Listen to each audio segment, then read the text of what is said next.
A difference? Let's find out. Beautiful. Okay. Alright, let's take a look at our journal. Take a look at our journal.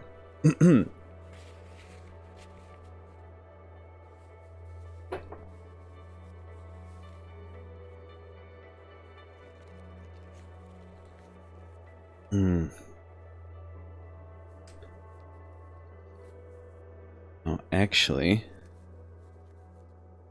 give me a second here. And check something out.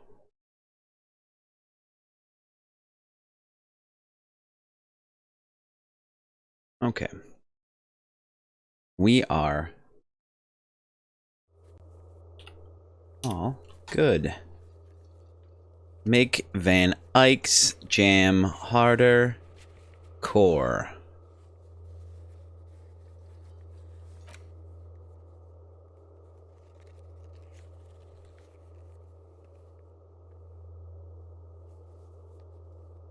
Oh, we don't want to finish this up. What am I talking about?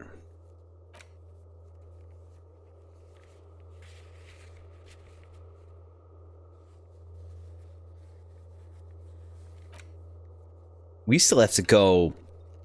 We still have to go to this meeting. We still have to get our our gun back.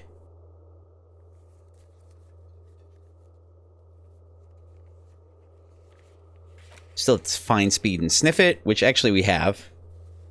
We could do. Let's check the number on the victim's armor. Let's see about that. This is like, this is endgame, sure. You can definitely tell from the music. At least something's changing. Something's changed up.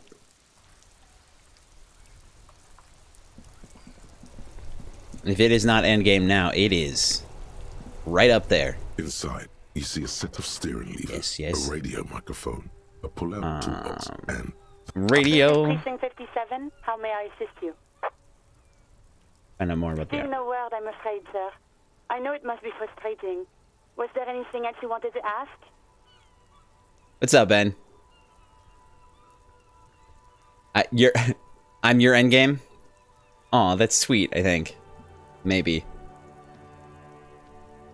Well, this is kind of bogus. I don't know what... Ooh, I wonder if there's anything we can talk to Sylvia about. Just a second. Sylvie Malaika. Yes, hello? Oh, great. What else do you need, detective? Wait. Why is this one... Why is this one like grayed out already? All right, we're good there.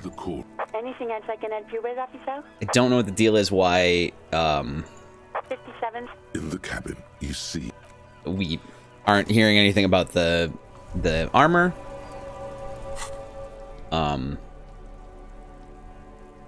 Let's see. I don't know what we were trying to do. What were we trying to do? Oh yeah, Ben. But Happy New Year, by the way.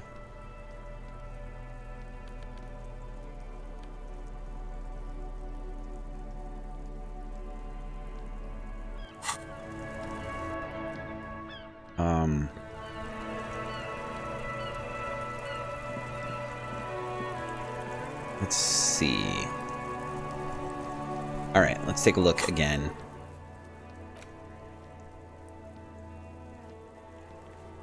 Victim's tattoos. Ask another about the tattoo's possible meaning.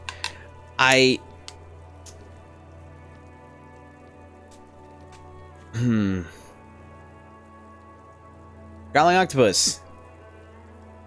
Did you remember to crack the submarine? We don't have enough time to build a new parametric snooting machine without that running. It's fair. That's a fair point. How's your new year going? Ben, to you too. Sorry you couldn't make it to the party. Hey, you know what?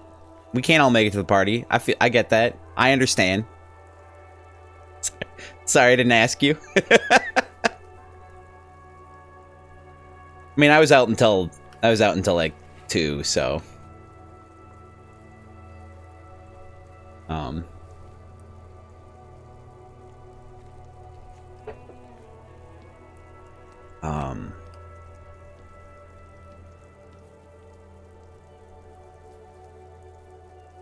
what are we missing?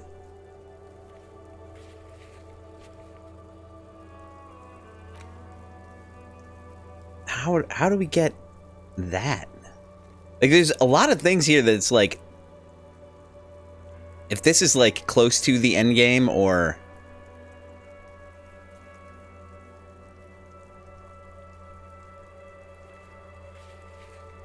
Cutling Octopus, you're driving the car boat back to Venice after a long night of growling at cheese crackers in the local supermarket.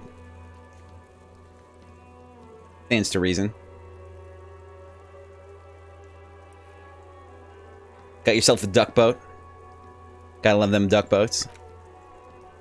Hope I get with the beat. There's a bunch of things that we... Oh! No. I'm gonna do this stuff later. I'm gonna do a little save scumminess to see if we can't talk to our mysterious light-bending friend. Oh, it's late as hell. Oh! We can go do the thing now. We can go do the things now.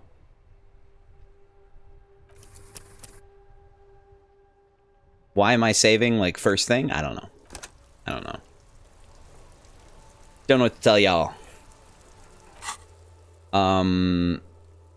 Aborted door. A lot of these aren't going to be available again. Interfacing.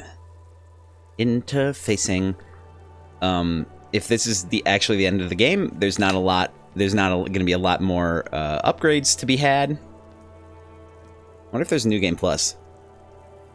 I bet there's a new game plus.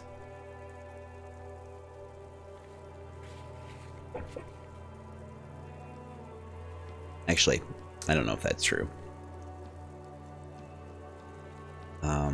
This isn't gonna happen. This one we can't do. Ooh.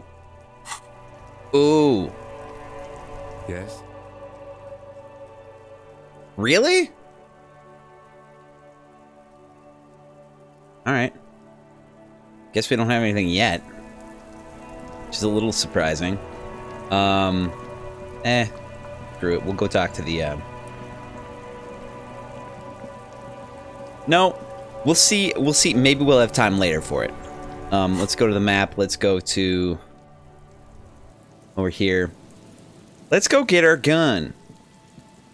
Because we got a bullet now, I think. We have, like, 1 bullet? We got 1 bullet. Hell yeah. That's what I'm talking about.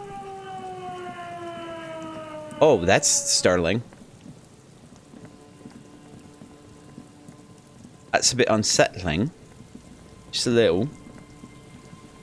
Oh. If we're in this situation, I want to make sure that I am rolling around with my... Waterix.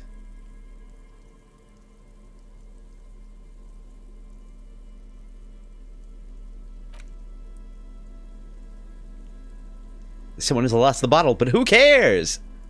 In case there's tear around and we need to get some cash. Put your hands where I can see them. The aging woman, under a mountain of police paraphernalia, mumbles to herself, then notices you and reaches for the megaphone. Show me your hands. This is the pigs. Show me your hands. Right now. Show me your hands. Right now. Scavenged, battery-powered police lights protrude from her back. The flickering light show reveals a gun in her shaking hand. Oh, that's good. Her hand is trembling from some sort of neurodegenerative disease. Oh, that sucks. Madame, please drop the firearm immediately.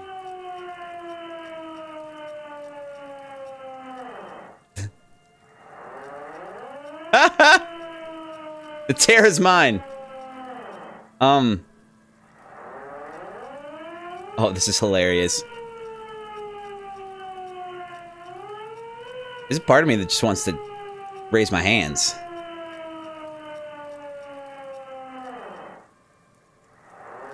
Oh, wait, what should we do, Kim? Bad. Getting your weapon back is the priority. We can't have an unhinged civilian running around as a gun. Okay, solid, solid. Comply, or I will light you the fuck up. She continues to yell as she lumbers about. Oh, I don't get the tear option anymore? Raise your hands. The man appears to be pulling out an object from his pocket.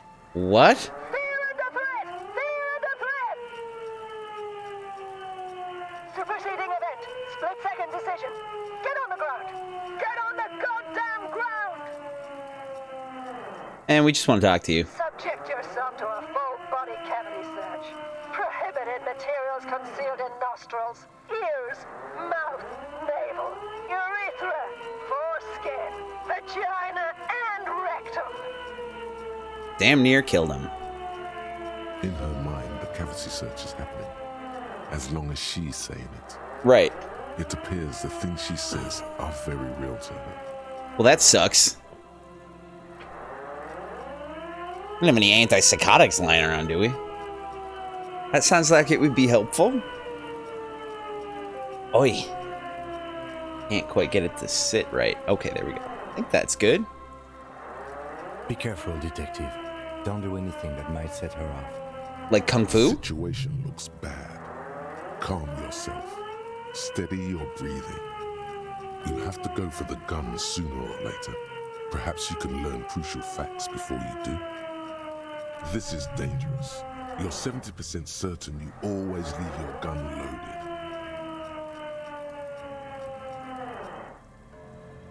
Of course, my hand-eye is not what I'm...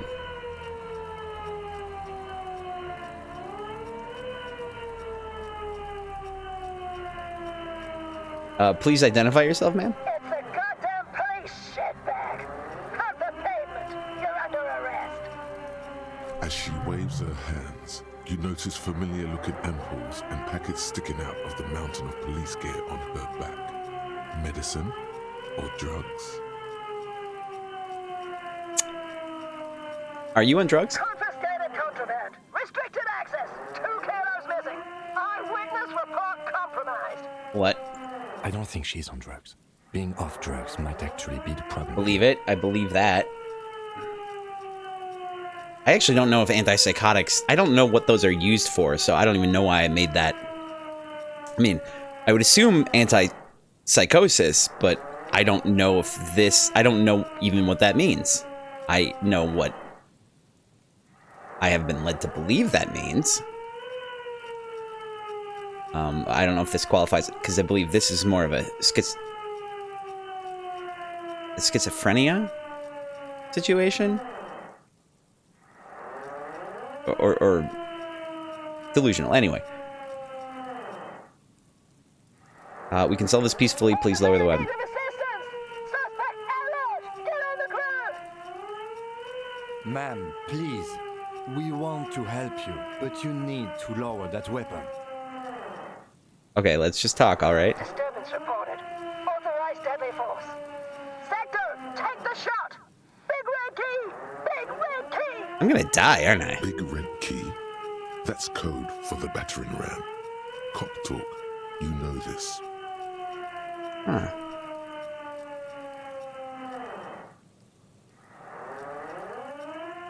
Hey, you're not the police, we are the police. Back up. Back up. Back up.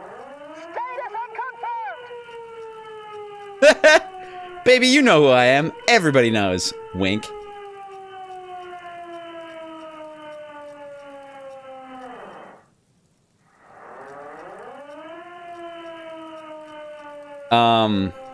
I'll poll for this one. So I'll read it off, and then I'll hit the poll button. You'll have 15 seconds to decide. And because of the delay, the poll will pop up before I'm done reading it. So just so you know. All right, it's 5 options. Number 1 is, baby, you know who I am. Everybody knows. Wink. And number 2 is backup. There's nothing to back up. Nowhere to back down. The terrible finale is on us. Number 3 is me? Backup? More like a fuck up. Number 4 is I'm with the Rat Squad. Number 5 is Lieutenant W. Freighter Harrier Dubois, 41st Precinct. This is my partner, Lieutenant Kitsuragi from the 57th. Might actually just go with that one. But we'll pull anyway.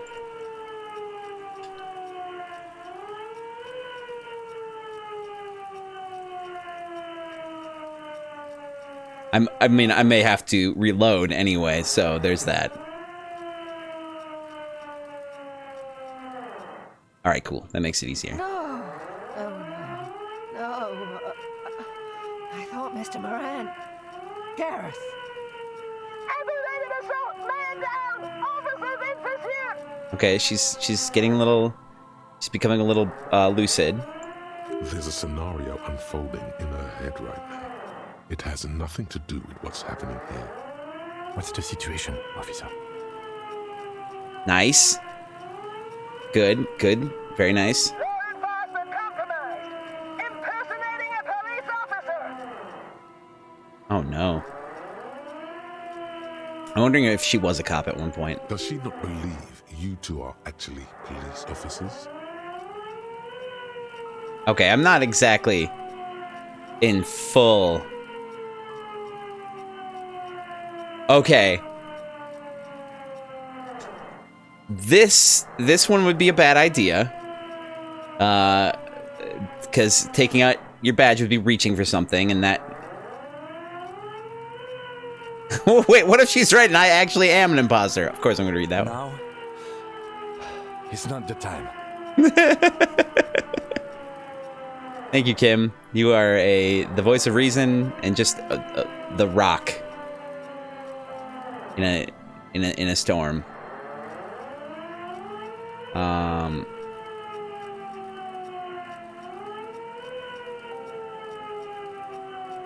I'm in full RCM lieutenant's uniform, and look at my partner. We're cops, all right. License and registration! License and registration! Okay. Come in, dispatch! Sector! Azimuth! It's not a code, just disjointed words.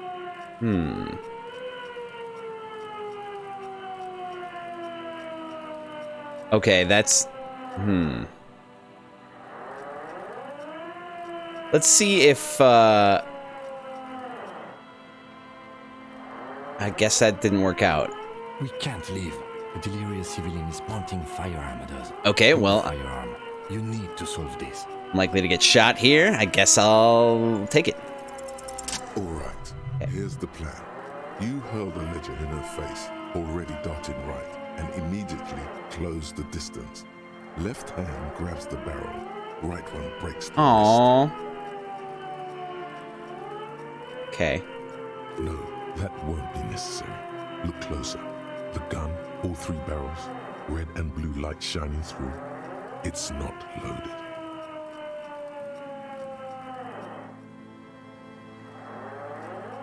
Whisper, Kim, I'm almost certain there are no bullets in that gun. My God, I think you're right.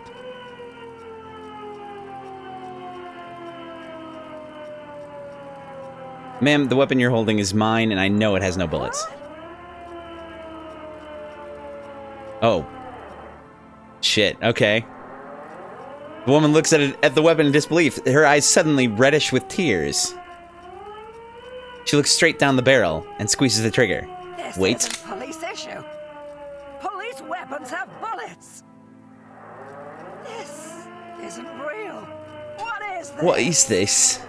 Police gun barrels have bullets.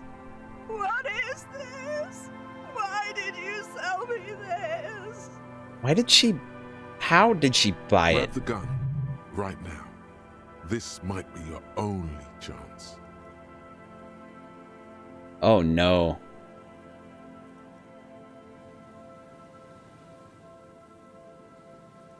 We could not have a gun? Okay, pick up the gun. No one ever cares anymore. Oh, Why would this they poor lady. treat me like this?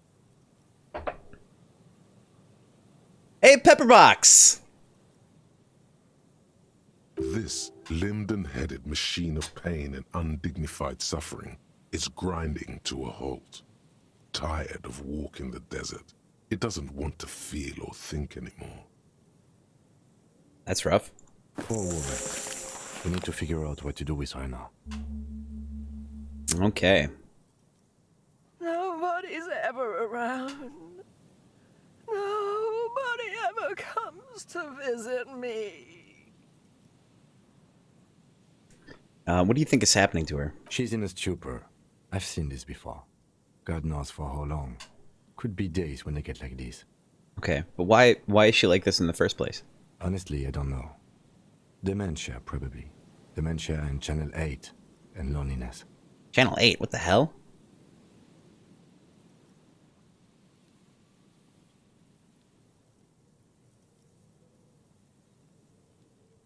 Neurodegenerative disease, yeah. Could be.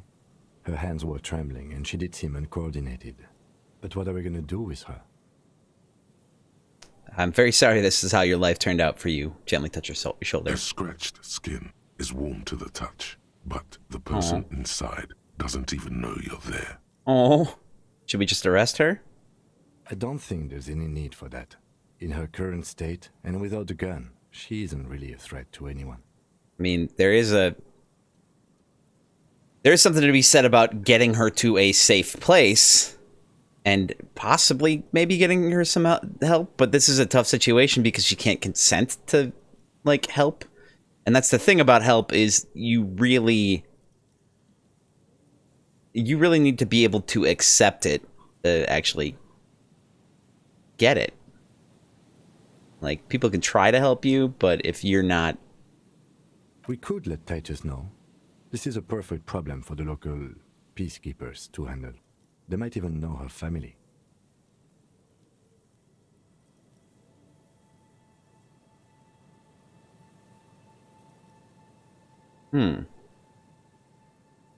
Yeah, stir fry, exactly, but she definitely shouldn't be on the street. Yeah, I agree. And that's what I was thinking, like, arrest might be a good idea, because at least she'd have a place where she could be fed. Also, how are you doing? Happy New Year. Thank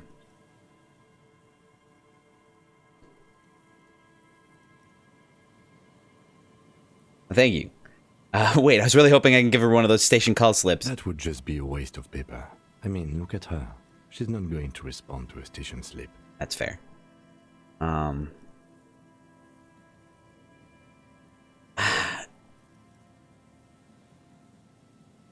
I would say, like, I don't want to endorse their sense of self-worth. They're not cops. We are. But really, do I think Titus cares about people? I think that he does certainly certain people who are closer. Like, it did seem that he kind of cared about Klaasje. But I don't know if that's, I don't know what form of care that actually is. But I'll poll for this one. There's three options. Number one is, yeah, Titus sounds like the man for the job. And number two is, I don't want to endorse the Hardy Boys' inflated sense of self-worth. They're not cops. We are. And number three is, I think we can just leave her like this. She'll be fine. All right, we'll go ahead and pull that up.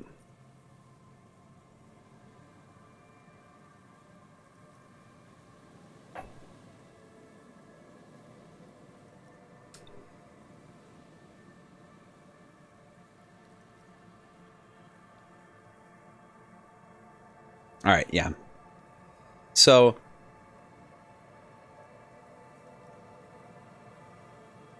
especially because knowing her family, that's the thing.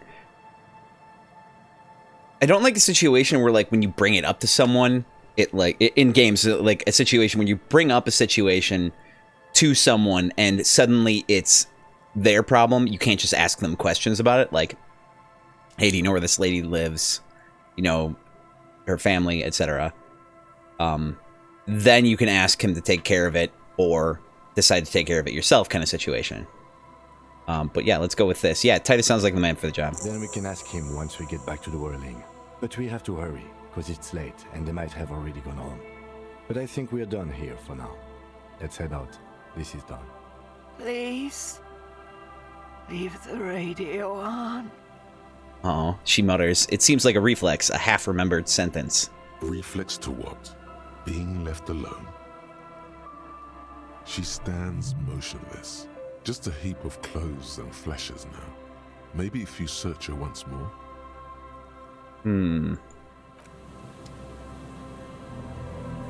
First of all, I'm gonna save because that was a harrowing situation. Then we're gonna check her out. The woman stands slumped.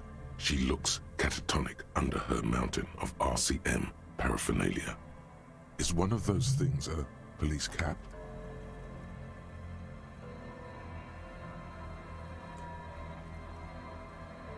Confiscate the narcotics. Pick up the RCM cap. She doesn't even flinch as you reach out and disentangle the familiar-looking lieutenant's cap from her mountain of RCM paraphernalia. Oh, is that yours? Oh.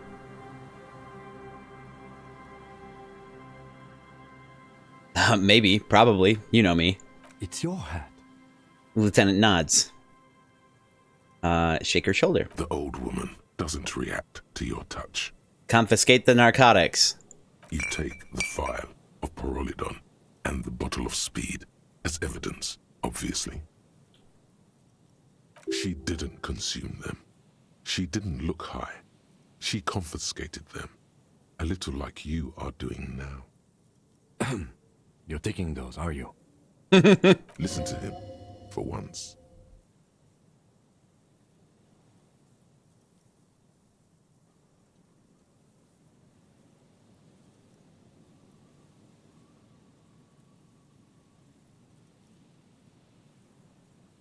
Fine, you take them then.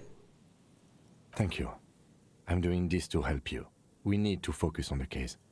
I have other speed. He's grateful you did this. Oh. I realize that, like, almost 11 o'clock at night, well, actually, 11 o'clock at night, is probably a bad time to take speed if you're trying to go to sleep.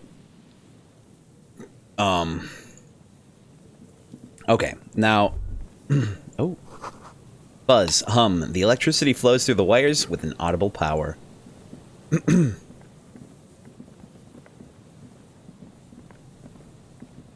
Poor old lady. Did I chat with the reading group?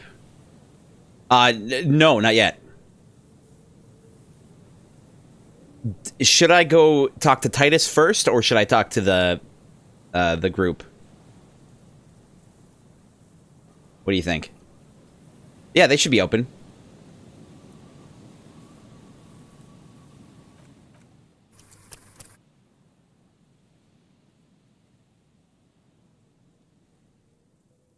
Which ones are time sensitive?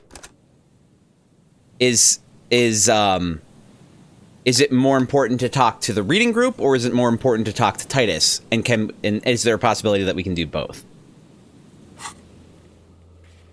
Oh, the reading group won't be open for too long. Okay.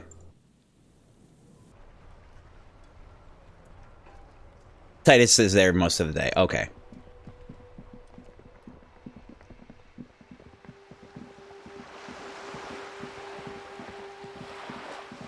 Thank you kindly.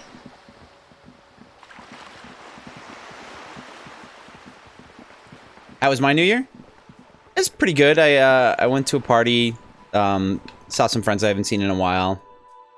Got to hang out for a bit. It's pretty good. Pretty good. Drank a little bit. And I'm still feeling it, even though it wasn't very much. So I'm thinking my relaxing on the drinking part is a pretty solid plan. Oh, hydrate. Thank you.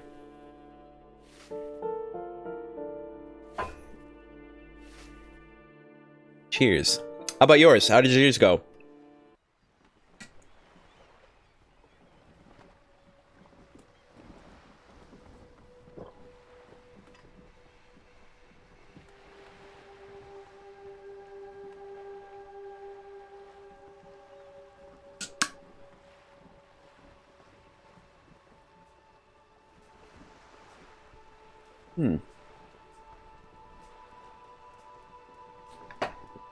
All right.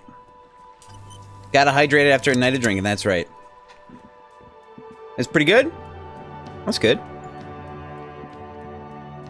You can Oh, hear damn it. animated voice. Above, tarps flap in the wind. Forgotten hammers and nails rust. You can hear animated voices coming from the other side of the grill. Hey, it's me again, knocking the grill. You hear the voices conferring once again. Wait, what was the problem Came here? back? Do you have the passphrase this time? Oh, that's right. It's remember Dobreva and Abadanais. There's no response. You begin to wonder whether they've slipped out some back way. No, they're still there. You can feel them back there. I can feel them in my bones. The key's taped to the back of the door frame. Really? Just make sure you put it back when you're done, or we'll all be locked out. And do watch the concrete. It just kind of falls away, in places. Really? Charmant. After you, detective. Have fun at your underground meeting, Pig. Hope it's a blast. She's so nice. I don't remember the last time I saved, so in the interest of making sure that it happens, Cindy's the greatest. Pretty good.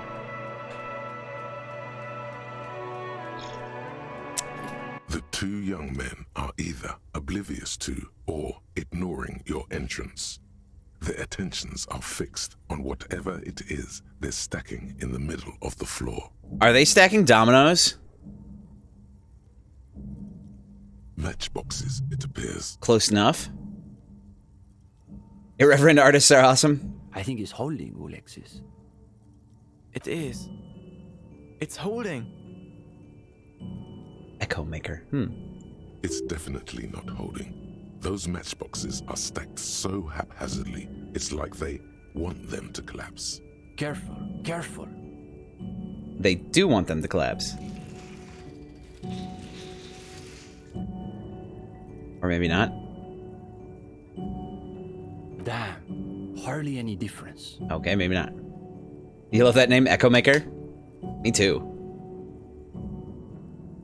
The young man shakes his head and then looks up at you and the lieutenant with barely concealed irritation. You two, you are late. Well, okay. They should know the meeting starts at 10 p.m. sharp. His companion looks up at you and squints. If we had showed up earlier, like at 10, would it have been better? There's a great deal of tension in this young man's shoulders, more than someone his age should bear. Meanwhile, his companion inclines toward him, eager to catch every word that dribbles from his friend's mouth. Just a moment. Could this be the former owner of a certain jacket you acquired recently? Which jacket? I have a lot of jackets. Don't let them see you flustered, sire. Play along.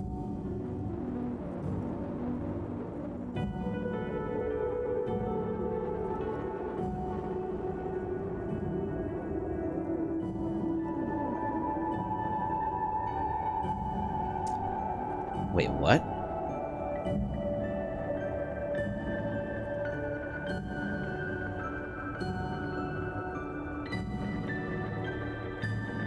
All right, which one should I do? I'll pull for this. It's 5 options. It's basically I'm guessing that 1 and 4 might actually be anyway. Number 1 is before we move on, do you recognize this jacket? Show him the Sour Marisian jacket. Number 2 is you weren't exactly easy to find. Number 3 is what am I late for exactly? What am I late for, exactly? Number 4 is play along. My apologies, comrades. I had to be sure I wasn't being tailed by our class enemies. Number 5 is leave.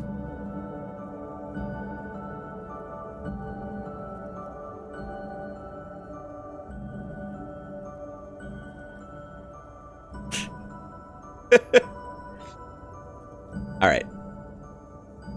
We'll do number 4. The young man considers you a moment. He's taken your measure, like an ideological boxer stepping into the ring. This must be the theory combat the Boyadero warned you about. En garde. En garde. We all have to take precautions, especially during these delicate times. What matters is that you've made it, and that you've done the reading. Uh-oh. No one said anything about reading. You'll just have to wing this one. It's for Kim. Did you do the reading? No, detective. The only reading I've been doing is right here. Lieutenant holds up his little blue notebook. I have not had time to seek out pretentious communist book clubs, nor have I done their reading. Theory combat, yay! It doesn't sound like they've done the reading, Steban. Well, this is getting awkward. I'm not sure what you're expecting to find here, then. There's profound consternation in his voice.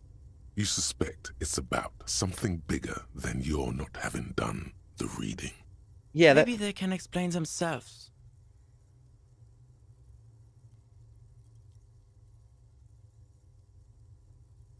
What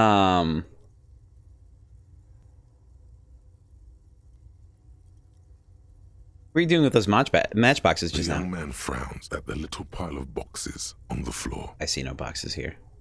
Nothing, just messing around until the meeting started. They're watching those matchboxes awfully intently for two guys who are just messing around. It's almost as though they were trying to create the most unstable structure they could, with predictable results. Okay, what exactly are you two doing here?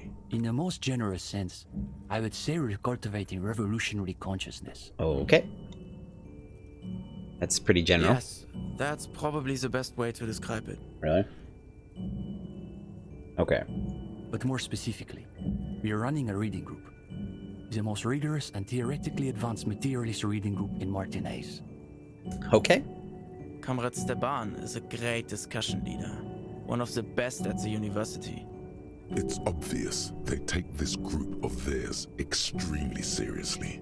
Whatever you do, don't compare it to a common book club.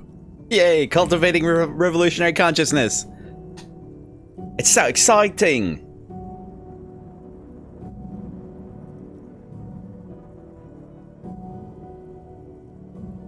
Sounds like a place for intense intellectual engagement. Exactly my kind of jam. That's our whole thing. The world is so shallow, all noise and repetition. We're interested in genuinely radical critique. Precisely. We are not interested in senseless parroting. We like to read critically. Critically. Within the contours of Mazovian historical materialism, of course.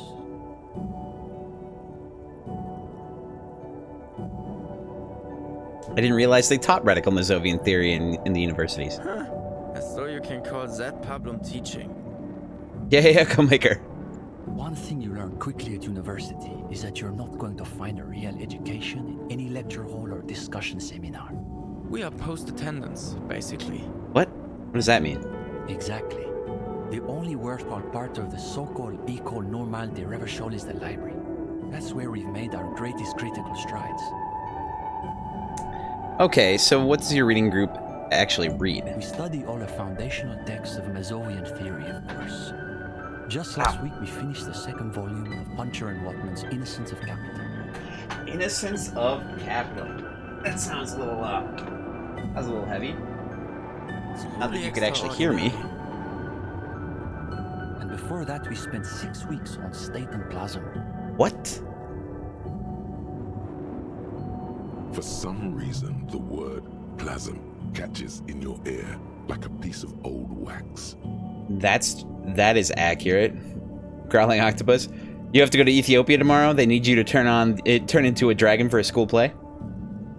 What kind of dragon? Uh-oh. You can feel your attention span rapidly deteriorating. Oh no. Really? I was one short. Shit.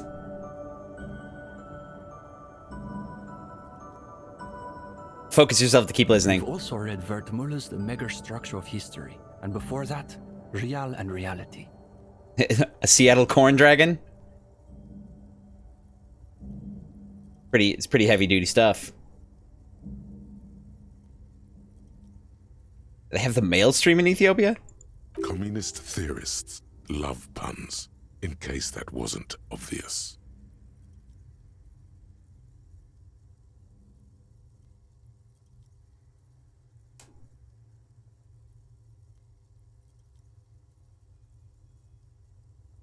Was it?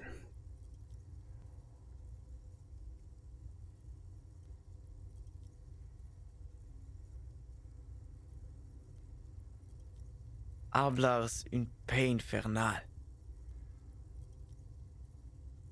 Build it or write it. He's the master of mail. The original Fisdale translation, not that watered down revisionist garbage. These two deserve the Order of Honor for bullshitting. There's no way they've actually read all this stuff. Obviously. He snorts. But, of course, our special emphasis is on the theories of Ignace Nilsson and his followers, especially the inframaterialists.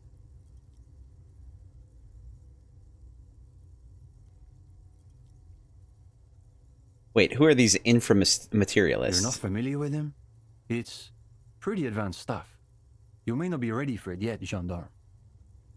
The young men exchanged skeptical side glances.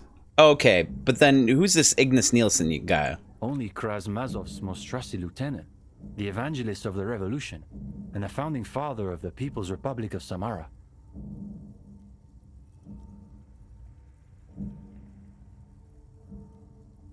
He's the master of mail? You're wondering if we're mixing up Discord and Twitch names?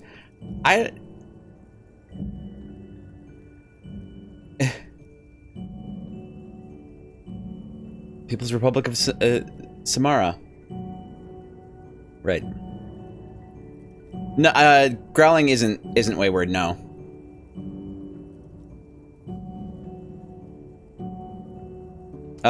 Wayward is... Yeah, no worries. I think Wayward's chat name in Twitch is Wayward. Never mind about the mail stream stuff then. Okay. I thought you were just building up with the improvised story. That seems to happen a lot.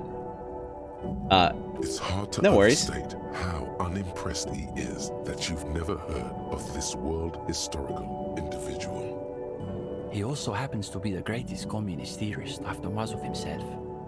It was Nilsson who first postulated the existence of ideological plasm, which forms the basis of inframaterialist theory. You're a chocolate macchiato with a little more of the cryptostatic nerps? Nerps! Taking it? Yeah. Those words again. You've got to find out what this inframaterialist stuff is all about. Aww. Really? My encyclopedia wasn't high enough? Aw, man, I've got logic. I've got my logic cap on. Shit. Whatever it is, one thing's perfectly clear. These young students have a much deeper understanding of communism than you do. You may or may not give me a book. You could learn a thing or two from them. If you can convince them you're one of them. Huh. The young man sighs. His companion looks about furtively.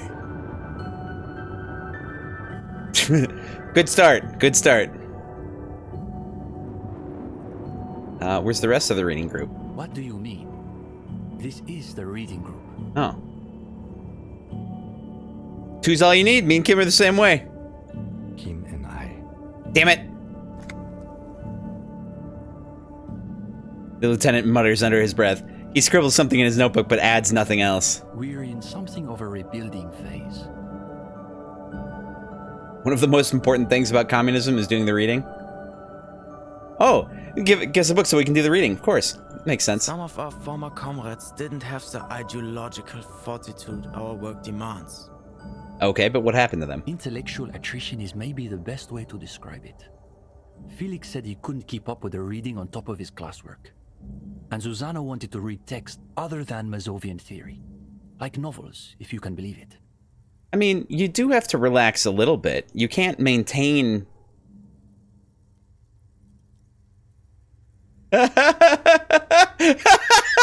One of the other most important things about communism is disagreeing with everyone who has interpreted it wrong. Everyone.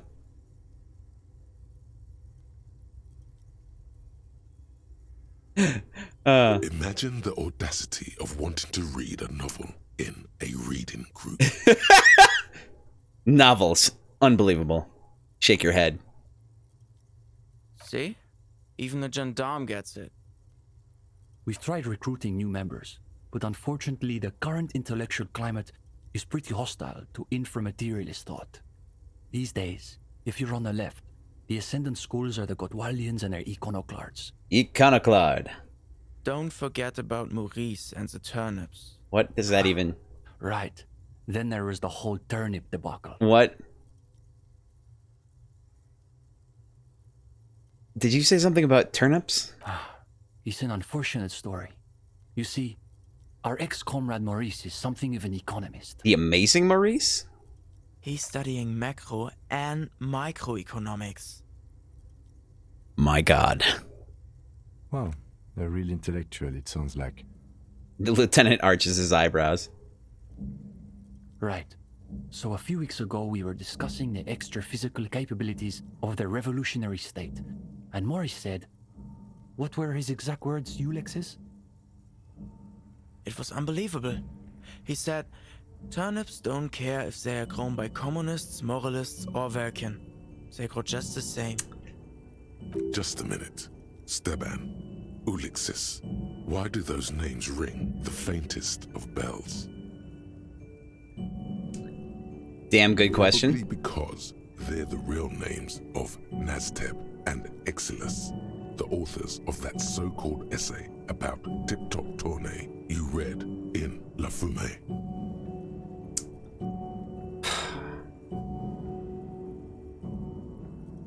Anagrams.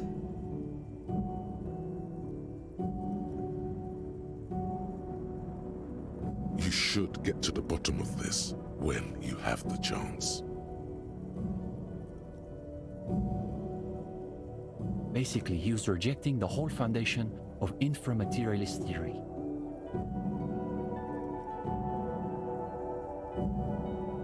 What is this inframaterialist business they keep blathering about? You've never heard of anything like it.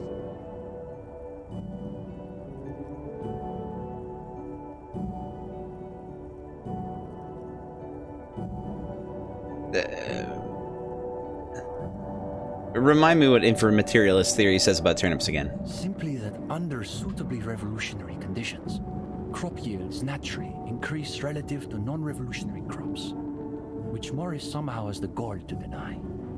What?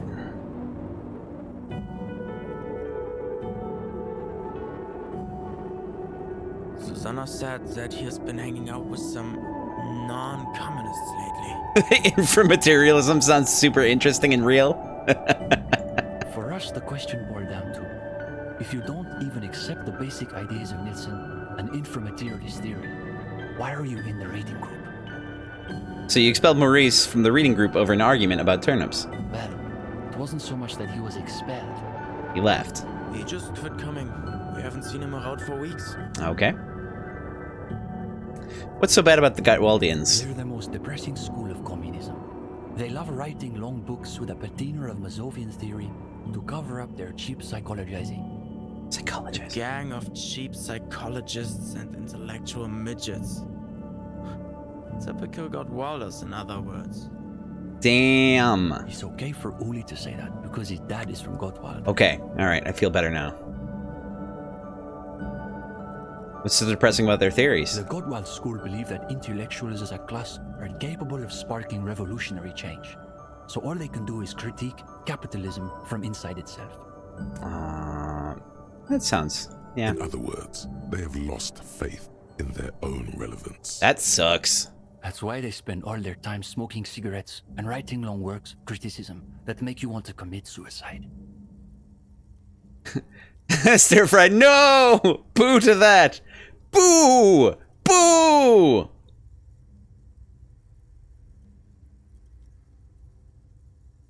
That sounds miserable. It is miserable. That's probably why they're always committing suicide. You see, the Gottwald school look like communists. They talk like communists. But scratch the patina and you'll see beneath that they're just depressed liberals who've read too many books. Okay, but what about the iconoclasts? For starters, they love talking about beans. Sorry, beans? That's right. Iconoclasts are obsessed with beans. They love thinking about beans. Okay. They love counting beans. But Right. most of all, Bean counters, they love got it. building models to predict how many beans there'll be in the future. Right, okay. Yep. Nota bene, iconoclast is an extra pejorative form of the already pejorative name, Mazovian economists, a moderate school of Mazovianism which advocates the gradual transition to communism through carefully managed economic modernization rather than violent social revolution. If it can be done, this is probably the best way to do it, because this is how systems get shitty in the first place, is they happen slowly over time up to the point. No, though. I mean, it is kind of at the point where it's like, okay, we really need to like change some things around, but it's like, if you can kind of slip little change back, the problem is that the effort required, it's easier for people who are gaining a lot.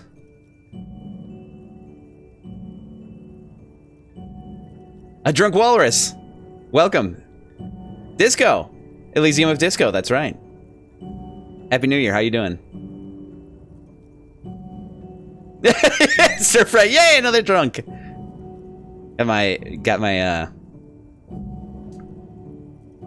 We should just change the name of the neighborhood to the drunk tank.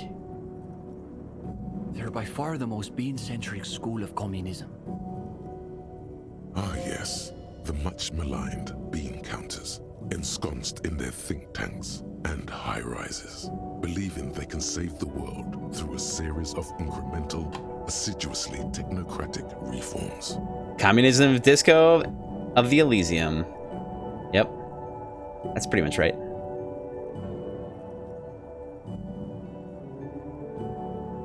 For the commune, we shall disco in the Elysium. Yes. Yes, I love it. I love it.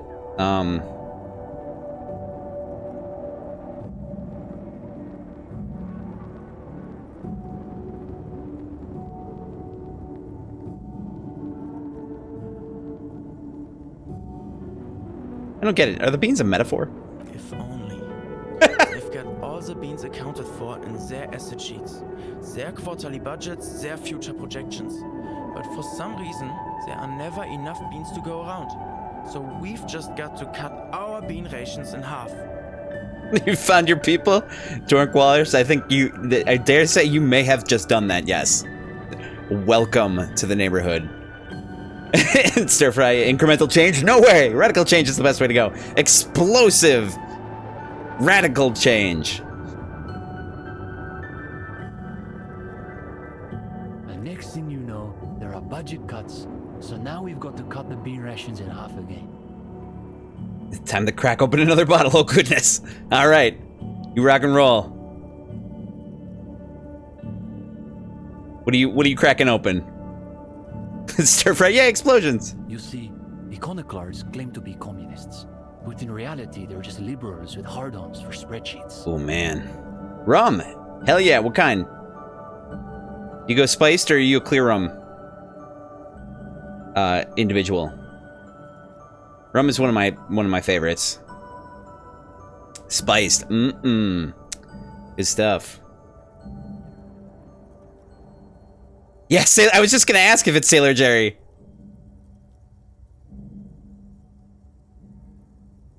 That's the... And as strong as cheap as possible. Yeah, Sailor Jerry, that's where it's at. That's Sailor Jerry's pretty... Captain Comark, never heard. Yeah, I know Sailor Jerry is stronger than... It's like 45... Is it 40?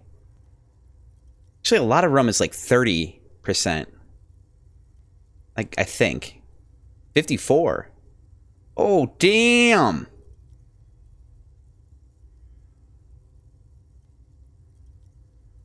I don't think I've ever heard of Captain Comark. That's some hot shit. Okay. What about the liberals? Are they liberals too? Stir Fry is down with this. You're in Europe, so that can play a role. Oh, fair enough. Hey, we got a lot of poo liberals. Stir Fry? Really? You're just... Okay. Are they liberals too? Of course not. The only people who actually call themselves liberals are mouth-foaming reactionaries. You guys have that super strong absinthe? Basically indistinguishable from fascists. You'd need an X-ray machine to tell the difference. I clearly don't know as much as I think that I do. We gotta... This... I'm really impressed by how international the neighborhood is. What country you in, Walrus? If you don't mind answering. We got people from all over. We got people from Netherlands. We got people from England. Someone from Italy.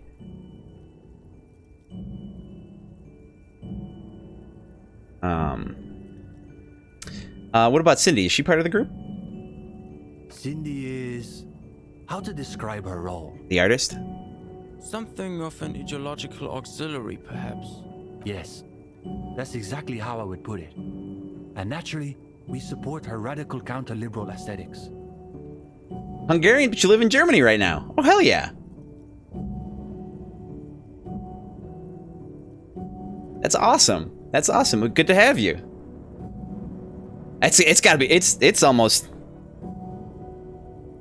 God, it's almost, what? It's probably getting pretty close to, what is it, like 11? Almost midnight there? Or just past midnight?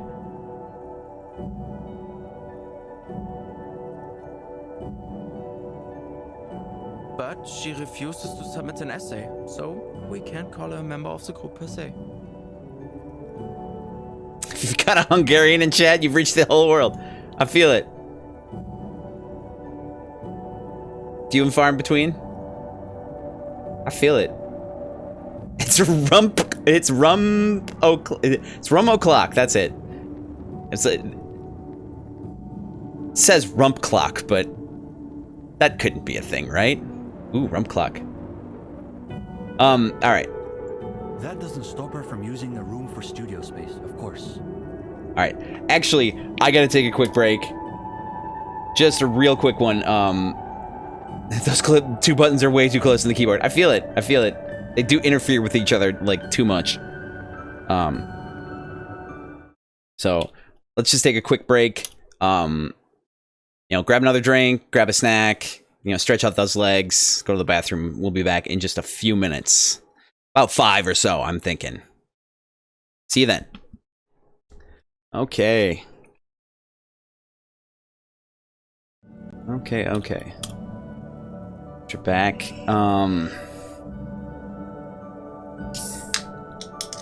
You will grab another. Stir Fry wants to know what's bringing Mr. Walrus to Germany. Good booze.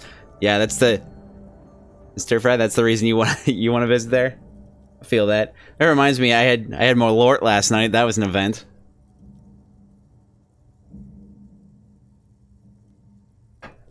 An event, a nightmare, whatever. I've heard enough. Let's talk about something else. Yeah, oof. The young man gives you a half smile. His companion sniffs. You heard that stuff is bad? I I attributed it to we were trying to figure out what it was, and I was trying to explain it, and I think I figured it out.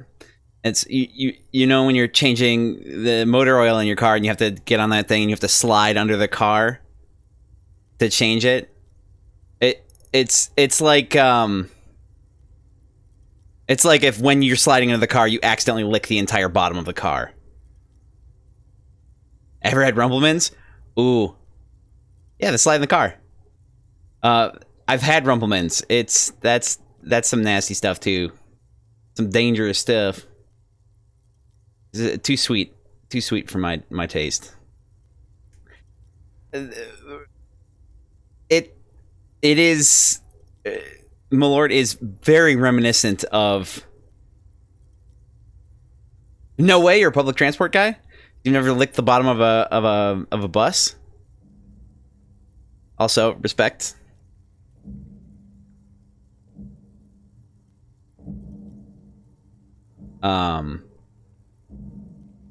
Malort. The taste of Malort is very reminiscent of the taste of gasoline. Not intentionally. That's right, but you know. But you know.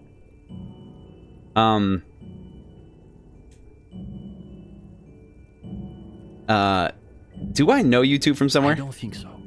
Unless you've been hanging around the cultural studies faculty at the École Normale de Revachol. Perhaps he subscribes to La Fumée. That's sarcasm. He does not expect you to subscribe to radical communist periodicals. Show them Le Fumée. Wait, you guys wrote for this? You've read our article. For the first time since you've met the young man, words seem to desert him. Gasoline flavors are no good. Exactly. That I did not expect. His companion is blushing now, a sheepish grin on his face. The energy in the room has shifted ever so slightly in your favor. They're afraid they've somehow embarrassed themselves in front of you. Well, don't keep us on tenterhooks. What did you think of the essay? The delicate egos on these boys. Even though you're just some cop, they're desperate for your approval. Hey, you're not just some cop. You've got highly developed critical faculties. Now's your chance to show them off. With the one answer? Okay. It was a good article. You should keep developing your ideas. Well, of course that's just an initial foray into the subject. We're hoping to return to it for a more substantial treatment next term. It was also kind of unfortunate because I think part of the reason that I'm despite how much I did not actually drink last night, I think part of the reason that I'm feeling it is because almost all of the stuff that I partook in last night was from it was at least a year old. Yeah, he's substantial treatment. In any case, I'm glad our piece found its audience. That's always the hope with these things, you know. Is the reading group accepting new members? We typically only accept new members once per semester. There's this whole process with essays and presentations on assigned topics. The young man turns to his companion. But given that we have some extra seating at the moment, I guess we could be convinced to expedite an application or two. Stepan, you can't be serious. For these gendarmes? I am serious. As materialists, we've got to adapt to conditions as they are. Besides, he'll still need to pass the interview portion of the entrance process. He turns back to you. Assuming he's even still interested, that is.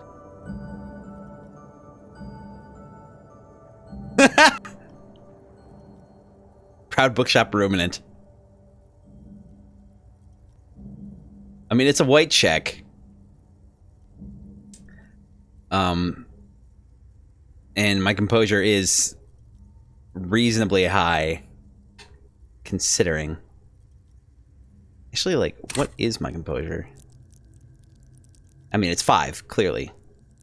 Ooh, composure's motorics. Okay, and I've got 2 points. I could put one in there.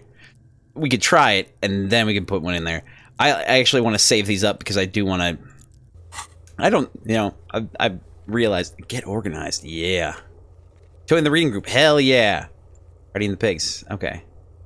Ask Titus Hardy and his boys to take care of the pigs. The woman take care of the pigs. The woman catatonic on the boardwalk. It's their district, their mess, their responsibility.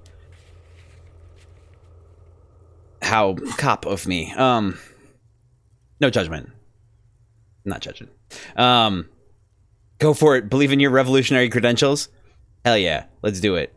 Do you want to try to bump me up a little bit with the meditation? Put a point into it's strange that it's composure. Put a point into motorics for me. Give me a little edge. You try? All right. Awesome. See, that's that attitude. That's that go-getter neighborhood attitude. Dig it. Dig it. Thank you. All right, let's try it out. Boom. It's not much time, I know.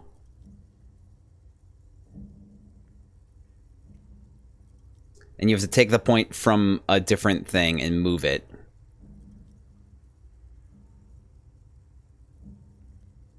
Boom, baby. Beautiful. All right, let's give it a shot. What's there to be scared of? You've really been cracking the books these last few days. You can go toe to intellectual toe with any reading group in Martinez. Oh shit, you get it now? Hey, awesome. Yeah, I wish it was easier for me to, like... You didn't know you had to take a point from something else. Of course, that is it. And I was actually wondering, as I was saying it, I was like, I wonder if that was ever explained. Yeah, it's you only get the finite number of points. That's why it wasn't working. That makes so much sense. I was worried that it wasn't showing up for you. You've spent I'm glad we figured it out. A considerable amount of time arranging the works in your mental library by theme and period. All the ideas and references you'll need are ready at hand. You think some letters are missing? One letter in punctuation.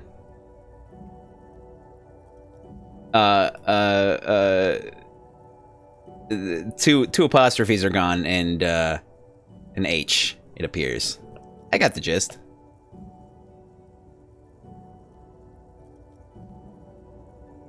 Really? Okay. Now, chin up. You've got this. This is just the group I've been looking for. When do we start?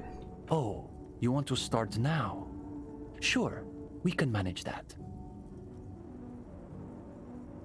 Thanks for getting the gist. That's the nature of language. So true. You've caught him off balance. The momentum is already in your favor. Being able to understand one another, at least marginally, right? There's always room for improvement, and you know, communication is by the nature of just reality imperfect. I feel it. That doesn't mean that, you know, we can't all get better at it. That does not imply that. Got him off balance. The momentum's already in favor. Take a seat. Since we haven't had time to prepare an exhaustive questionnaire, I think we can keep this interview more freeform. Why don't you tell us a bit about the books you're interested in, and we'll just see where the conversation goes. Okay.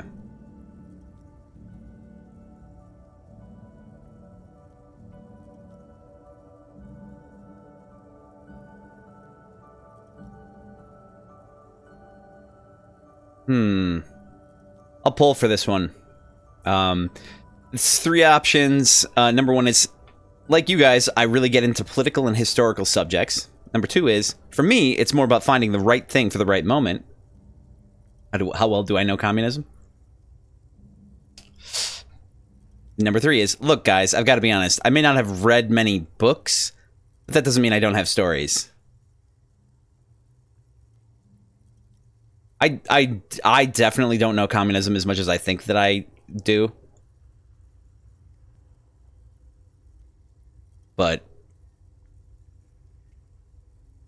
I'm fairly certain historical materialism. Aha. Absolutely. It's the only proper foundation to develop a real understanding of events. He nods in vigorous agreement. There might be something to that. I recently finished The Greatest Innocence. Don't think I'm familiar with it. Give us a quick summary, if you don't mind. Actually, that's funny. This is a good start. They're starting to loosen up. You feel relaxed and in control. You quickly gloss Lopez de Fuego's essential argument, peppering it with your own commentary and asides. Like a river emptying into the sea, the discussion winds its way toward the character of the Innocence herself. But then, any critical account of Dolores Day's reign has to seriously reckon with her atrocities in Margretania and La Vuelta during the Mesque secession, don't you think?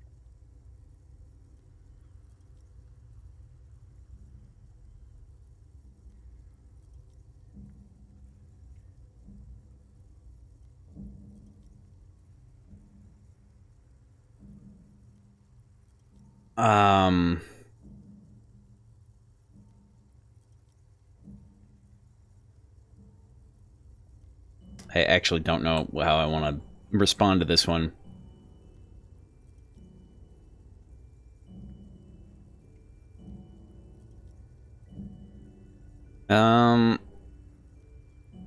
I'm a little rusty on Innocent history, so it's helpful for me. I'll say the beginnings are very delicate things. That makes it all the more important that you start with the right books. I think we're about to get a book, y'all. If he wants a real critical history, he's got to read on the material conditions of the Mirovan Boilermakers. He's so good. Brutally revelatory. These kids are eating out of your hand, practically.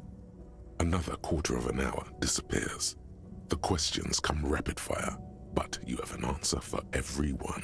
Now you can sense things starting to slow down. The interview must be reaching an inflection point. Sorry.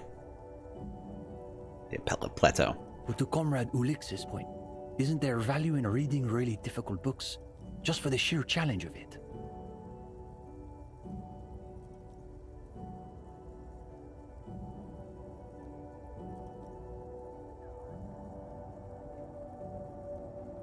Ooh, all right. Pull for this one.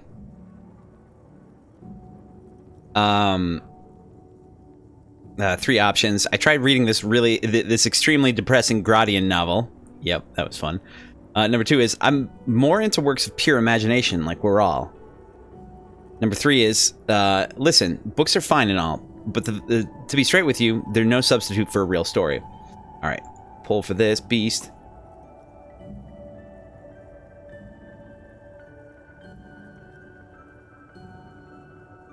It was so depressing. Such a depressing novel. I mean, I didn't actually read it, but I got the I got the summary. All right. All right.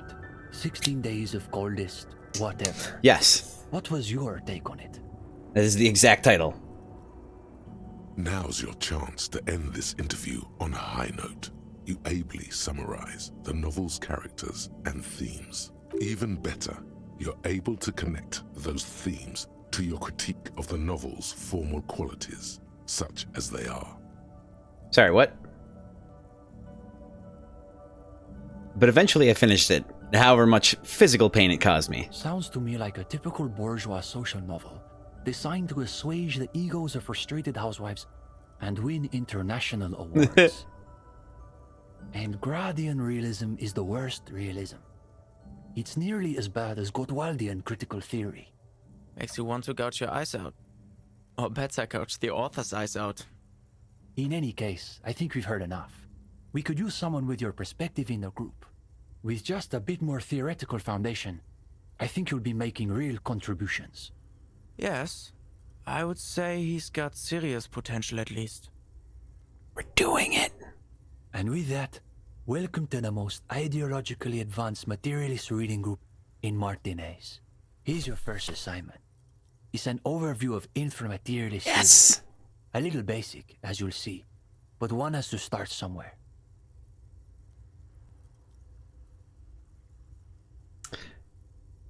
My reading list is not extensive. I'll add it to my extensive reading list anyway, though. You're going to fit right in, I think. Come back when you're done. We'll be here pretty much every night after 10 p.m.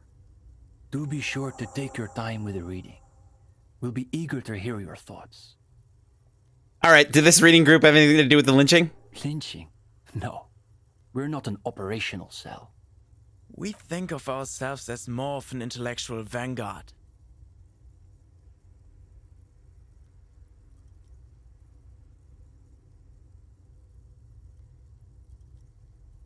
Is your reading group affiliated with the Union somehow? No, we're an independent organization. We acknowledge and respect the Union's efforts, but our interests are more theoretical than Mr. Clare's. He speaks the truth. Are you sure? My working theory is that communism killed the hanged man. To be clear, communism is not an official suspect in this investigation, because it's not a person, you see. God love you, Kim. Seems unlikely from a strictly inframaterialist perspective. Comrade Ulix is right. The amount of plasm required to strike down an ideological enemy outright is enormous. We're talking second-level effects at a minimum. Sorry, plasm? Or even third. What are these levels they're talking about? This doesn't sound like any communism you've encountered before. Oh God. It's a we're all thing, isn't it? In any case, it's not like the SRV has established a party line on the subject of lynchings in Martinez. The two young men look at each other, look at one another. Historically speaking, the SRV has supported direct action against right-wing paramilitary squads, especially when they are doing the Indo-Tribe's dirty work. Sorry, SRV? What am I missing here? Good point. So as a provisional matter, I can say we support it. Are they being sarcastic? You feel like you're caught in some elaborate joke labyrinth, but it's impossible to see your way through. It's always that way. Beneath the crust of irony, there's a molten sincerity that threatens to erupt forth. You may witness it yet. What's your stance on crime in general? That's easy. Crime is simply the inevitable expression of the injustice and incoherence embedded within capitalism itself. Wow, that is strangely similar to my feelings. If not exactly my feelings. Because there is very much a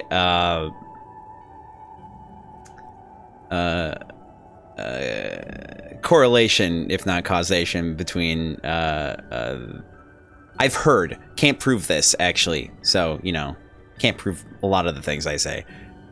But there's seems to be a link between the level of crime in an area and the wealth disparity.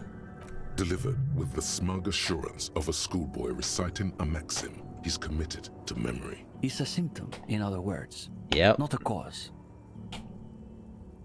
He waves his hand as though this is all there is to say on the subject of crime. His companion can barely suppress a yawn. Are there any operational communists in Martinez? No, unfortunately. The communards were hunted down and killed nearly to a man. All that's left of them are bones and old rifles. Sorry, old rifles?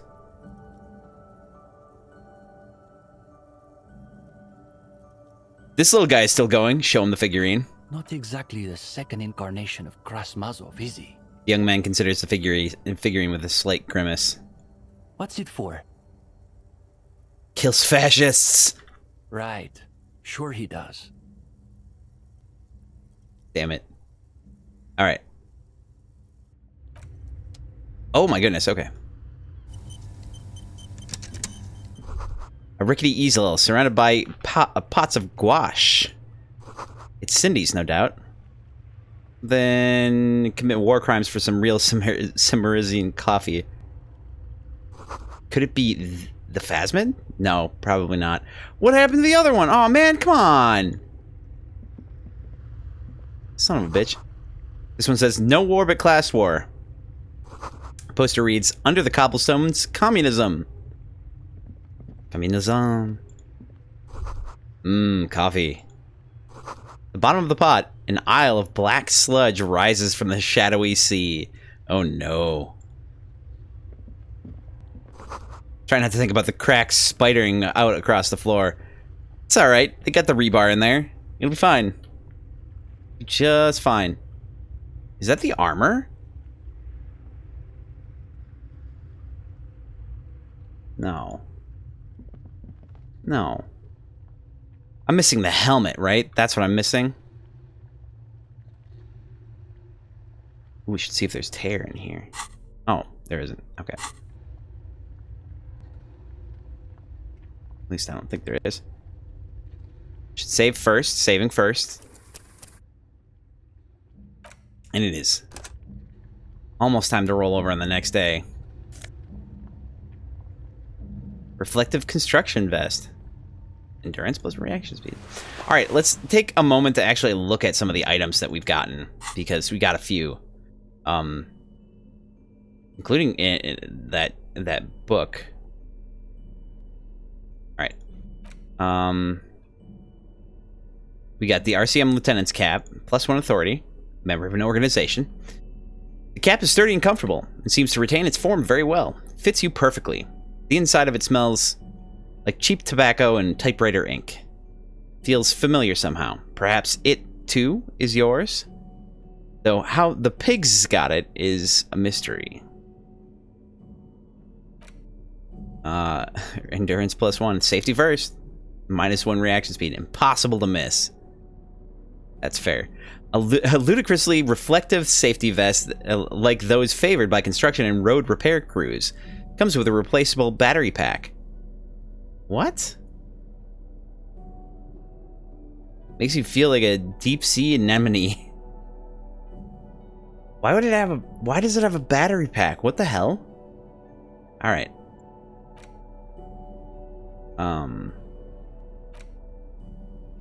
Book, a brief look at inframaterialism. A concise introduction to the inframaterialist theory intended for a general audience.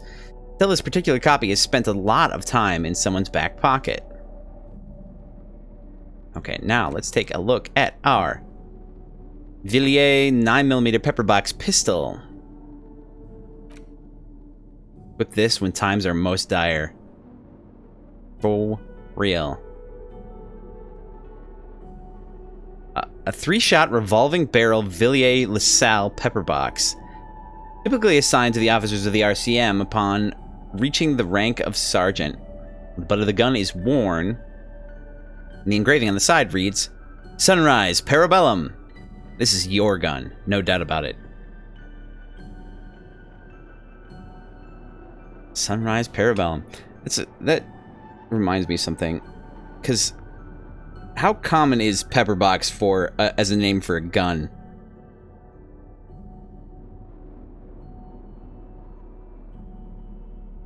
Oh yeah, okay. That's literally, that is the exact kind of gun. It's a multiple barrel pistol. A revolving pistol. That's okay. Straight up, just a pepper box. It's just a pepper box. Alright, let's take a look at our journal.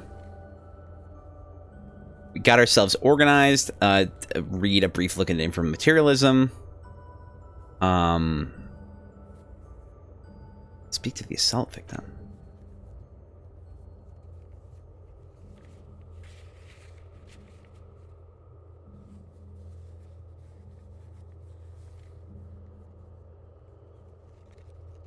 Oh, right, that's okay.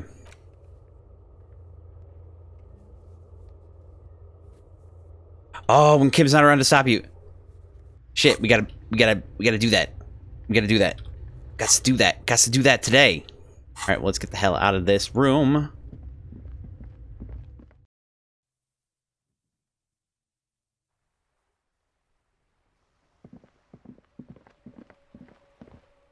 Hello again, officers. Have you come to admire my mural? It's really surprising to me that even with conceptualization being at 6, this is incredibly low chances. Later on. See, can I? Nope, not from here. Got to be in that in the particular spot.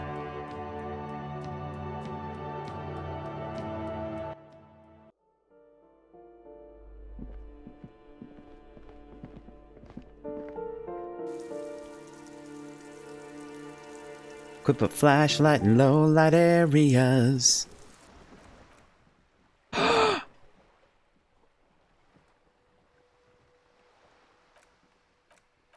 Save the game. But now that I'm really thinking about it, I probably should have had a flashlight up there, shouldn't I? Whoa, that's weird. Apparently there's like a light map situation going on here that isn't properly filled out.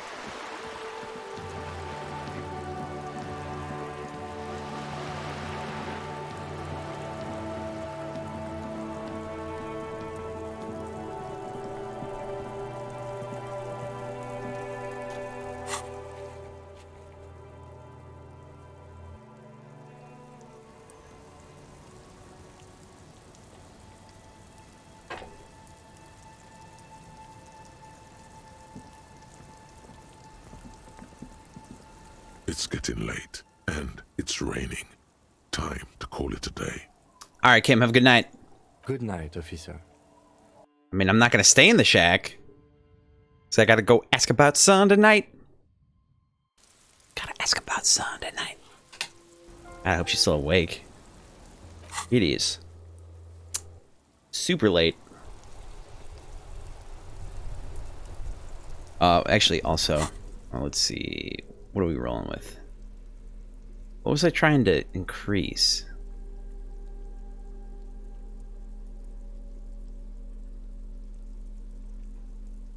Exposure?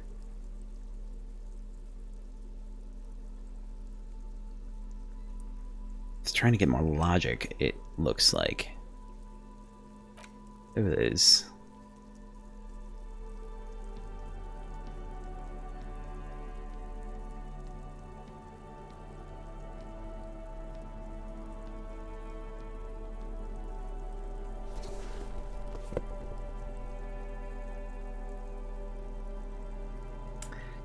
Now we don't have all the pieces of the armor yet, but we are like dangerously close, and I'm trying to figure out.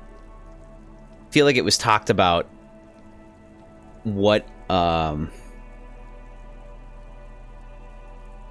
was or where was possibility for who had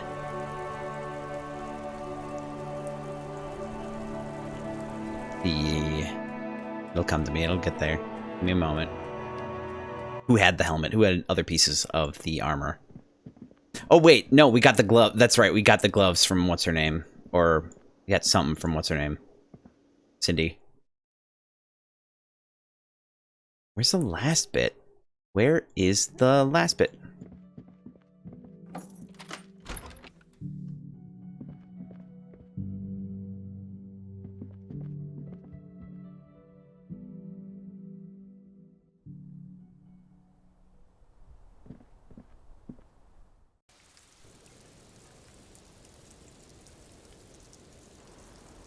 Ah, damn it. The same small, heavy door. No lock in sight.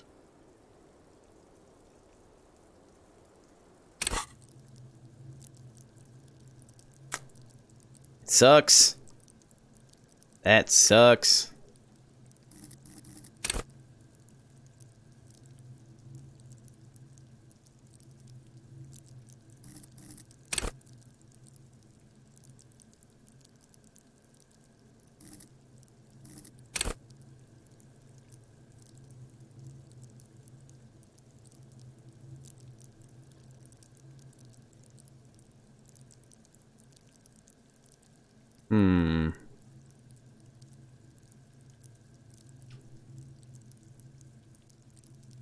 Physical instrument.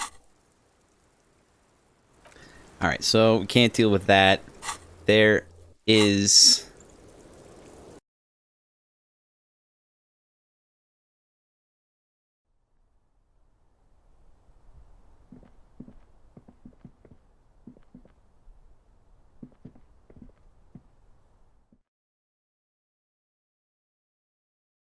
Sneak out after he's gone to sleep. Actually, yeah, I was like, where the hell is she? Where has she gone?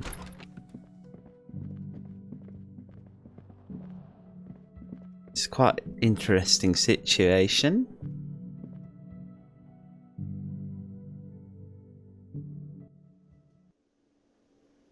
Clasia. We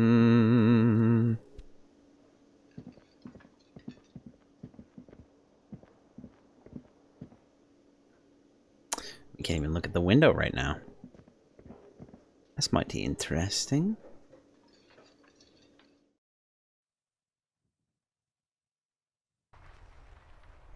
Was there something else that I wanted to do right now?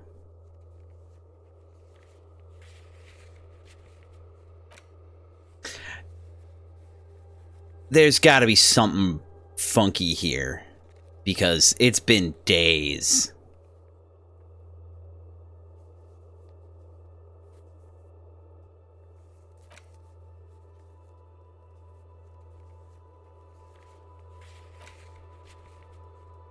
I don't know who else we could ask about the tattoos.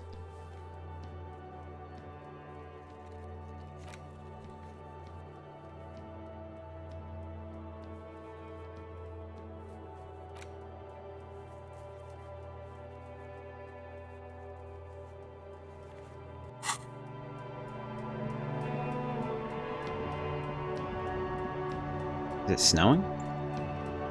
Looks like it's snowing.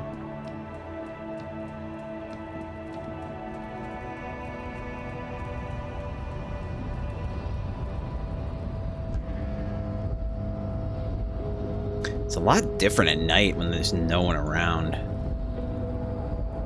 mean, I guess that just makes sense. Oh, wait a second. Oh, you... Of course you're still here. Oh. Your race descent has only worsened since I last saw you. You have really let yourself go. What are those tattoos that you're supposed to be? Welcome to Revachol. He must think. The drawings are precise and look true to their pseudo-scientific ambitions. One thing, however, it is not entirely free of throwbacks in the phylogenetic. That's right. Craniometric perfection. My race doesn't stand a chance. Correct. Funky race classification again? There is nothing fun. I cannot. Alright. I was hoping that he had more information about the tattoos that I could ask about. Let's go see if our light-bending friend is still awake. We can do a little save scummery.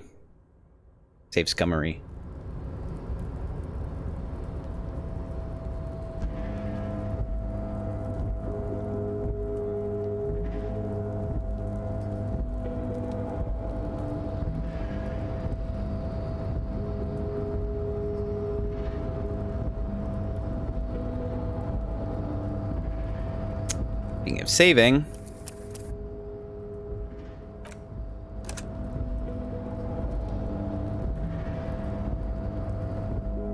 I can't even remember what the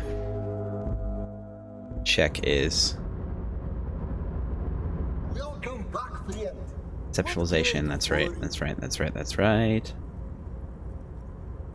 see. So conceptualiz... Damn it! Not what I wanted to do. I'm gonna up the conceptualization a little bit. See if we can... I mean, that's, I think, the only thing that gives us an increase in conceptualization. Oh, I am wrong. Oh, that's composure. Damn it.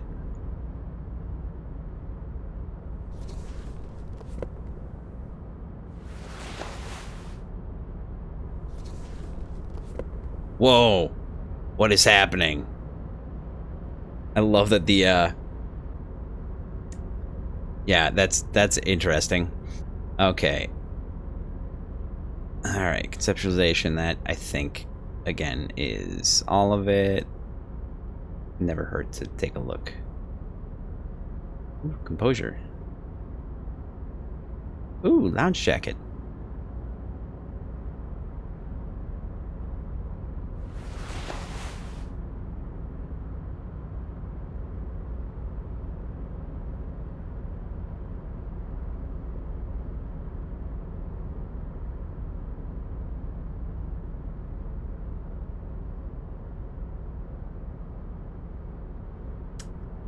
Logic, yep. Yeah, does not. Yep, it looks like that's where we're at. Which is fine. Do with it what we can. No, don't. Oh yeah, no, that's right. It doesn't matter if I save right here. Because I can't save scum the 3-minute thing anyway. Welcome back, friend. What can I do for you? Alright, we're gonna try it, and if we fail it, we're gonna load it, and then we'll try again with a meditation, see if you guys can move a point into intellect for me. But let's give it a shot. If business planning were really your strong suit, you probably wouldn't be a cop. Oh, I feel that one a little bit too deeply. Oh, we just failed it. Okay, so I've got this idea for a board game. Go on. Brace yourself. It's very high concept. I'm ready. It's a pen and paper game where people all over the world can play with each other using radios. Hold on. Have we met before? I don't think so. Yeah, on second thought, it couldn't have been you. Your idea reminds me of a group of young men who came to me a long time ago, calling themselves Fortress Accident. The name should have been a red flag. They pitched me and a handful of other investors on an idea for a role-playing game that would, in their words, change the world. What happened? Well, at first everything was rosy. The ideas were solid, but they were lacking in... How do I put it? They lacked the will to get things done. As their financial situation became more desperate, their ideas devolved from realistic to absolute insanity. Feel that. Feel that. We lost all of our money. High archetypes never deliver. They're only good for peddling Wilkins or whatever creeps they come up with. Wait, where are they now? Nobody knows for sure, but the place can't be pretty. Did you try to salvage the project somehow? Sadly, when we got there, it was too late. The concept had run out of steam. Only dust remained. What I want to tell you is this. It's a very bad idea. Dead in the water. You seem like a reasonable man, but that is not a reasonable plan. I wonder if the actual idea is going to be the dance club. Are you sure you don't want to give those little Wilkins a second go? Absolutely not. Oh, are we just going to get a different thought? Bankruptcy sequence. Business loves silence, the second loudest sound in the world, eclipsed only by the collective screams of market crash victims. So let me whisper to you. Do you feel the veil of the sun god slipping? Are the better days gone? Are we entering bankruptcy? Is the company going to go down and leave you in the gutter with the rest of the dredges, delivering parcels for soup money? You need to crisis manage your way out of this. Again. Alright. Thanks for your time. It was a real pleasure. Sadly though, my current lifestyle prevents me from remaining more than a brief time in any one place. Perhaps we'll meet again, somewhere far away. Farewell, friend, and may your peace of mind guide you to happiness. I hope that means there's a sequel coming. But I think the creator of the game had a falling out with the publishing company and like doesn't have the rights to it anymore, which super sucks. Super sucks. All right. Most recent save. I need that. So we'll try the meditation, and we'll pump a point into intellect if you can manage. So take it from somewhere else and slap it in there. It could help. I'll start talking to him. What can I do for you? All right.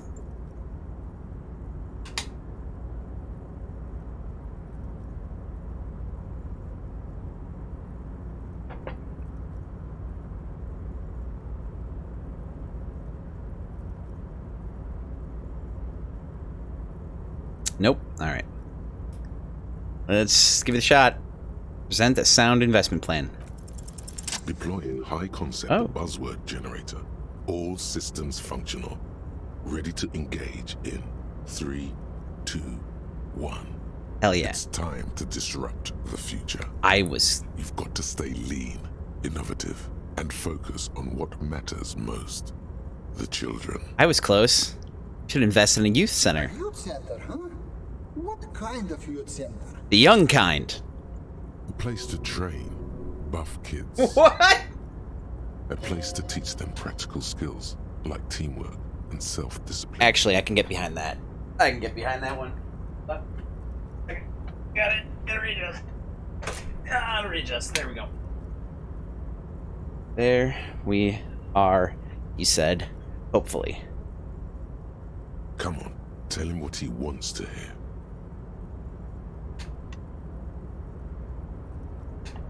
Okay.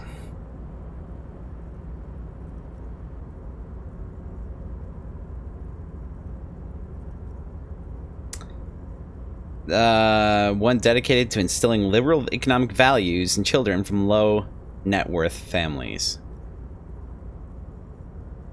That doesn't sound like something that he would go for. One to inspire the future leaders in tomorrow to public service. The man thinks for a moment. I like that you're thinking about the future, but couldn't the center have a more economic focus? Okay, I was clearly wrong. One dedicated to instilling liberal economic values in children from low net worth families. Brilliant. Without children, who'll be there to buy stuff in the future? And that's the burning question. But how do you get children when there ain't no money? Yes, and if it doesn't work out, we can always repurpose the center as a shopping mall or private equity firm. When life closes a door, it opens a window, yes? What's the expected return on this?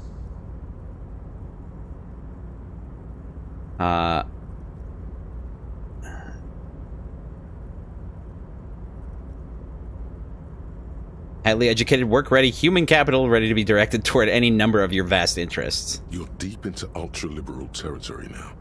Good work. This is... what? Okay. Very impressive. You've got a natural eye for unusual investment opportunities. Thank you. I don't normally do this without a formal pitch deck, but to hell with it. What's the point of being rich if you have to follow all the rules? Right? Right? Right? Here's the round of seed funding. Okay, that... Be enough to prove out the concept and get things off the ground. Thanks for placing your unwavering trust in me. Remember, it's not a handout. It's an investment, and I expect to see returns. I was expecting a little bit more. The pleasure was mine. Unfortunately, I must be away soon. The next time we meet, I'll be expecting an update on my investment. Farewell, friend, and may your peace of mind guide you to happiness. Oh, we didn't get a thought from that one. Bummer. Welcome back, friend. What the pleasure. Farewell. Okay, well, we got a bunch of cash. I wish it was more than $100. How am I gonna buy that light, you know? That's the burning question. Okay, so...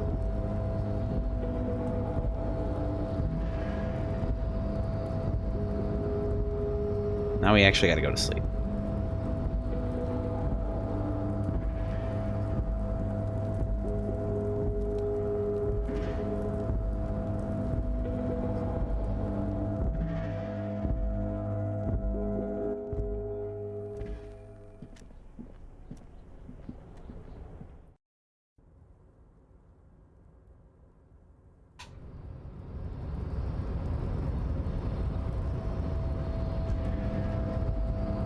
Okay.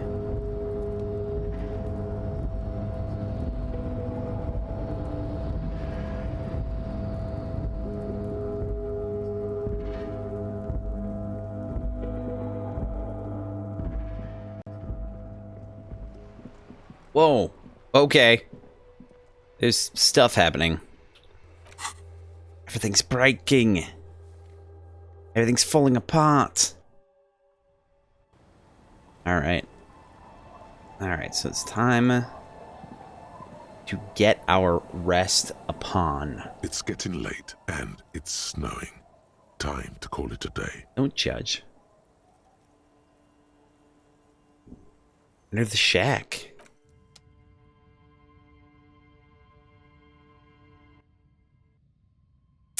Okay.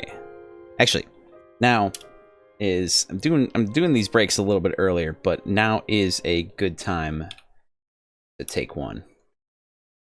I think it's probably better just in general for me to be taking a break every hour for just a little bit.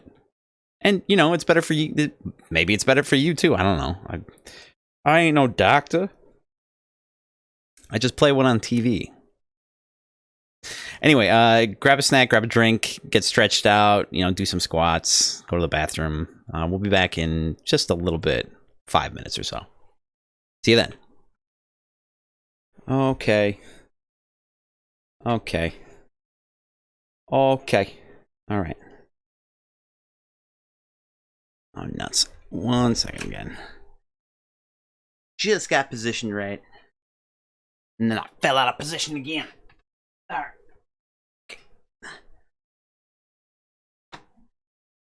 Think that's better? Yes. Feels better. Okay. Alright. Get ye back, stream. That's not how it's supposed to go.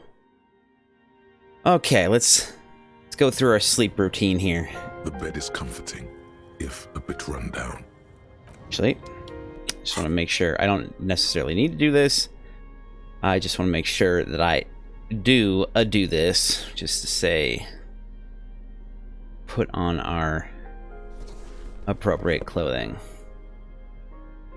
What is our oh yeah. Yes, excellent. Excellent. Wonderful. Alright. Now to sleep. If a bit run down, still, you've earned a rest. Go to sleep. Gonna get a... The place feels almost like home now. Quiet and dignified around you. A new life by the seaside. You're incredibly tired. The darkness and warmth come fast. You're falling asleep. Falling asleep. It's easier this time. Drifting off, your head has found a comfortable indent in the pillow. Your legs and your torso feel like lead weights sinking to the bottom of the sea. Until they're suddenly light. Oh no. This respite. You've earned it, brother. Bask in the darkness. Let it swallow you up and swivel you around while you forget everything you've managed to remember. Is this the last dream? No. This is the one before that. We'll just keep cycling it for you if you don't mind. As long as we can. Spin it like black yarn. Fun.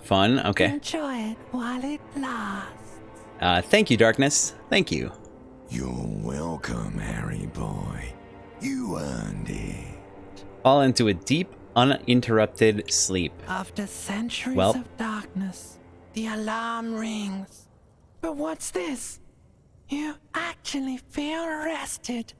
There's no time to cuddle with your pillow, however, or as much as shiver from the cold. The world awaits. Man. What I wouldn't give to feel rested. All right.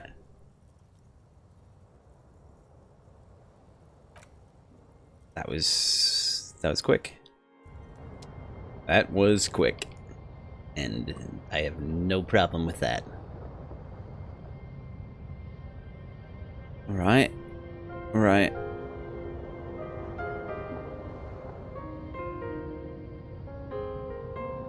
This doesn't look like rested. I'm told that it is, however. What's this? Oh, this is the mirror. An old mirror hangs on the wall. We did it. The expression be damned.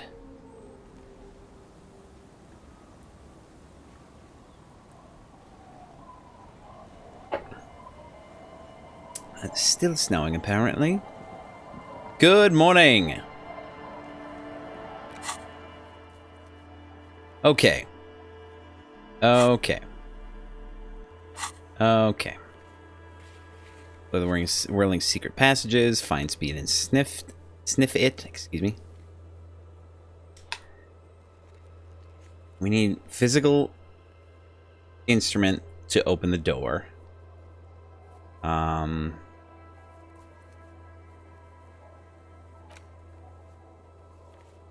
Take a while.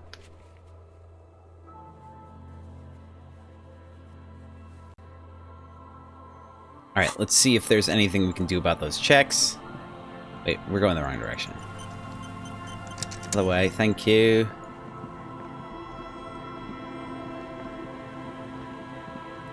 Got there eventually. Good lord.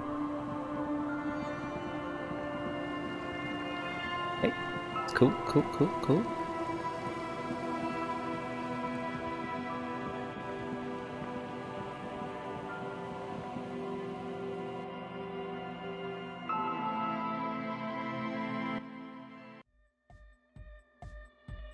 Now this one, interesting. How we stopped being able to look at this?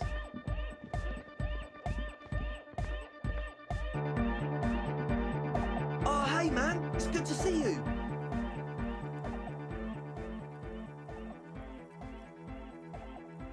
Dance fever incoming. Goodbye, officer.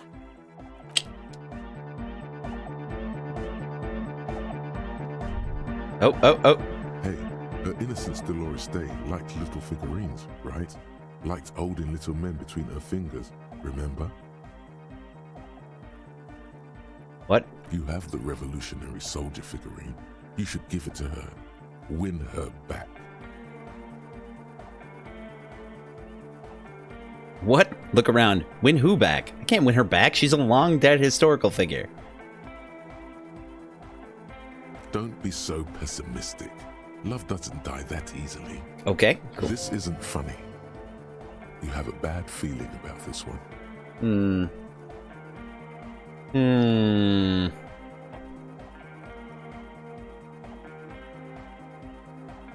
Do I do this one or not?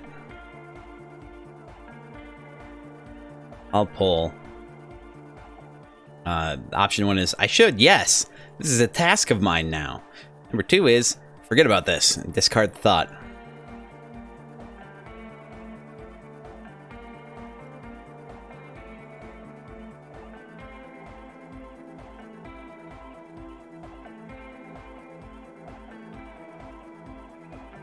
Yep. I'm gonna go with forget.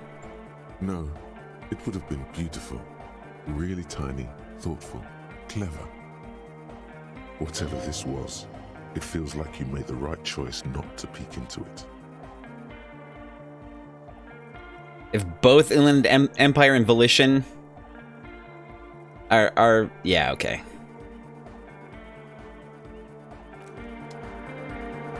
It's probably for the best.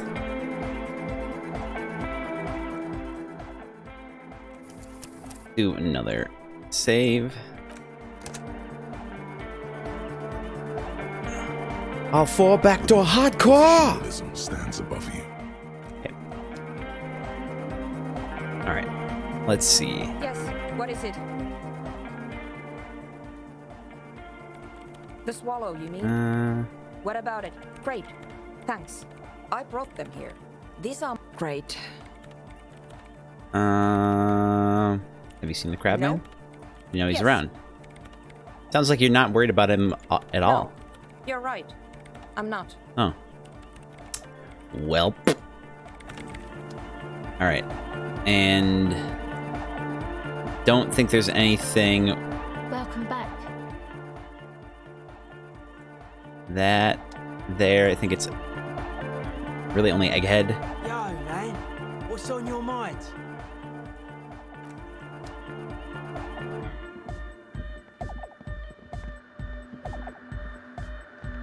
Good morning, comrade! Yeah!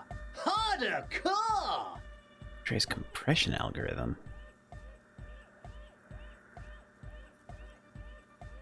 Do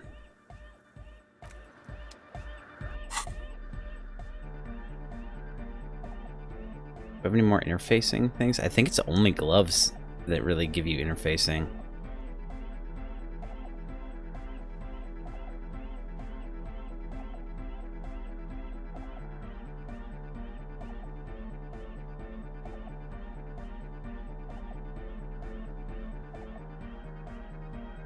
And if so, I have, like, the best situation pretty much possible.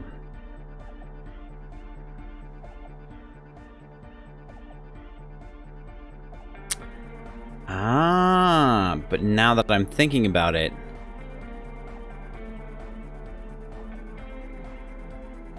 I do have speed. Good morning, Not comrade. a, still not Yeah! a great deal. Harder car!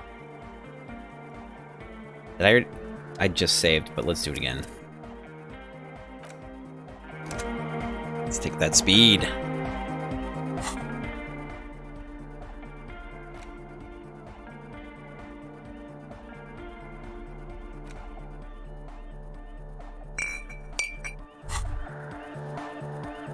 Now that you've acquired some stimulants, it's time for a little pick-me-up.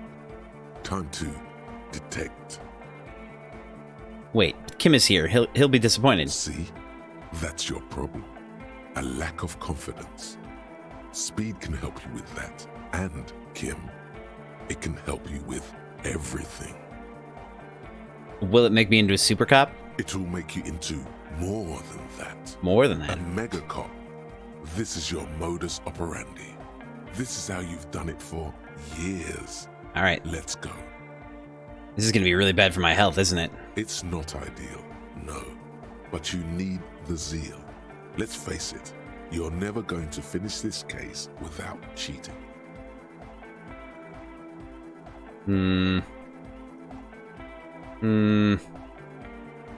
I mean, it's my quest.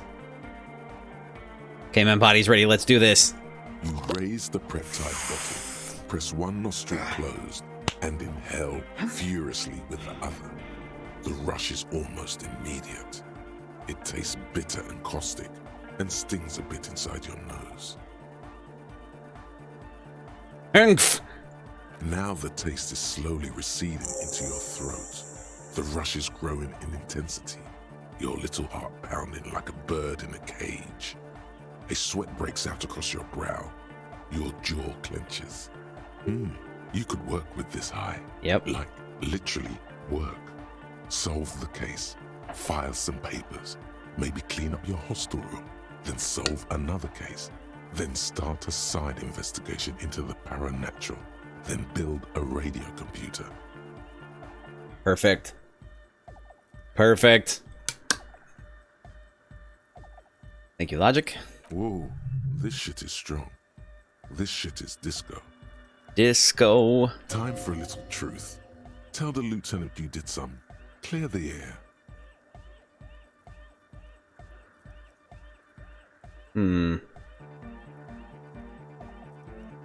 It was for professional reasons.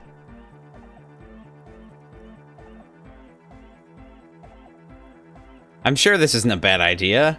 Sure, Kim, I did a little speed. I hope you don't mind. It was for professional reasons. Your mother. I don't care. Do what you have to do. As long as you remain functional, he thinks. Now, let's get back to work. Feels great. Are there any downsides to this at all? To this? You kidding? There are downsides to not being on it. There are massive downsides. It's a potent neurotoxin. You're turning yourself into a frayed idiot. Great. Cool. Let's boogie. Finish thought and spring into action. Everything is clear around you. You're ready to concentrate on the next task in the task chain. In the bottom right corner of the screen, there's a speed button. Speed gives +1 to motoric skills. Perception, reaction speed, hand-eye coordination, savoir-faire, interfacing, and composure.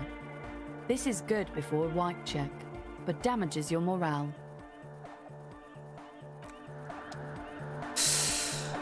Good morning, comrade! Yeah! Harder car! It's better.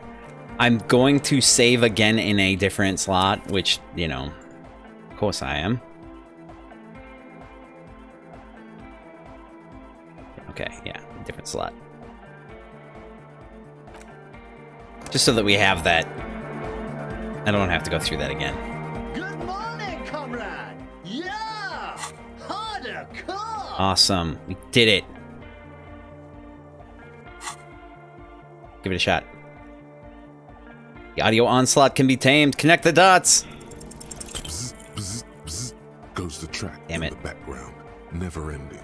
You can't grasp what's missing, but you can try to make something up anyway. Whereof one cannot speak, one ought to remain silent. The young man bobs his head to the music, much as before. I'm going to load.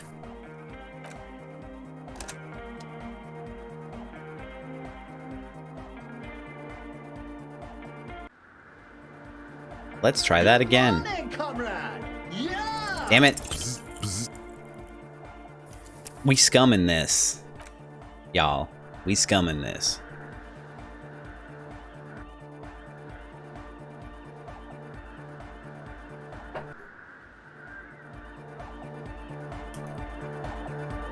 Did I equip a flashlight in here? Good morning, comrade! Damn it. Damn it, man! I think eventually I'll get it. Should be paying attention to the rolls, because if it's like... If it like pre-rolls, that would suck. Come on, man. Right. Shouldn't be this hard. I guess I got away pretty easy with the other one. Damn it!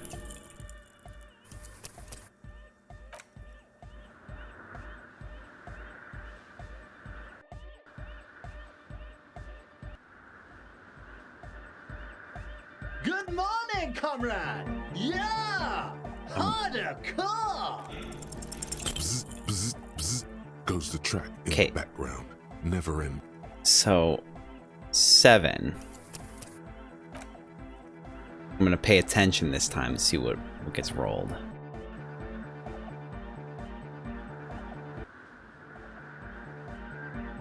Good morning, comrade! Yeah! Harder car! Bzz, bzz, bzz, goes the track in the background. 6. Okay. Interesting. Okay, so different roll.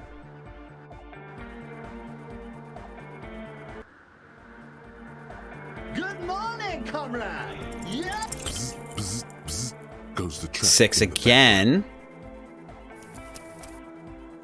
Which 7 and 6 are pretty close to like average for like those tend to be more average for adding 2d6s. Good morning, comrade!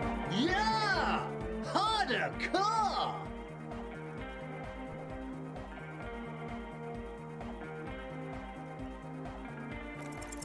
Sidechain the beat. 8. Sidechain the beat? Sidechain? What does it even mean? Listen, you can use the compressor to select between which track it's compressing, either the auxiliary signal or the main input from the tape. Make it alternate between the signals. The compressor controls the gain based on the level of the signal on the aux sidechain input. It will allow maintaining a loud sound without peaks that fill up all the headspace. Okay, Egg, you need to start sidechaining it. Explain the concept to him. Sidechaining it, you said? He turns down the music, his hands moving deftly across the mixer, setting up the necessary controls. Then he puts on his headphones and his eyes go wide, wider than they've ever gone on drugs. He starts jumping up and down with bliss in total silence, still listening to his headphones. Hey, what did you do to Egghead, Cop Man? Did you break him? Just wait and see. Nodded Egghead. Are you ready, pussy? Noid straightens his back, ready for the beat. I was born ready, Egg. Give him a thumbs up.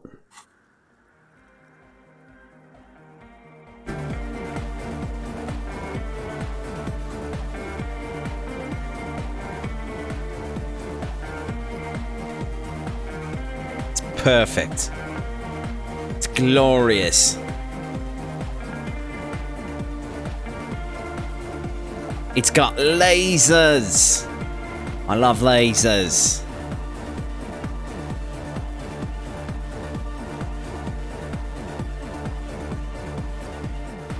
The audio assault is glorious. The speed freak dances on the stage, intensely waving his hand in the air. This is beauty! This is life! What in the world is going on? The way melody and bass flow together, it's unnatural. Your body is taking a beating from the low frequencies crashing over you. It's making you feel alive again.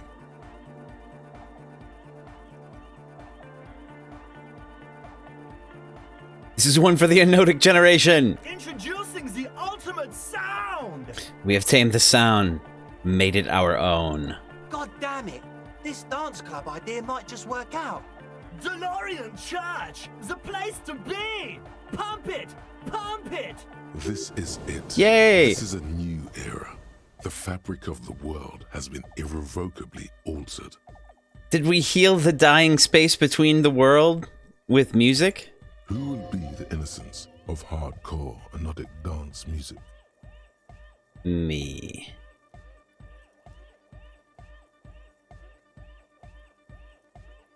Me. Or Egghead. Actually, probably be Egghead. Alright, so that means we did it. We did the thing. We didn't even have anything for Wednesday and it's still there. How crazy is that? Oh, hey man, it's good to see you. Damn.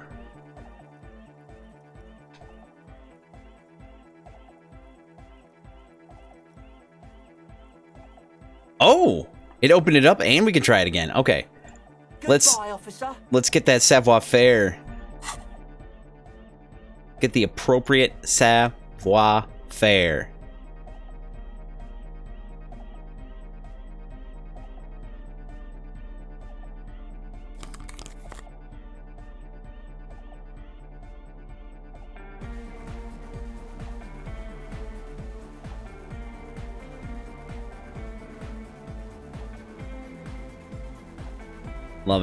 Loving it, taking it. It's great. Holy shit, that background is crazy. Look at that. Look at that go! I swear we had more... Oh, we do have a lot of stuff that affects savoir-faire. That's That's right. We get a lot that affects it, but it's most of it's negative. If I remember correctly. That sucks. We only have the one? Oh wait, we must have more than that.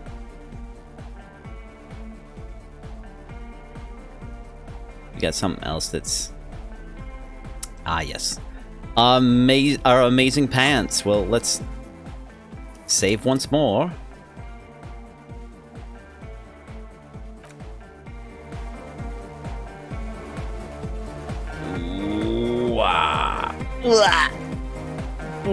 Sorry, moving my leg.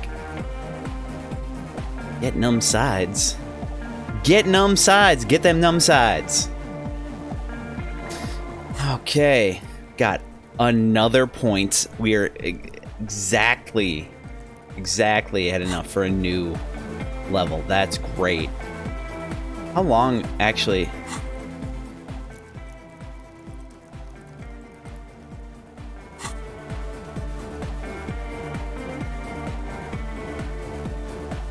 I don't know how long our, Oh. Man, it's good to see you. Oh, 49 minutes left. Oh, man.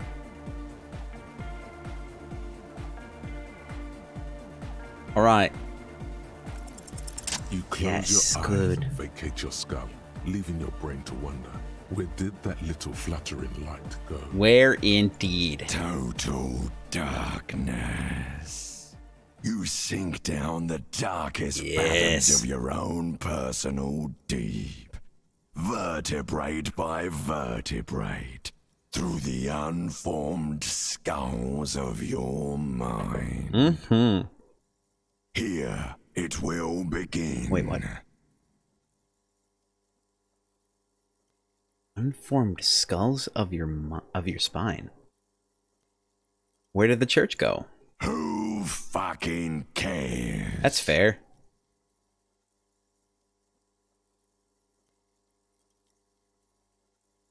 I hate waking life. Good. No, not good. Really? Orgasmic. All right. Where did the music go? Oh, don't worry. The music's still there. It's you who is gone. No, really, why can't I hear anything? This is a pivotal moment. Try not to piss yourself. Concentrate on hearing. Nothing. Just the immaculate silence of your spinal fluid. Electrified. What was that about unformed skulls? I'm gonna let you in on a little secret. Whoa. Every vertebrae in your spine is an unformed skull ready to pop up and replace the old one. Like shark teeth. The one you're currently in has a little brain forming in it, waiting for its turn. What? Alright. Interesting. To rule the world. As it ought to be. Where is it? In the spinal cord. Okay, Randy Savage. What is happening? From what I can see, it's about to bust a move. Oh, absolutely bust a move. Foolhardy. Do you even know what's happening on the surface? Maybe 1,000 years have passed. Or maybe you started spazzing out like 2 seconds ago. Yeah. With your eyes still closed, the first thing you feel, all the way back in the pivoting darkness of your own torso, is warmth. You have become a triumph of rhythmoplastics. What? I'm sorry. Somewhere in a smelly wooden church on the coast of Revachol. The wounds from the war you waged on your body are healing. Twist by twist. Turn by turn. Beautiful. As you open your eyes, you should scream. Hyper, hyper. It seems appropriate. Yes. Hyper. You have become a flawless interlocking mechanism, a flesh and bone approximation of the throb coming from the speaker setup of the one called Eggheads, entirely, rigidly imbecilic. without pity or fear. Damn, dude. Tearing it up. Free from self-awareness, no deliberation, only, and I mean only, execution. Hell yeah. Oh my God. No way. This is really happening. His reel-to-reel mixer blasting the anthem of a future that will never come. The young man observes your moves for a second.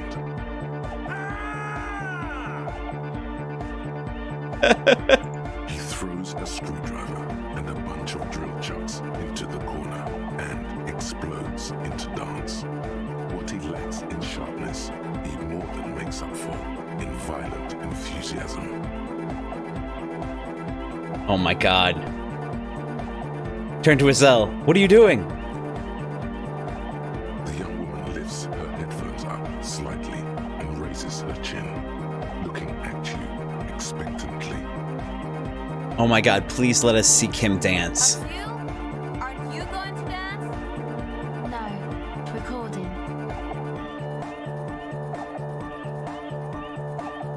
Okay, she turns to Suna, then back to you. She briskly shakes her head and puts her headphones back on. The lead programmer throws the other young woman a knowing glance before turning her attention back to her own work. She's still at her mainframe, pressing buttons, reading printouts, but she started nodding her head along to the music. Dance! Pointed Andre. It's the law.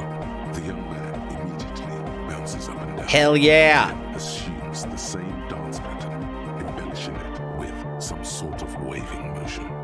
Hell yeah. Kim, get in here! Call for the lieutenant to join you. What's going on here? Delinquents. He grumbles. This is clearly a Code 31 emergency.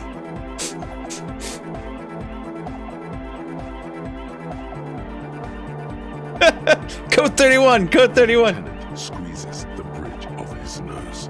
The lights reflect off his glasses. He's obviously having trouble adjusting to this new reality. A Code 31 emergency? Really?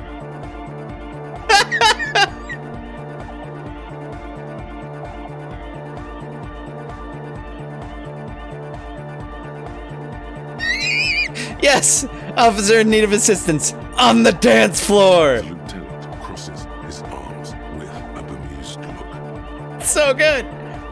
What's happening? The lieutenant is forced to yell over the futuristic music blasting from the speakers. I've become Dance, destroyer of worlds!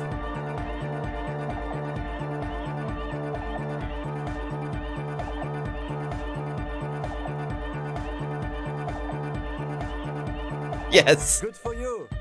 Rock on then. We ain't going anywhere before we tear shit up! What? Aw, hell.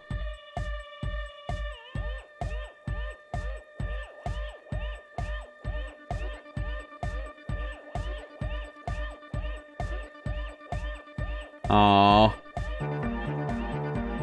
I would try it, but I don't want to, especially at this low, I don't want to screw that up. I mean, my authority is hot garbage.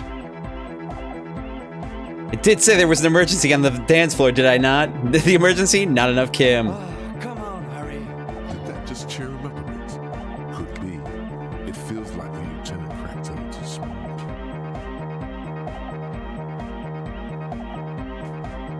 I might have to try it. And then maybe bank on getting more authority next time by not holding that damn clipboard. If we screwed up. Come on, work with me. That's it. Don't let the lieutenant leave without getting his hardcore on. Damn it. Dance, monkey fucker. Excuse me, what? Stop immediately. Stop dancing. Whoa! No, that is not okay. I don't know what got into me. I'm so sorry. I lost control for a moment. Holy shit.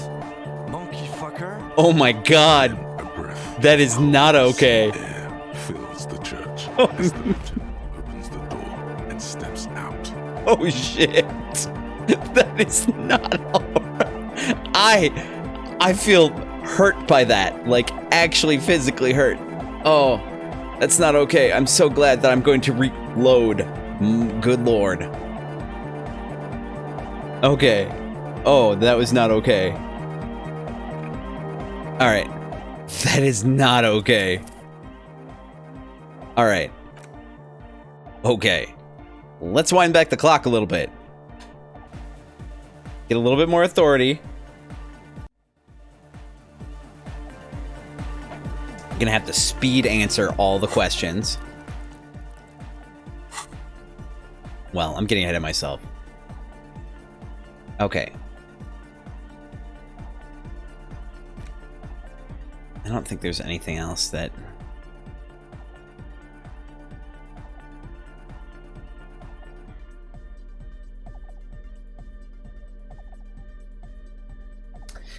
Do you get more tear if you drink alcohol, if you finish a bottle?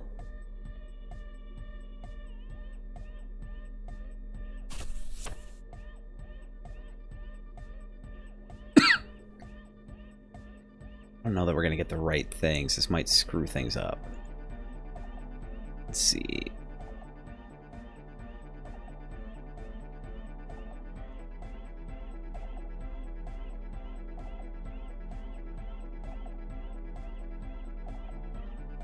Yes. Yes.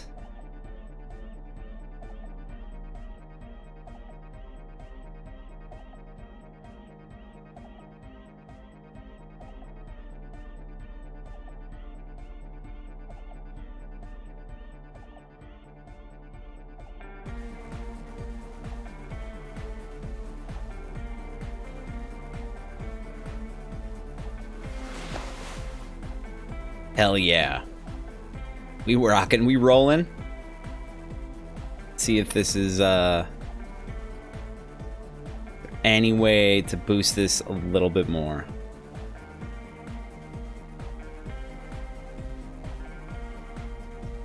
Excuse me.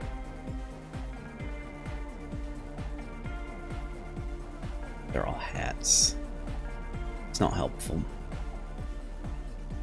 All right. You know. Oh, wait. Honorable one, you have accumulated a substantial amount of honor points on your life path. You are a man most virtuous. Wait, there were honor points? Of course there were honor points. Did you think no one was paying attention to all of your honorable deeds, Honorable One? I only try my best. It's the most any of us can do. Oh, the modesty on this one. Another 10 honor points for you. Hooray, 10 honor points. You are on the fast track to becoming one of the rarest, most revered of all police officers, an honor cop. Another Kappa type? I thought we had all of them. Isn't honor sort of an archaic concept? Living in the name of virtue and doing noble deeds while expecting nothing in return is not archaic. How can you even think that? All right, sorry. Selflessness forms the basis for the warrior code, an ageless code, as fit for nomadic Ilmaran tribes traversing the vast Red Plateau in Provincia Gordi, as it is for your neighborhood postman. A warrior code, you say? I do feel like a warrior. This whole thing is beginning to sound very me. Sounds rather arrogant, a secretive self-regard. No. You see, you're putting the needs of others above yours. You get nothing in return, not even praise. You always get the short, noble end of the stick. Don't think about it too much. Just say it. Are you ready to get knee-deep in honor? My honor is my life. Yes, your deeds are spoken for you, Honorable One. But to fully drape oneself in an eternal cloak of honor, a ritual must be completed. A rite of honor. Oh no, what am I getting myself into? Even among the honorable, only the most dignified are deemed worthy. But you, O Honorable One, have excelled. in honor.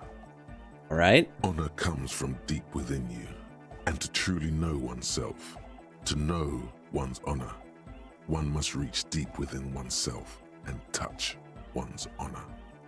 Okay. You need to bring the thumb of your right hand, your sword hand, to your rectum and stick it in there to form the Arch of Honors.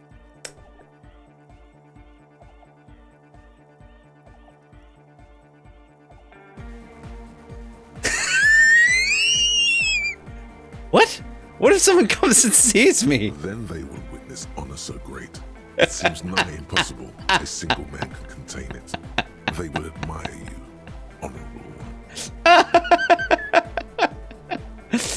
Oh, authority making you do dumb shit. I love it. You're crazy if you think I'm just gonna stick a finger in my ass. No way. Most dishonorable are those who have known honor, carried honor in their hearts, and then disowned honor. They are the honor fallen. You brought much shame on your family today. Your name will forever be tarnished by this most shameful of deeds. Be forever banished, shameful one. Okay. That was, that was a thing that happened. Let's save it in another slot now. Okay. All right. Oh, hey, man. It's good to see you. Now let's try again. You close your eyes and vacate. Cool. Total darkness. Here it will. No. Don't worry. Okay. The music. Why can't I hear anything? Nothing. Where did the church go? Fucking Good. no. Orgasme. What was that about unformed skulls? Okay. To rule the world. Oh, shit.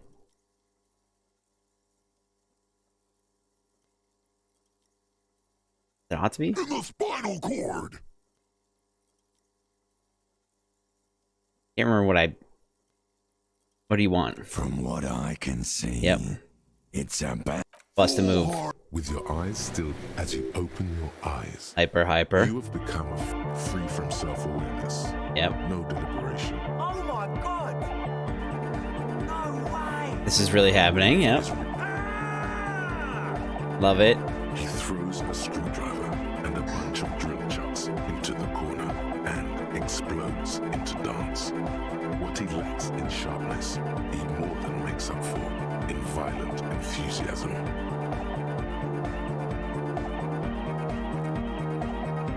Okay. The young woman lifts her. Asil, aren't you going to dance? No.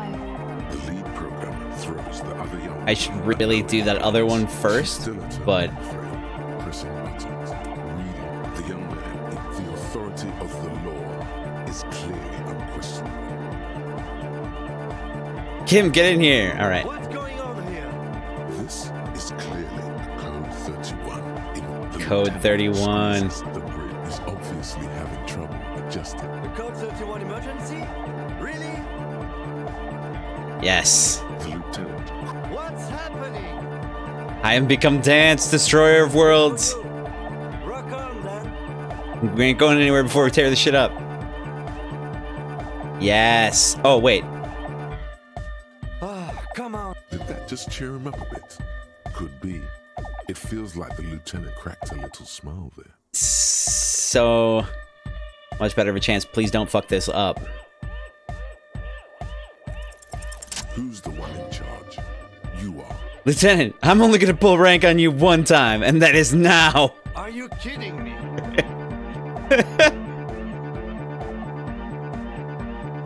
He got a rock. It's all a joke to you, isn't it? Chain of command? Joke. Future of dance? Joke. Well, no more. Cut a rug, Lieutenant. What? Get a what? I said cut a goddamn rug, Lieutenant. Boogie woogie. Sheesh, okay. He backs up with his hands raised in the air, observing the crisscross of your feet. Okay, you psychopath. I see what you're doing there. It's jacked up footwork, plus is that Ubi folk dancing? Nah, it's not Ubi folk. It's hardcore. Yeah, whatever.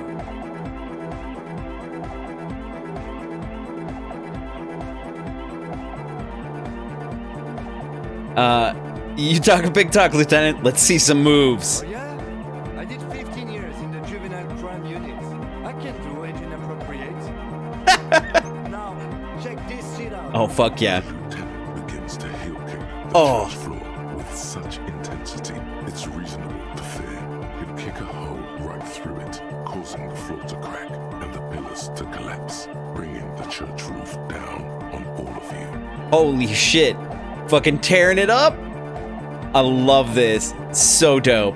All right. Is there anything more I can do? I want to break the limit. The dynamic motion of your flailing body is bordering on the extreme. You're going off the charts. Fucking, I love it. Feel as if turning on the hyperdrive will be a point of no return. Feels almost melancholy. Are you sure you have the entire posse for this? I think so. Together. Where are you? Here we go again. Hardcore filthy air. The sound above my head. What now? The sound above your what? Above my hair, man. Okay, this is too imbecile. Excuse me. Oh, hell yeah! Hell yeah! Turn on the hyperdrive, baby. Come on. Do not fuck this up. On the coast of the Martinez Inlet is a small weather-beaten stave church built 380 years ago by settlers from the Occident, most likely to guard against an anomaly at its center. An officer of the RCM is contorting his body into idiotically rigid shapes as he invents the future of dance music. It's the hardest anyone has ever danced. What is this strange feeling I keep having? This cold, even now. I am la Revacholière. Sorry? I am the city. What do you mean you are the city?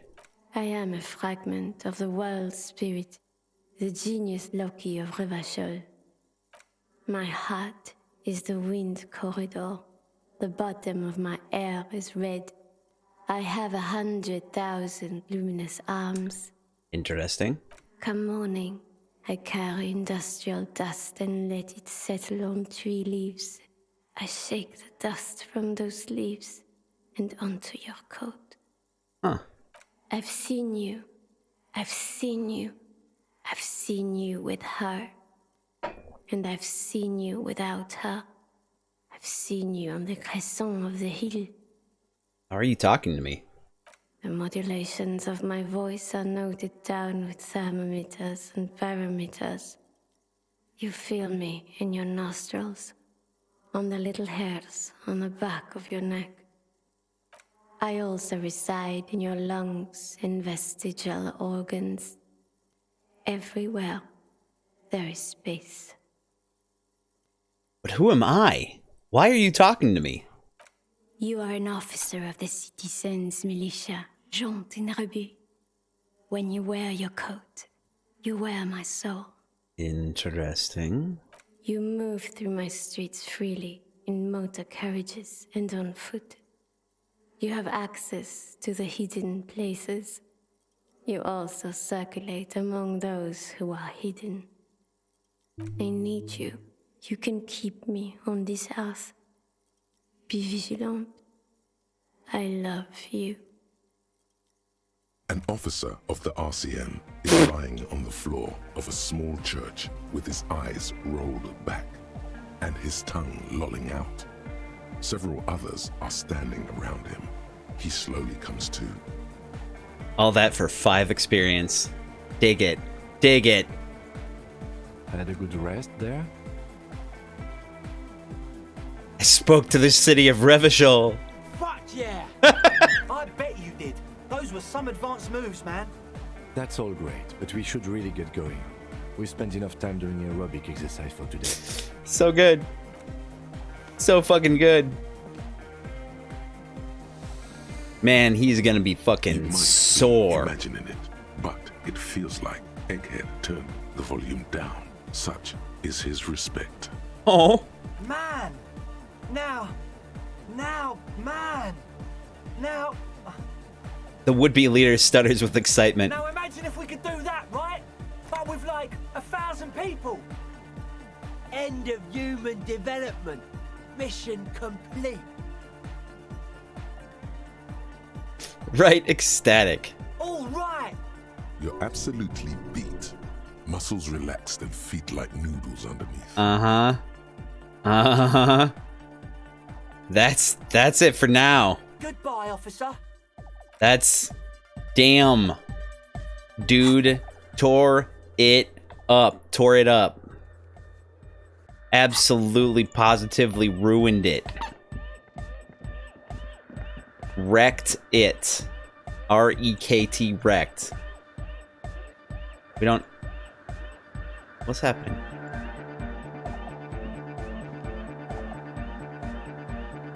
Oh, we can't even talk to Egghead anymore. What is it? That's weird.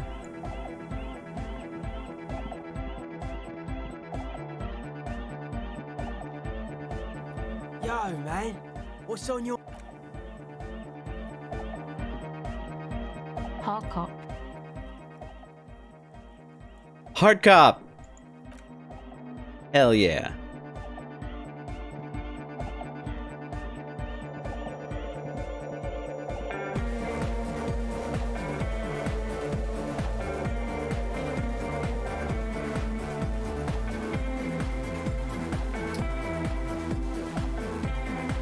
Did I turn on auto run somehow? Oh, got it. I've got it. I got it. I figured it out now. That was dope. All right. So let's, like, save.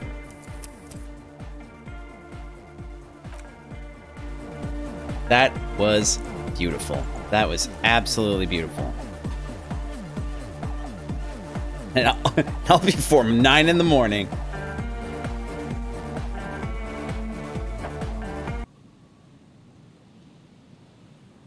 Like, damn, dude. Intense. Okay. So let's get our equipment back on. Perception.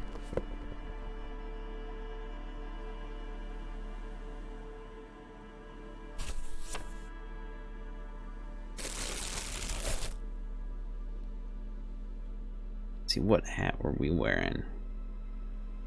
Were we wearing our Dick Mullins? We were wearing the Faun. For a little bit there, anyway. We're going back to Dick Mullins. And these bad boys, logic.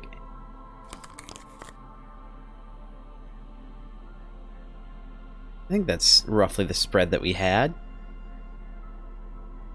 That's what we were working with. Want to say. That sounds right.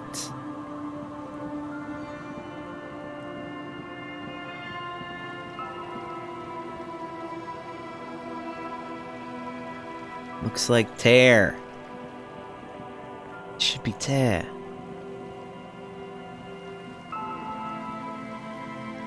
Okay, let me think here. What else have we got to do?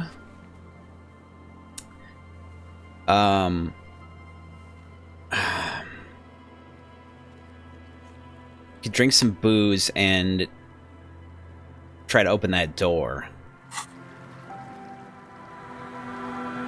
Yeah, let's... Damn it. Get back into the right area and then do some quick transport. Okay. Let's readjust a little bit.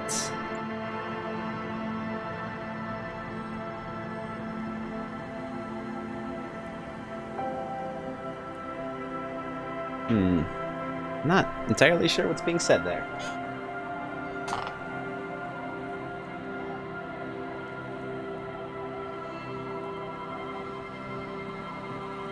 In the right place now? Yes, good. All right.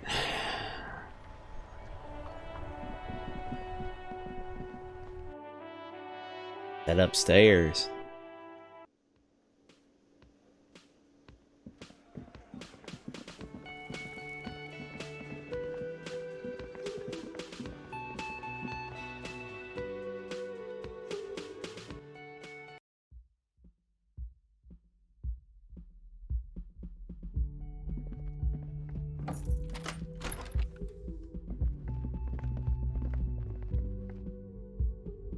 This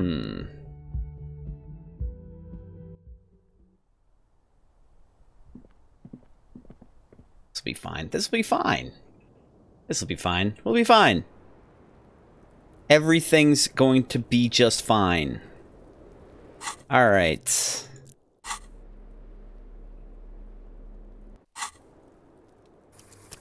I'm gonna save that game. One more time. Oh, I should have waited. Let's boost up our physical instrument.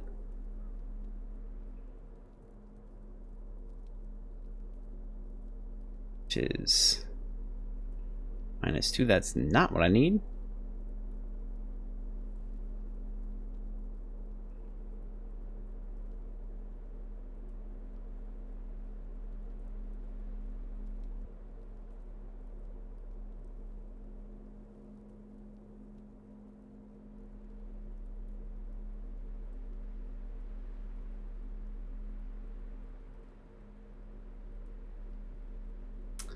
Yeah, I think we only got the one.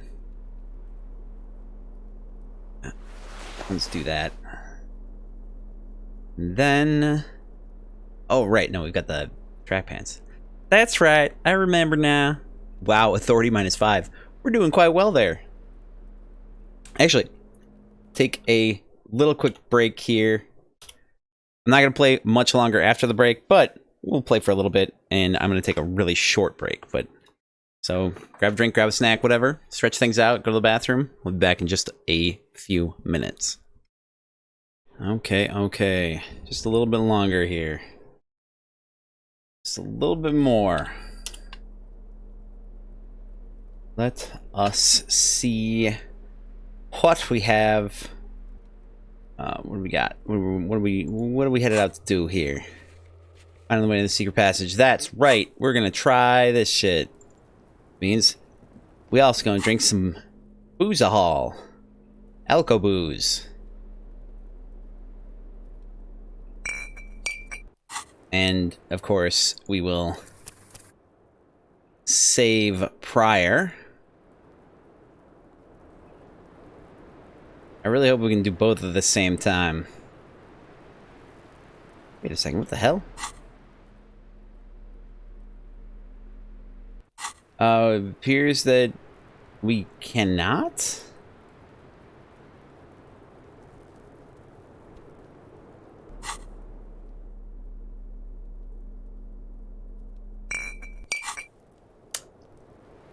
Okay, that's... Do we need our cork hand free? Is that what's up? Weird, okay, alright. I'm gonna save again, same slot. Just so we have it available.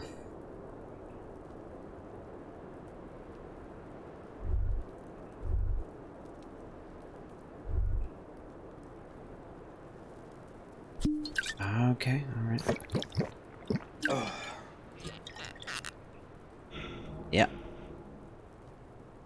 Did it though? I don't think it did. The same small, heavy door. No lock in sight. Alright, that's real not good, but let's try it anyway. Good lord. We did it. That booze is impressive. Something cracks inside. Okay. It is an unbelievably satisfying sound. Right. Yeah, there we go. Nice. The young woman nods. Sounds like the property damage wasn't in vain, at least.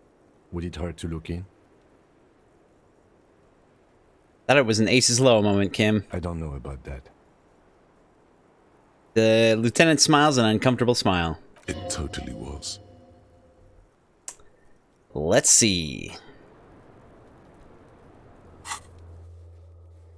Uncover the secrets hidden within. This is where the one sniper lady's hanging out. I'm betting. Who save? Let's go check it out, shall we? Let's get our normal stuff back in place. We're probably gonna want this. I had to bet. What did we change out? Just the shirt.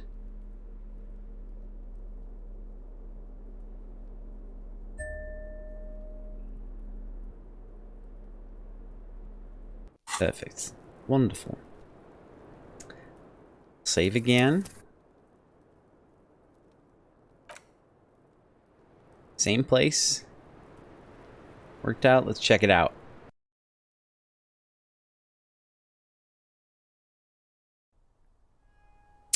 Oh yeah, baby. There's a tiny hole in the wall. You see a bedroom on the other side. You can almost see the shape of a man and a woman writhing inside, bathed in drug sweat and dirty linens. Bottles lie around everywhere. I think I can see into Classia's bedroom from here. You can barely see through. Better not to jump to sensationalist conclusions here. The footprints on the floor, however, definitely suspicious. What were those people doing in there? You lean closer to the peephole instinctively. I bet they're doing something quite unnatural. They're sensationally unnatural. Finish thought. That's it. That's all we've got. All right. Wait. Oh. I meant to have the flashlight. Where?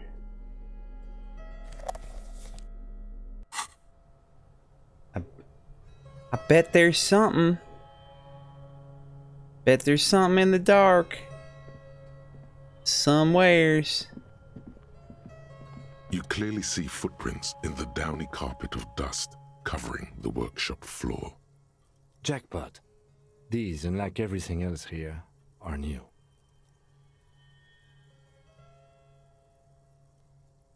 Let's have a closer look then. Crouch to study the footprints. Large prints, most likely made by boots. The size is hard to determine. Sole could be bigger than vamp. The soles have left a pattern, uniform, horizontal lines. One person has been here. They've gone back and forth. The tips point both ways. This print is unlike one left by a regular worker boot. It is not a brand sole with logos on it. It seems custom-made or old-fashioned. Interesting. Shoe size is 41 to 42, maybe 43. It could be a large-footed woman or a small to average-footed man. This is, unfortunately, the worst, most vague shoe size there is. Of course. Damn.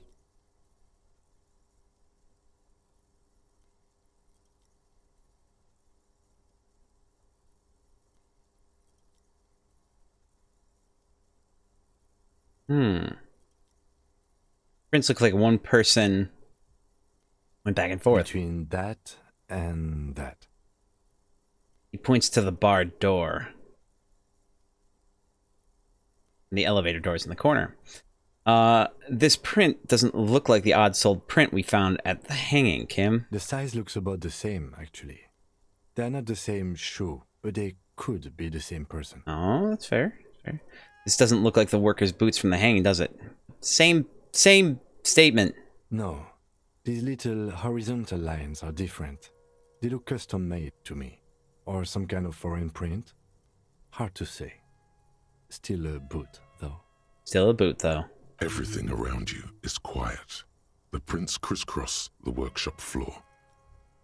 Someone's been here in the last week or two. 3 weeks maximum, from the dust coverage. It could easily have been 1 week, too. You know, officer. He looks at you. This is good. He likes it. There's a little smile there, in the dark of the workshop. The Blue Door was a mega investigation after all.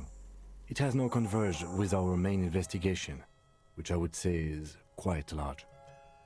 Okay, what does this mean? It means someone snuck through what seems like a secret route, behind our rape victim's room, in the recent weeks. This may prove to be significant. All right. move on.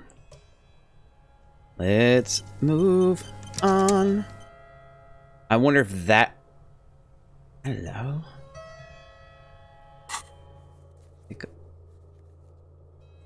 Oh, right. I'm sorry, what?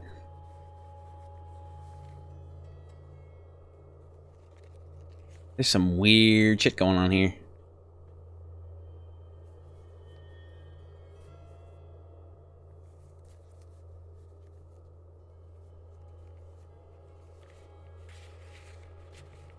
Yeah.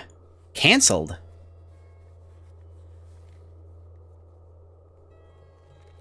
Interesting.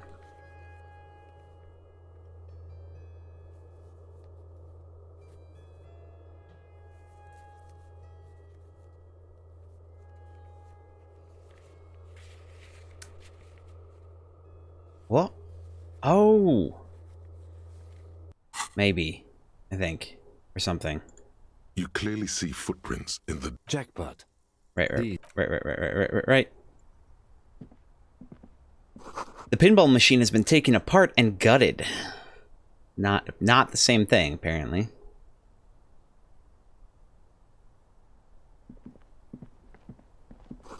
Schematics for a pinball machine. Futurism themed.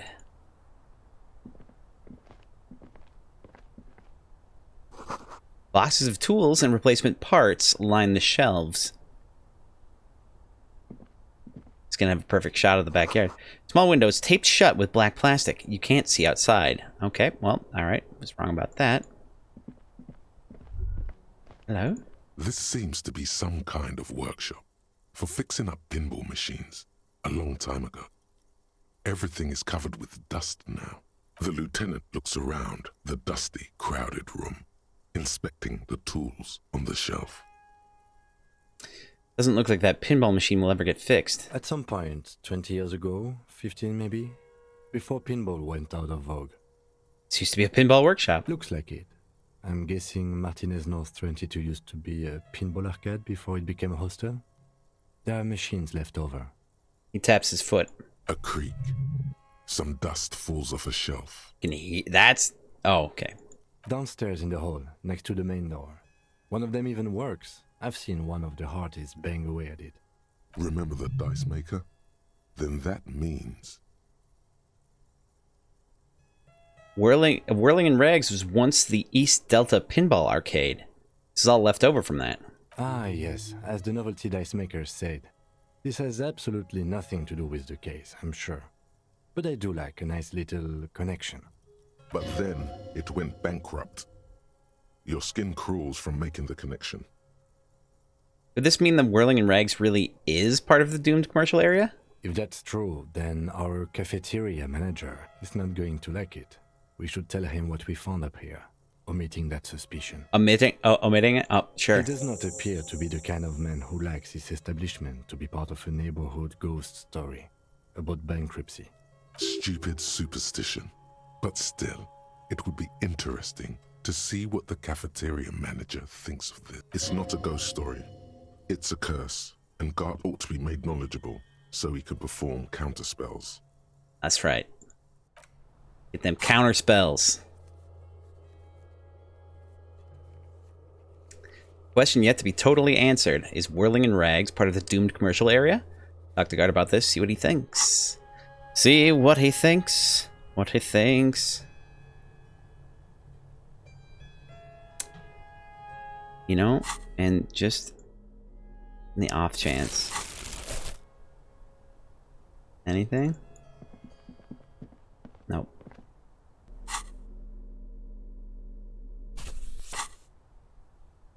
It was in the drawer.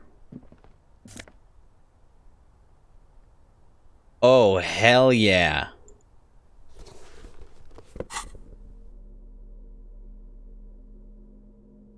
Pinball maker's coat. M. Niflox Blues. Interesting. Okay. This dusty old coat used to belong to someone called M. Niflox. The name is stitched into the silk lining. It smells of moths and ancient engine grease, but fits you perfectly. A strange, lonely emotion fills you when you tighten the belt around your waist.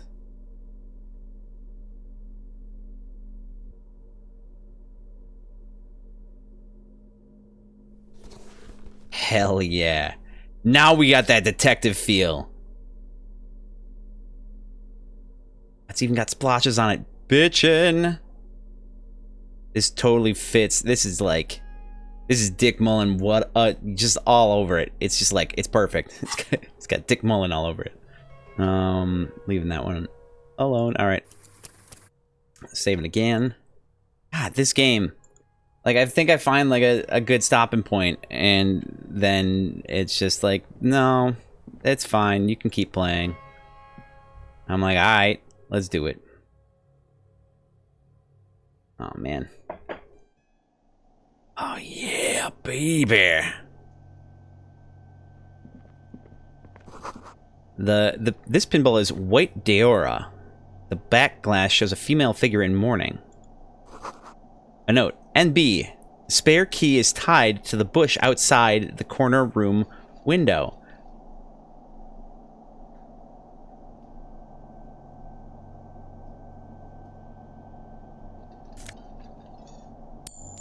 $5. Damn. Sneaky fucking bastard. Over there, in the corner. The pinball machine? Not just any pinball machine. This is the pinnacle of pinball. Cornelius Gordy and the Mountain Goats. It's lit. You can't wait to get your hands on it. Lit. A phrase almost synonymous with the Insulindian pinball scene. Any pinball scene, really. Kim, are you seeing what I'm seeing? Point to the machine. The pinball machine. Gordy's Goats. A classic. Wait, you've played it? A little. Feels like a lot. Too much to play it again. Let's take a closer look. Pull out the machine. Ah, great. Lieutenant size. Cornelius Gordy and the Mountain Goats reads the golden lettering on top of the back box. There's a small column of text underneath. The machine is coin-operated. Get the game on, Fingerboy. Those flippers are ready. Lean closer to read the text. Above the painting of a mustached man climbing a hill, a column reads, inspired by the legend of Cornelius Gordy, taken on the world's tallest peak, Corpus Mundi. The Mesk legend holds that when the nation is in danger, heroic Gordy shall return and save his people. Inspect the playing field. The theme of the game is to explore Gordy's climb through the perspective of goats and to ascend to the top of the mountain in a time of trouble. The peak of the mountain is at the top of the playfield. All the balls have small goat icons on them and represent the goats as they race up and down the mountain. Areas around the playfield represent Gordy's climb, places he was said to have camped, which the goats can discover. Get them to the summit. What's with all the goats? Indeed. Think of them as balls. Sure. I don't think that's a... Alright. Sure, let's do it. It takes a while to get into a rhythm, but pretty soon you're able to keep 3 goat-faced balls in play with relative ease. Too many. Go, Fingerboy. Go, Fingerboy! I feel sorry for the goats. If they only knew the kind of guy old Cornelius really was. Wait, what kind of guy was he then? The kind of a guy who uses the word savages a lot when recounting his travels. Ooh. A masked nationalist. A racist mountaineer. An avid huntsman too. Oh no. He was often photographed in his dining hall, surrounded by wall-mounted hunting trophies from every continent. That is not cool. He also hit his wife. Okay. And kids. Other people's kids too. Sometimes pets. Hateful little man. Yeah, fuck that dude. But you seem to be having fun. He nods at the machine. I'm pretty good at this. Continue playing. Your game is definitely improving. The jolly goats are flying all over the board. And although a few plummet to their deaths, you're never left with less than 3. Suddenly, a special passage leading to the summit slides open at the top of the board. This is where the balls need to go. Concentrate and aim for the narrow passage. Maneuvering a goat ball into a position Goat for ball. a perfect hit isn't easy. More fall to their deaths. But finally, the opportunity presents itself. One of them gets through. Hell yeah. Tiny hammer shatters something inside the machine. Something glass. What?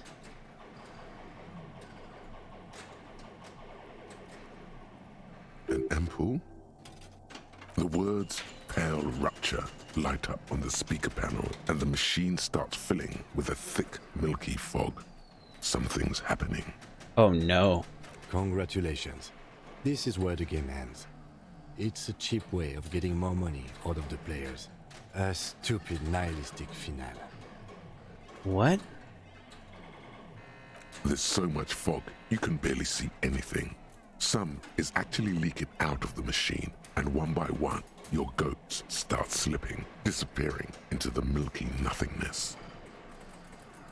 This can be navigated. The balls leave almost imperceptible disruptions in the fog. Use them to calculate where they hit next. The amount of focus it takes to predict when a ball goat is in striking range is staggering, but it can be done. Come on, baby. Focus. You're down to your last goat, going mostly by sound. Eyes are useless at this point, but that goat is something special. 5 times you snatch him back from the jaws of death. Oh shit, Kimball! Yeah, right? This is dope. You're in a perfectly balanced system. Fuck! Where neither you nor the pal is able to get the upper hand. This could go on forever. Aw, man. So you were making enchiladas, but they were too spicy? Oh, man. Ain't no reason to apologize. What the hell, are you making enchiladas?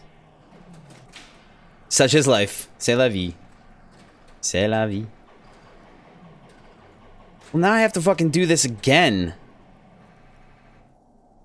Because I got to get that reaction speed. But we're going to try it, even though it's really low. Oh, you want to help me with meditation? Give me a little bit to the in vino veritas, in wine there is truth. Yes. Why am I bad at ball games? Oh, right, from the thing. All right, let's do meditation. Hit me up with some motorics.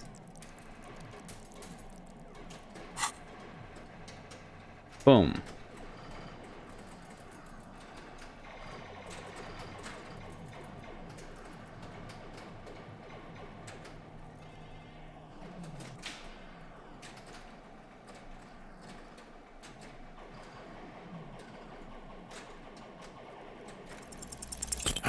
She can't even didn't see it. Didn't think the so. Last goat plummets into the fog with almost suicidal glee. There goes nothing, finger boy. Can we do it again? The machine is dead and silent. It needs serious maintenance. Oh, well, screw y'all. We gonna try it again. Oh, hell. Save then? Alright, well. Let's do everything over. I'll save this time. Oh, perfect.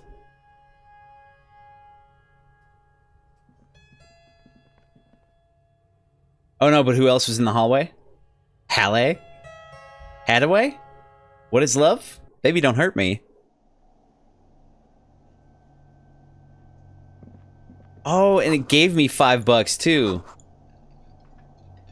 Yeah, the spare key's tied to the bush outside the corner room window. Corner room window. Oh, it's... Okay. Alright, so here's... No. Let's not save yet. Let's equip. What was it that we needed? Was it hand-eye? Was it hand-eye coordination or reaction speed? Damn it.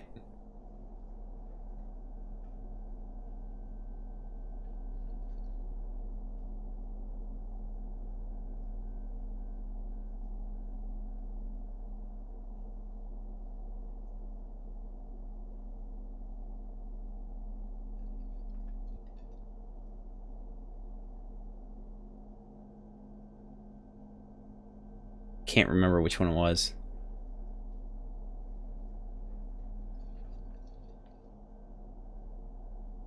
And we don't have a lot for either.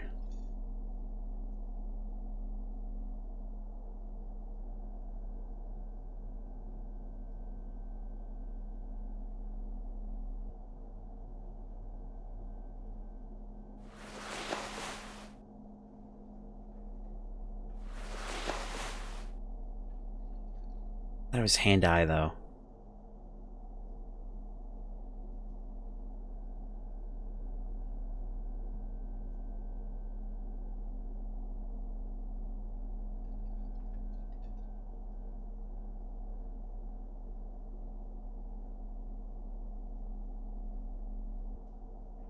But I don't think we have any of that anyway. I think we already got the one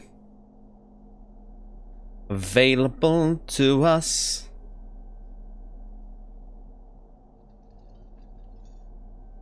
Yeah.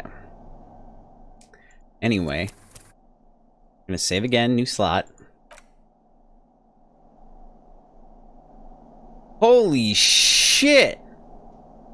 Stir fry, damn! Thank you so much! Throwing around gifted subs to 10 people! Holy shit! That is incredible. Thank you so much. Happy New Year. Happy New Year to you, too. Check it out. You got an extra badge there, too.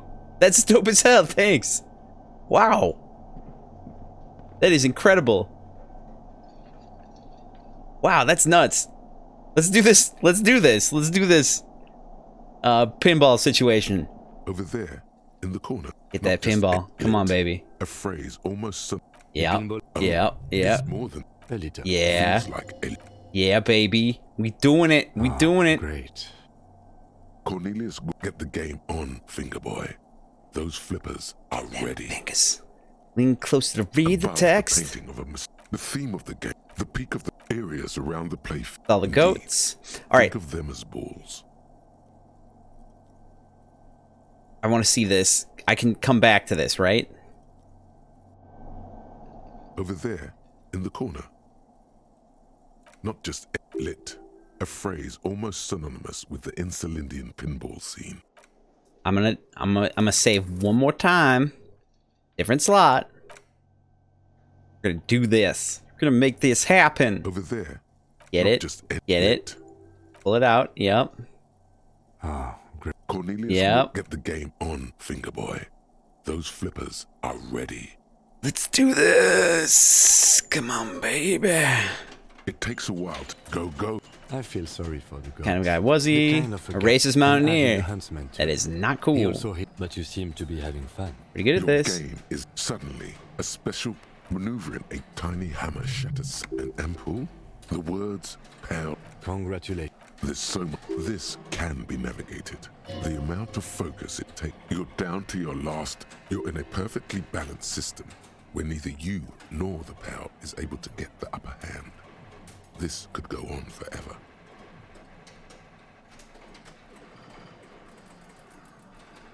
I want to say it is reaction speed. Okay, good. We'll do another meditation. I want to see if this Kim, it can be done just watch, is going to change it, but we'll do it after. And put a point into Motorix. I am. I've seen it before. Played it too. You will eventually make a mistake, and then it's all over. Oh, really? Alright. Meditation.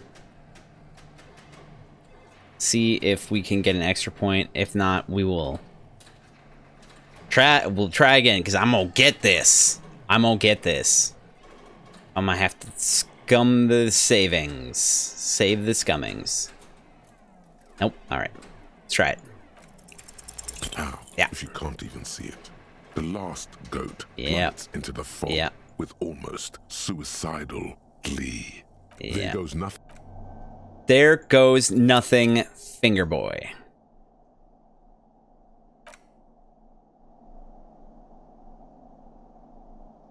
Dude, that was nuts. That was nuts. Thanks so much. Over there, in the corner. Unexpected. You know what? I mean, maybe not unexpected.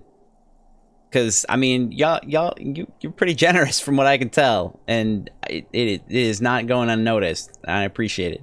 All right, just lit. Let's do it. Let's do it. Let's do it. Let's get it done. Come on, baby. On, finger boy. Those flippers are ready. Yeah. Can do this. We can I feel sorry for do this. All right. Kind of an Boom. avid huntsman. Not cool. But you seem to be having fun. Pretty good, baby. Suddenly, maneuvering a tiny hammer and ampoule, the words. Come on, baby. This can be navigated. Lesson 1, rookie. Always expect the unexpected. That's fair. Thank you. To calculate where the amount of you're in a perfectly balanced system. I am. I've seen it before. Played it too.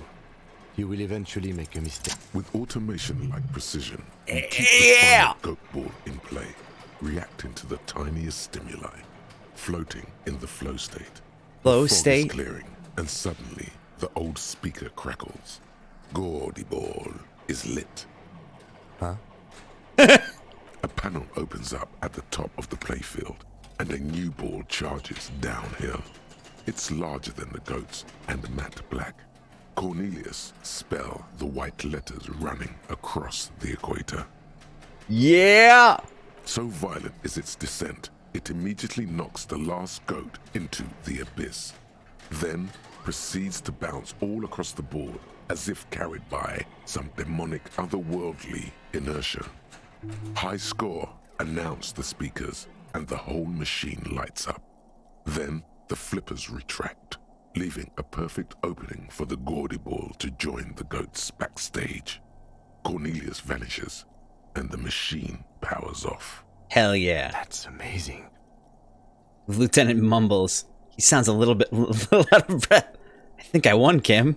You didn't just win. No one I know has ever beaten Gordy's goats. That is a monumental achievement, Detective.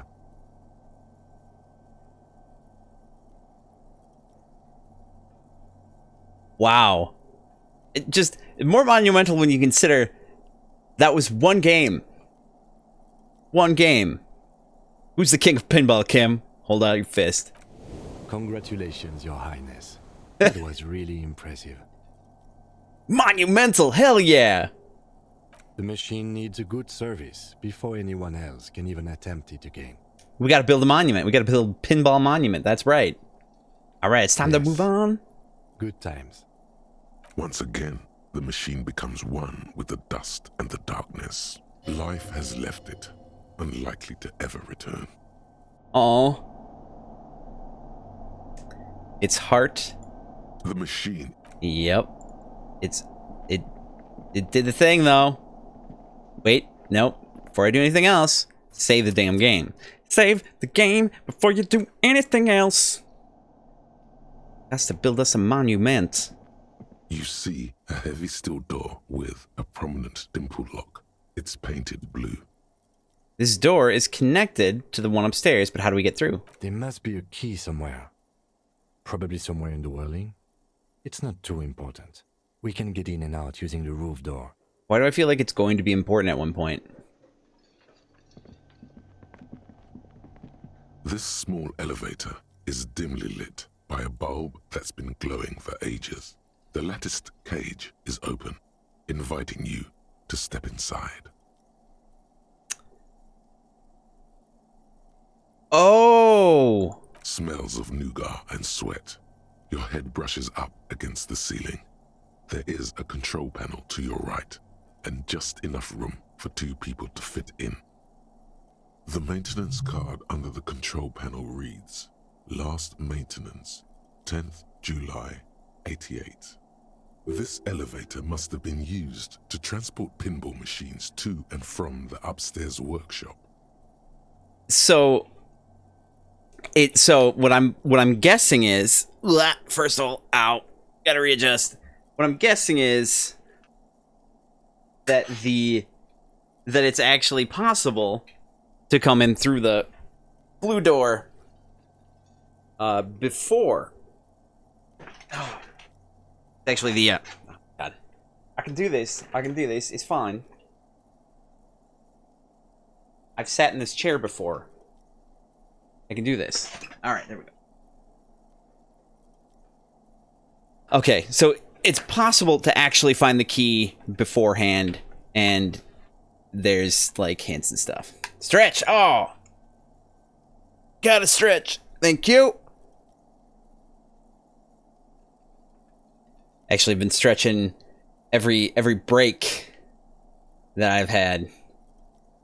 Getting a good hamstring stretch and doing some squats to keep myself, I don't know, not falling apart.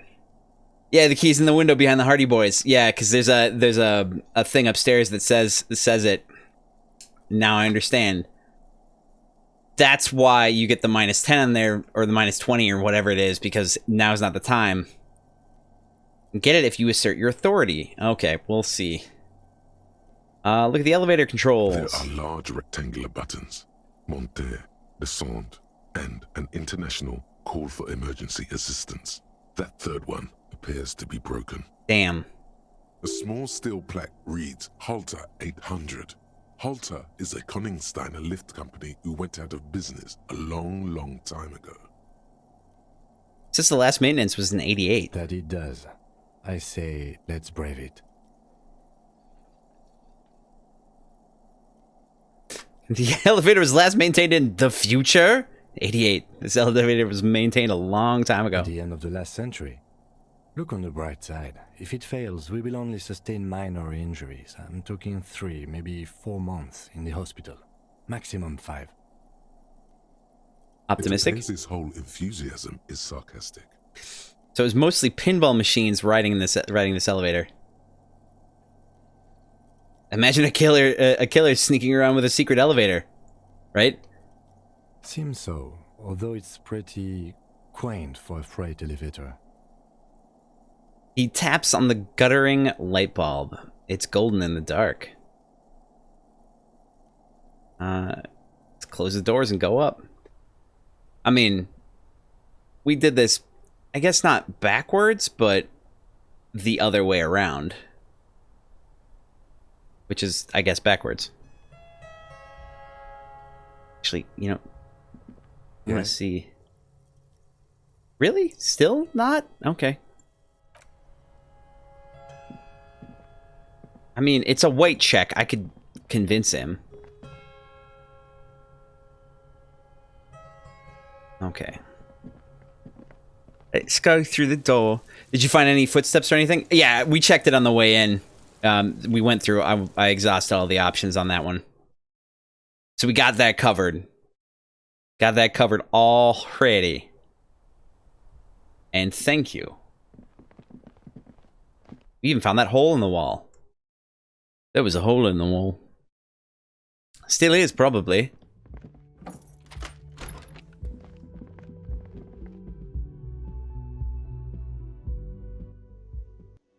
Oh, yeah. Oh, we gotta talk to God. Let's see if we can get that shit. Let's see if we can get the key. Confirm. Behind the dockworkers, a ceiling height window. The hawthorn branches scrape the glass like bony fingers. What about Titus? Chat with him about new developments? That's right, I gotta do that too. You see 2, maybe 3 bushes grown into a single thicket. over a period of circa 50 years. It takes time for a hedge like that to form. This is the opposite. Like, it was a -10 because it wasn't time. Now it's a +10 because we found the note. There's a yellow ribbon tied to one of the branches. Light yellow, faded with time. A tiny splash of color in the blackness of the thicket. Hanging from it, a bronze key. Someone hid the key in the bush and attached a yellow ribbon to make it easier to find. It's close enough to the latch up there. One can slide it open and just take it. Surely not a coincidence. What? Really? Okay. Someone's hit a key in the bush. Point at the window. Huh? The big guy looks behind him.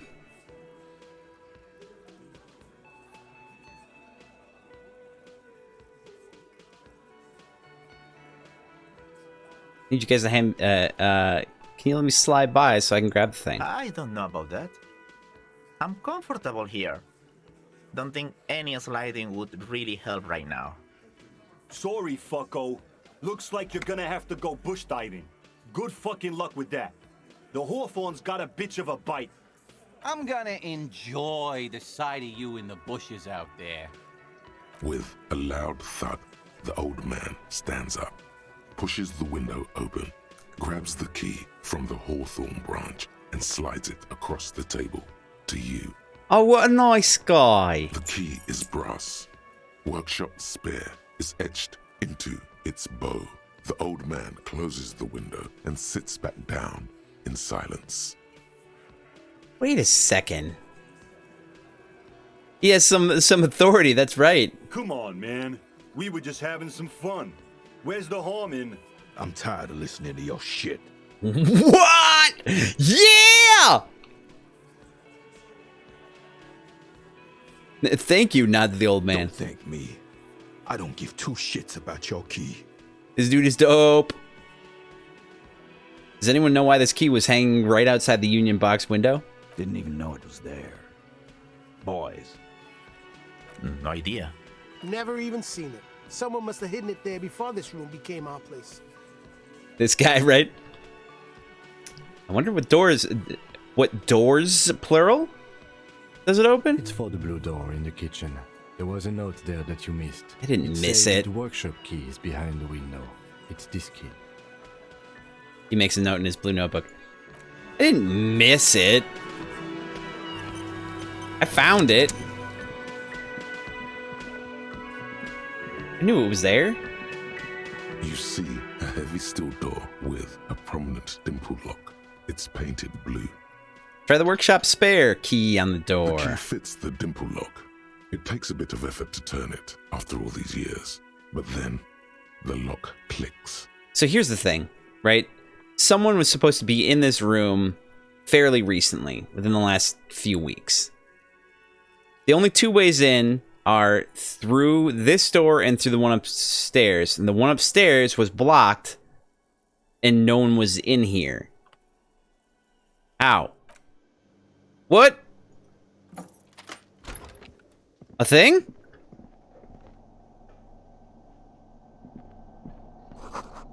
Pinball says Franco-Nigerian. Theme is horses and swords. I didn't get that one. Oh, hello. All these mesmerizing machines, just waiting to be plugged back in and played. Oh yeah, run your finger across the dust of the white Diora machine. Feels like it might jump back to life any moment. The lights illuminating the white-robed woman. What's white Diora? Some kind of inane pinball theme. Probably related to Messina during the DeLorean age. The history themes are the worst. Diora was one of the 3 crown cities of the DeLorean era on the Muindi Isola, the others being Ria Silvia and Advesperasket. This theme is all about early airships and beautiful, sad, pearl-laden women. It's quite nice, actually. The lieutenant grimaces, looking at the machines. Sounds like you don't enjoy pinball, Kim. No, I love it. I love pinball. Who doesn't love pinball?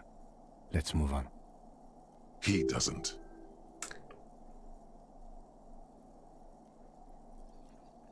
What about the other one, the Franco-Nigerian ball? You want to play that? No. Okay.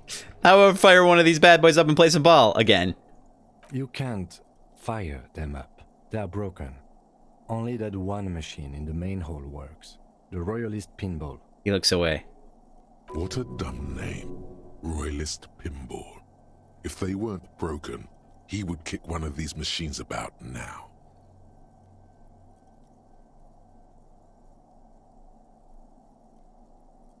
Come on, baby. Think. Kim Kitsuragi. Kim Kitsuragi. Kim Pinball Kitsuragi. Kim Pinball Kitsuragi? AKA Kimball? Exactly. That's what he's known as. His reputation precedes him. You're Kim Pinball Kitsuragi. So now he remembers. He looks at you in the silence of the workshop and takes his glasses off and cleans them. Fine. I'm Kim Pinball Kitsuragi, aka the Kimball. You remembered. Congratulations. Wait, but I still can't remember anything else. Wonderful. He only remembers hearing about the pinball policeman. You don't seem to really like pinball. No human being should. It is a game that requires no skill and a childlike affinity to flashing lights and to fantastique, science fiction, and historic romance franchise. Oh no, he's describing me. It is lame. Then why are you called Pinball? I am not called Pinball. It was used to taunt me a long time ago, before I became a homicide detective and got my lieutenancy. How did you... Fine. I was a juvenile police officer for over 15 years. It's how I started out in the RCM. Once I had to infiltrate a pinball ring, as you do when you're a juvie cop. Sorry, a pinball ring? That sounds like it's illicit. Okay. It was not okay. I needed to become a pinball champion. I trained for 9 months. The job was successful and I was moved out of the juvenile wing to homicide. End of story. You were a juvie cop for 15 years? That time is over now. I was already a 38-year-old man. It was unbecoming, as was playing pinball. Sorry, you're older than 30... I don't... So that's why he doesn't want to talk to Kuno. Trauma and stressor disorder from being a juvie cop. Oh man.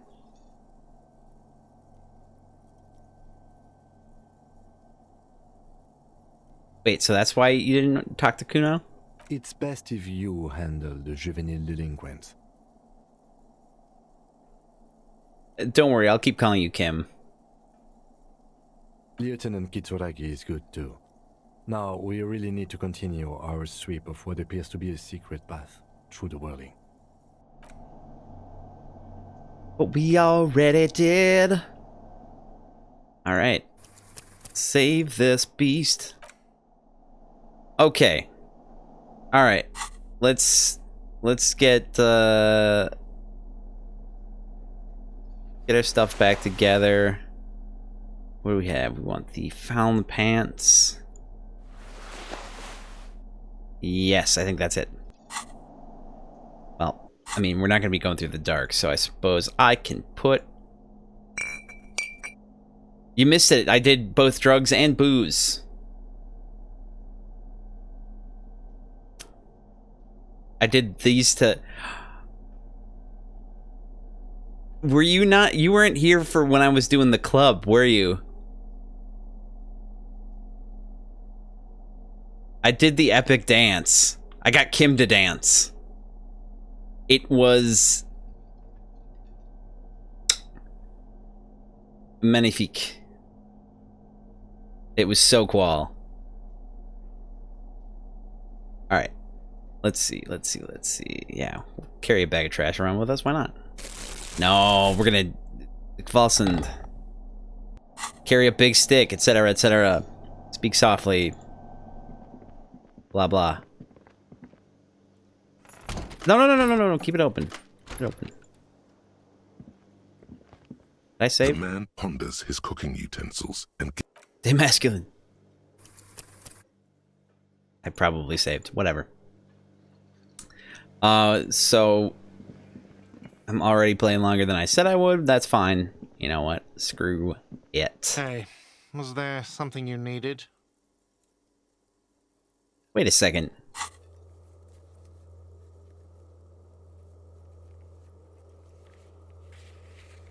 Okay. I saw another thing at the whirling. Another thing. Great. I love those. Keep going. You're getting close to the end. I don't want to close it out tonight. I know I'm close. Like I thought I was gonna end it up. Now here's the thing. I might. Now I'm not promising anything. I might play tomorrow. It won't what? What did I even say? Damn it. You want to see the tribunal? Then there's more stuff? Oh, okay. What do I need to get to the tribunal? And can I still finish up? I might have to take another break in a little bit then too. But I'll whatever. People on the wall. Upstairs in the secret back room, right next to Classia's bedroom. I think it's used for looking in on guests. You don't remember exactly? I'll have it fixed at once. Thank you for letting me know. I assure you, the whirling does not abide spying on its guests. The color has drained from his face. Yeah. Oh. Oh, are you sure you haven't been spying on your guests? Absolutely not. Fuck you for even implying it. It wasn't me. It wasn't my staff. The establishment will look at it and ascertain what it was. Well, he's definitely not lying. He wouldn't endanger this business like that. Confront the 8th Hardy. Okay. Sir, he was only asking a question. It's his job and mine. See that it's covered. Yes, I absolutely will. Sorry, it's been a bit of a day. And now a hole in the wall. Yeah, that sucks, man. Wait till I tell you about the curse. All right, you've been notified. Thank you. I'll patch it up personally. Was there something else about the establishment? I hope not. I can't remember. Was I supposed to tell him about the phone line situation? Then the tribunal happens after that, but all your investigative skills culminate there, so I need to be like... I need to make sure that I got my skills up. What if I told you that I got into the back room behind the blue steel door? Oh, okay. Well, I did hear you make noise back there, so good for you. Yeah, let me tell you about them pinball machines, though. For solving the hanging? Ooh. He's really, really holding himself back here. It takes a lot of willpower not to ask. Obviously, he's been wanting to know what's behind the door. Are you going to ask me what's back there? Okay, what is back there? Skeletons! A mausoleum of the dead! Nothing. The black gaping maw. The end of time. Pinball machines. A pinball machine workshop. I knew it. I've always wondered where those machines by the door came from. And they told me there was some kind of pinball thing here too. I knew it. Were there any back there? In working order, I mean. Didn't check. Pinball is stupid. Alright, do you want to play? Because I might be up for a game. No, I was just wondering if you found pinball machines there. He was wondering about something business-related, about how much money he could make of one. I feel a pet capitalist plot coming up. Think of turning this place back into a pinball arcade? No, but we could diversify the entertainment options, seeing as you've opened the door back there. Right. The machine we have in the corner now is broken. It wouldn't hurt to get a little life in here, other than the hellish karaoke machine. That one's always causing trouble.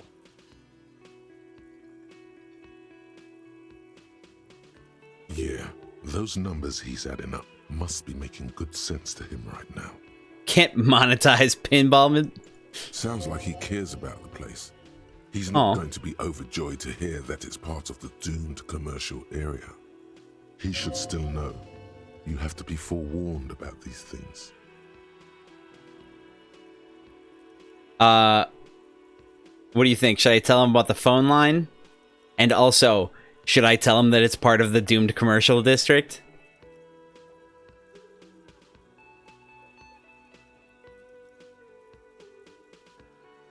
Also, we do have to do the, do it both? Okay, alright, first one's first.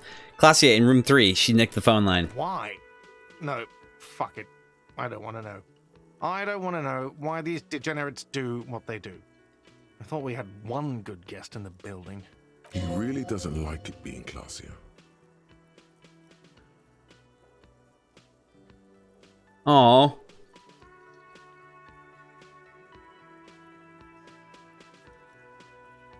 Yeah, I bet you didn't want it to be her. What's that supposed to mean? Fuck you, buddy. You got my taste. Good thing she pays for her stuff on time. I'll forward her the bill and be done with it. Wow. She really isn't his taste. Her spell hasn't spread here. Now, was there anything else? I have like 4,000 coasters to stack. And then I need to wash dishes because it turns out I have to do that too now. Oh, damn. Alright, I have to warn you. I may have discovered the whirling is part of the doomed commercial area. What? Why would you say that? We're at a completely different address from that whole thing. So he knows of the doomed commercial area and its address. He's thought about this. Wait, so you do know of the curse? Everyone knows of it. The whirling was listed on the intercom outside as one of the businesses in Building B of the doomed commercial area. I've been working here for a long time, and that intercom has never been used by the whirling.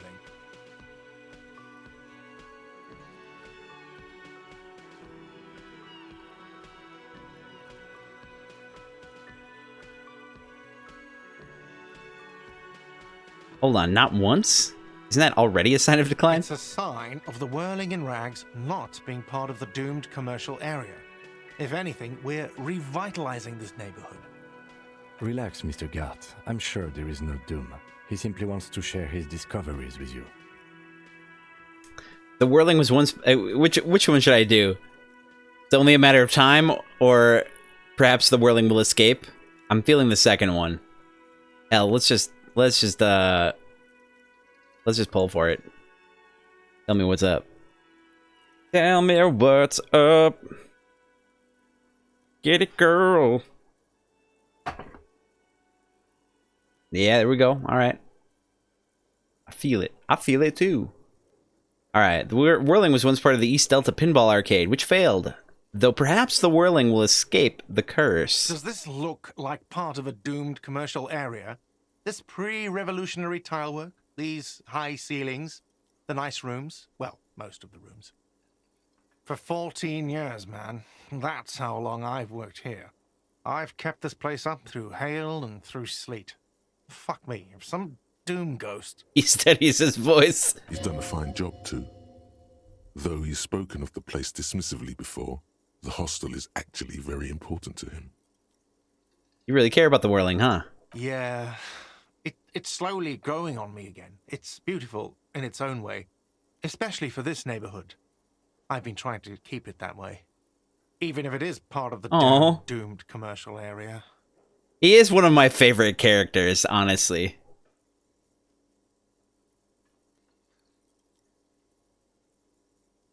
Shouldn't be so worried about that label, you know. I don't place much stock in the curse and so on, but the label frightens the clientele.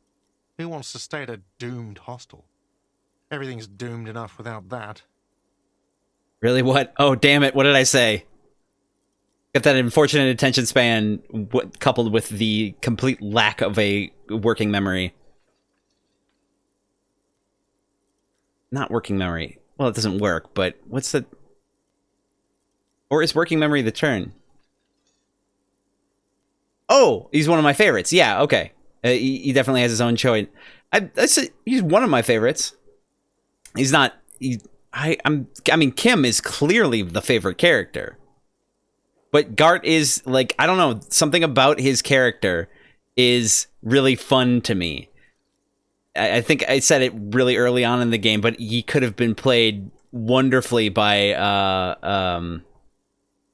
what's his name? Snape. Gruber. Fucking damn it. I can't remember his name. The guy whose name I forget. Anyway. All right, who owns this place? Some real estate management company. They never come around here, just collect money from afar. Fuck those Honestly, companies, by I the think way. Some money laundering might be involved. And who named it Whirling in Rags? Well, it sure as hell wasn't the real estate company. It was you? You look surprised. What? It's a great name, I know. Cafeteria managers come up with great names too. It's from a song. Hail, Holy Queen, by the Ateniers. Hail, Holy Queen of the Sea. You're whirling in rags, you're vast and you're sad. Oh. Good pick. Lieutenant Nuts. See? He's got his charm. I wouldn't say Kuno is my favorite. But Kuno's kind of up there, surprisingly. Had a lot of trouble in the first place. Egghead is way up there. We got the dude, the one truck driver that's really chill, the poet, the singer, whatever. Then Manana's pretty great. But yeah, okay. A lot of good characters in this game. What about those other cafeterias you manage? He's basically a hassled, henpecked middle manager. Honestly, super relatable. For real. What about them? One is a basement dive frequented by chain-smoking communists. I can't tell you how sick I am of Kraz Mazov and Ignis Nielsen and all those old ghosts. He's hesitating, not sure if he should share this information with you. Encourage him.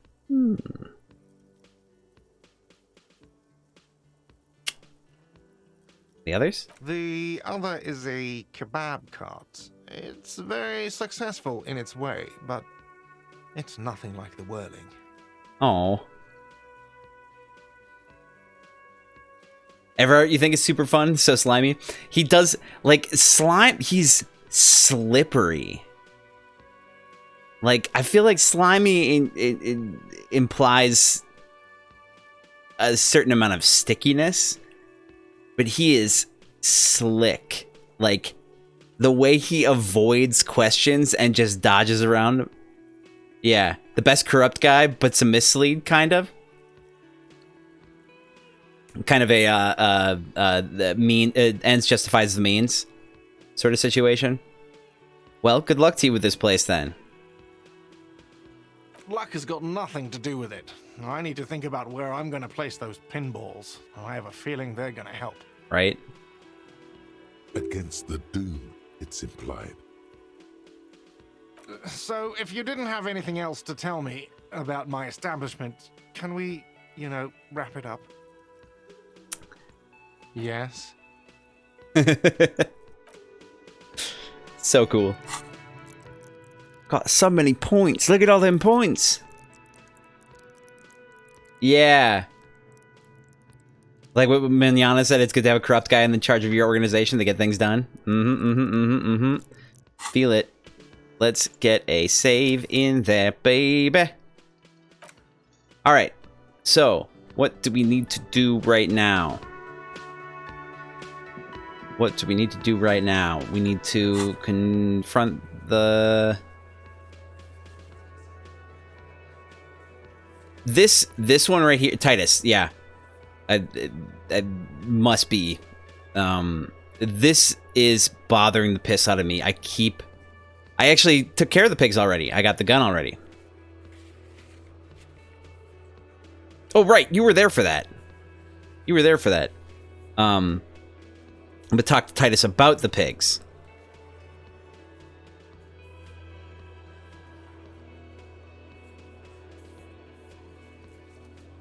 Yeah. Talk to Titus about taking care of her. That's right. This running the armor, the number on the victim's armor, this is bothering the piss out of me because it's like it's been literal days, and every time I go ask about it, like, nothing.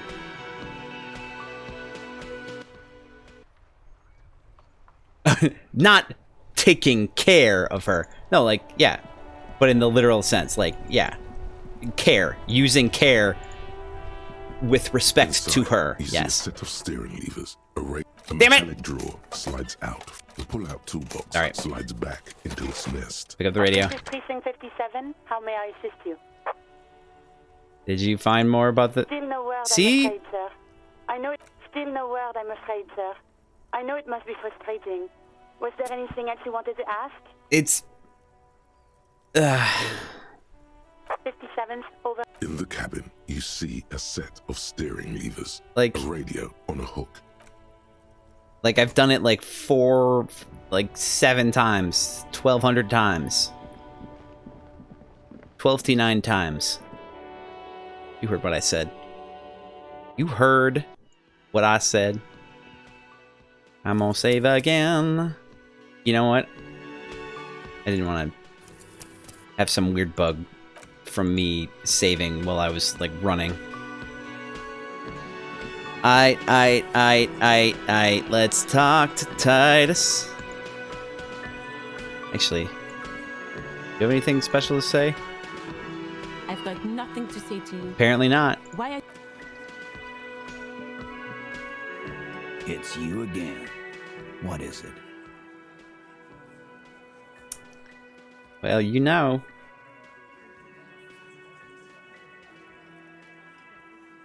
There's an old catatonic lady in the fish market on the other side of the bay. She needs help. What's that, copper? You want us to help little old ladies now? You're local law enforcement, aren't you? Helping troubled civilians should fall under your jurisdiction.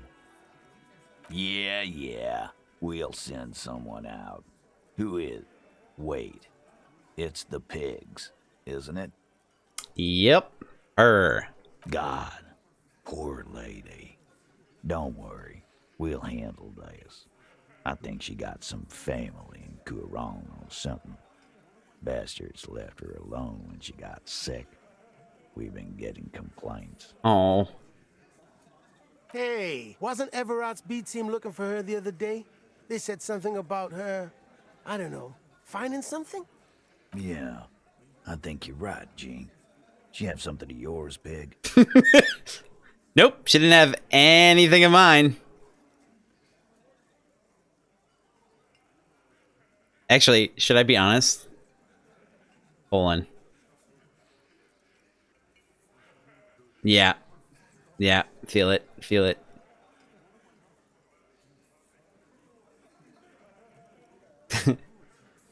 Probably best we just say that straight up. It's like, she no longer has it. She had my gun. You're fucking with me. Your gun. She had your fucking gun. She bought it too, right? Sure did, boss. Heard him loud and clear. The pigs lost his gun to the pigs. Honesty is the best policy. That's fair. Well, at least I can see you got it back. If you have any questions. He waves in circles, still searching for words. What's her name? Her real name? Auntie LaPlante. We always called her. Oh. Something LaPlante. Marianne, amigo. He says, pouring himself another drink. Okay. Which one? That's just, it's, okay. Yep. Like, there is definitely a part of me that's like, that really has to lean toward it, but... Anything else you wanted to know? Who was she? Was, like before. Just an old lady. Her kids moved away years ago. Never come to visit. Never took her calls. She gets out every now and then. She did right by lots of us when we were kids. Always was a little off, but still. Oh. Us kids? That must have been ages ago. She was better then. The children kept her together. Oh.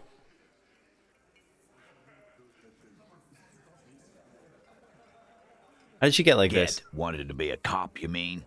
Well, shit. I don't actually know. Anyone know why she started acting like a pig? No fucking clue. It's gotta be the crazy. Who'd want to be a pig?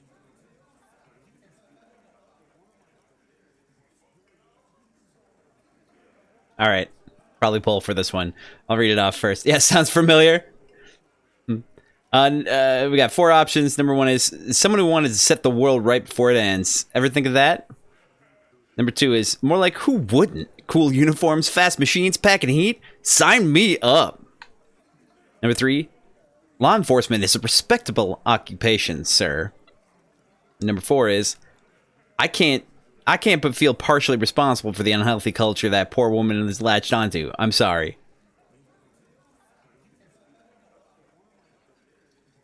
That's a 1 right there. That's a thing. Most assuredly. No feeling on this one? Alright. I'm gonna say... yeah. Someone who wanted to set the world right before it ends. Ever think of that? No, I didn't. Because I'm not fucking stupid, Polizonte. Yeah, Carl. That's some pretty fucking weird shit to say. Oh. Pigs, level weird. But whatever gets you through the day. You meant to vote for 4? Wanted... No fucking clue. It's gotta be the crazy. Who'd want to be a pig? I can't but feel partially responsible for the unhealthy culture that poor woman latched onto. Yeah, you should be. Whatever, Carl. Don't worry about it. We'll take care of our own. Oh. Where'd she get all her cop gear? Dunno. She lives by the water. Shit washes up all the time on the beach. Ooh. Caught monologuing? Yep. I bet. I wonder if some of the lights were from our car. Police paraphernalia doesn't just wash up on the coast, people. It's not like we dump it at night. She bought it, collected it. I mean, she did buy it. She bought the gun. Where did she get the money? Thanks for helping out with this one, Titus. No problem, old cop man. We take care of our mentally ill here in Martinez. Ain't that right, boys? Now that I can respect. Sure enough, we're the real heroes on these streets. Hell yeah. Okay, we're gonna save. Actually, I'm gonna save. We'll take a quick break. Right quick, and we'll jump back to it. So I'm gonna save, and we will take a break, and then you go, Hardy Boys. Unexpectedly honorable in this case. Actually, you know, that really does that more or less fits with the mentality. It's like we rolled in and they're just, you know, protecting their world, you know, from outside influence.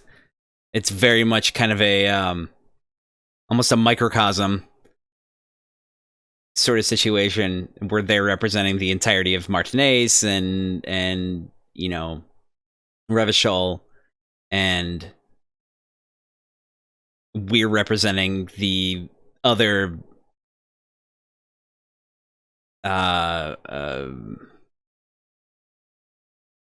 countries in the world that are, you know, controlling it.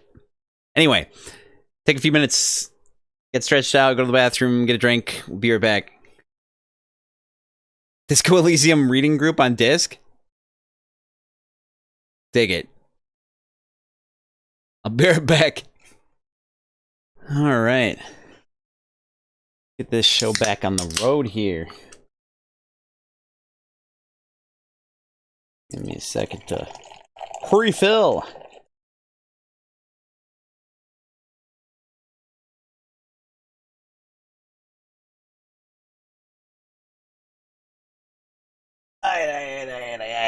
Alright.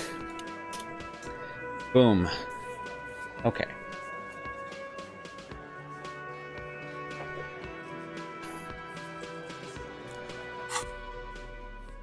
Okay.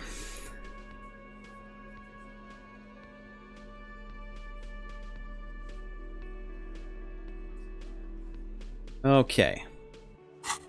Now. It's you again. It is indeed. All right. I'm a little skittish. I want to double check to make sure that we actually saved. I want to make sure we actually saved. Like, I know I saved. I know I did. I'm also just, you know, just in case. Just in case. You again. What is it? You tell me, you surly bastard. Let's go over the rape victim again. Seriously, man. Oh, okay. Yep. Yeah. All right. Whatever. Clausia says she wasn't raped. Fuck. I knew that fucking whore couldn't be trusted. Hey. You've hit a nerve. Titus is furious. No, more than that. The loyal Titus feels betrayed. Interesting. Very interesting. For the record, Titus Hardy did not explicitly specify the victim as a whore, nor did he say anything about trusting her. I'm pretty sure that's not true. Oh, shut up and stay out of this, Liz. He raped her. He was out of his fucking mind. You have no idea. She's just in denial, asshole. You don't understand the traumatic experience. She's shutting down, and she doesn't fucking trust you. Well, yeah, she's crazy, you know. A crazy bitch. You know the type. She's fucked up. This is a diversion. Stay on track.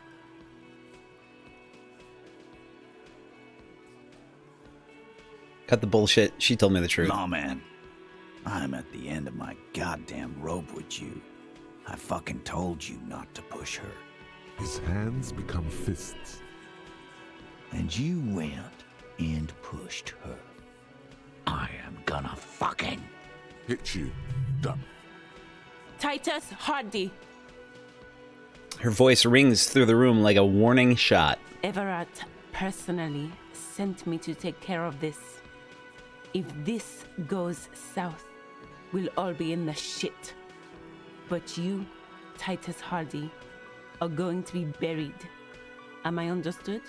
When she's angry, she emphasizes the S. It gives her voice a strangely hypnotic quality. Her lips barely move as she speaks. Frankly, it's a bit terrifying. Someone has to rush in to break the tension. The second in command. Look, Copper. We know that that fuck was a rapist and a killer. We got him confessing to it on tape. What? Show it to him, T. What's the harm, right? What? Here, jerkwad. Listen to this shit. And then come back and tell me the soldier of the apocalypse was an innocent man. Another apocalyptic actor in town? This is their last play, this tape. Their story is in tatters, a mess. It might be nice to listen to, but at this point, you don't need to.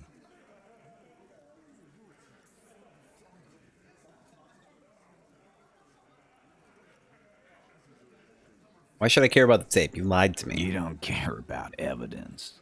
The fuck are you a cop for, then? Pigs, T. They don't care about getting the truth. They care about getting convictions. They are fucking keeping a score on their bulletin boards. I won't be on your bulletin board. If you don't listen to the tape, we got nothing to talk about. Do I have a boombox? I absolutely do. I absolutely do. There's a lot of questions. If you ask them now, they'll just keep bringing up the tape. Listen to it, and they'll have nothing to hide behind. So what's on this tape? What's on it? We call it the door gunner mega mix. You'll know why. Won't you listen to it? Now that is intriguing. You had me at door gunner. A door gun is a gun mounted to the door of a transport airship. They have a habit of mowing down civilians. Farmers mostly. Where did you get this tape? You think we go into this shit deaf and dumb? You RCM aren't the only ones who know how to bug people. There's no university degree for that. Growling, you just noticed. Yeah. Yeah, it was fucking crazy. Stir Fry just doling out them subs to just tons of people. It was crazy. It was nuts and dope as hell. Actually, there are a few. Crypto analyst, radio officer. Popping off, that's right. Should I? Actually, there are numerous degrees in getting signals intelligence. Yeah, like you have one. Smart ass. He looks to his left. There's a beer there that he forgot.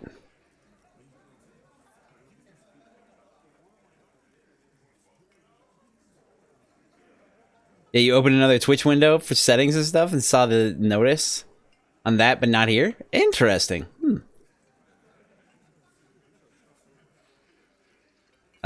So you've bugged them. How? We have machines. We're in logistics. How do you think a harbor works? It's advanced stuff.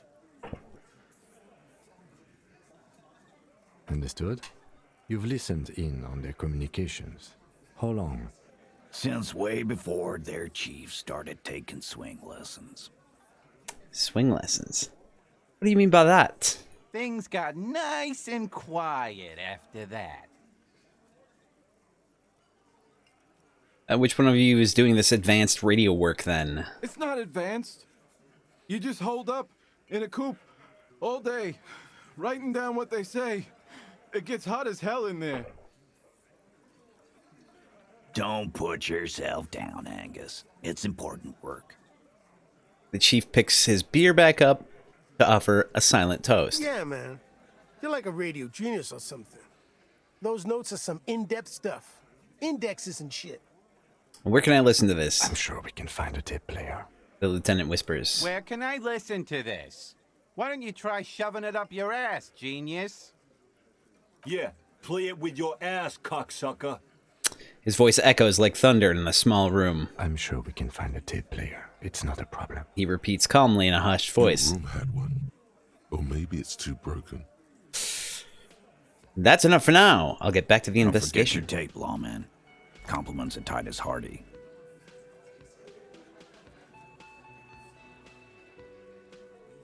Fine, I'll listen to it. You do that. Oh, and keep it. Maybe you'll need a reminder of human ugliness someday. No, that's all right. I got a mirror, don't I?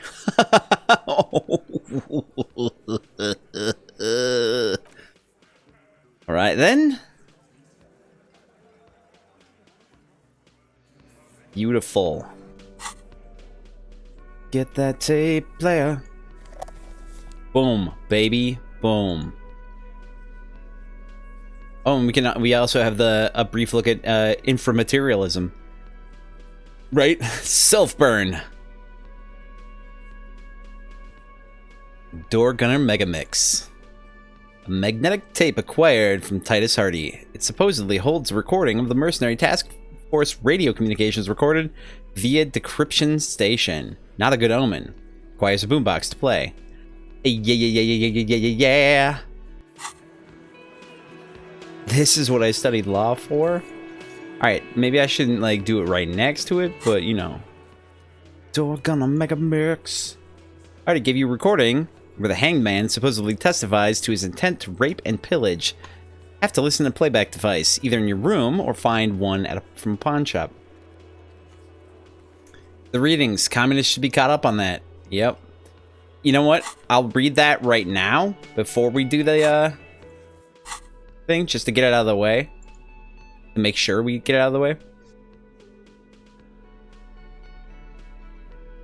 The cover of this pocket-sized volume features a swirl of orange, yellow, and green. The title, A Brief Look at Inframaterialism, is set in an authoritative yet approachable serif font. The best kind. What an interesting color palette.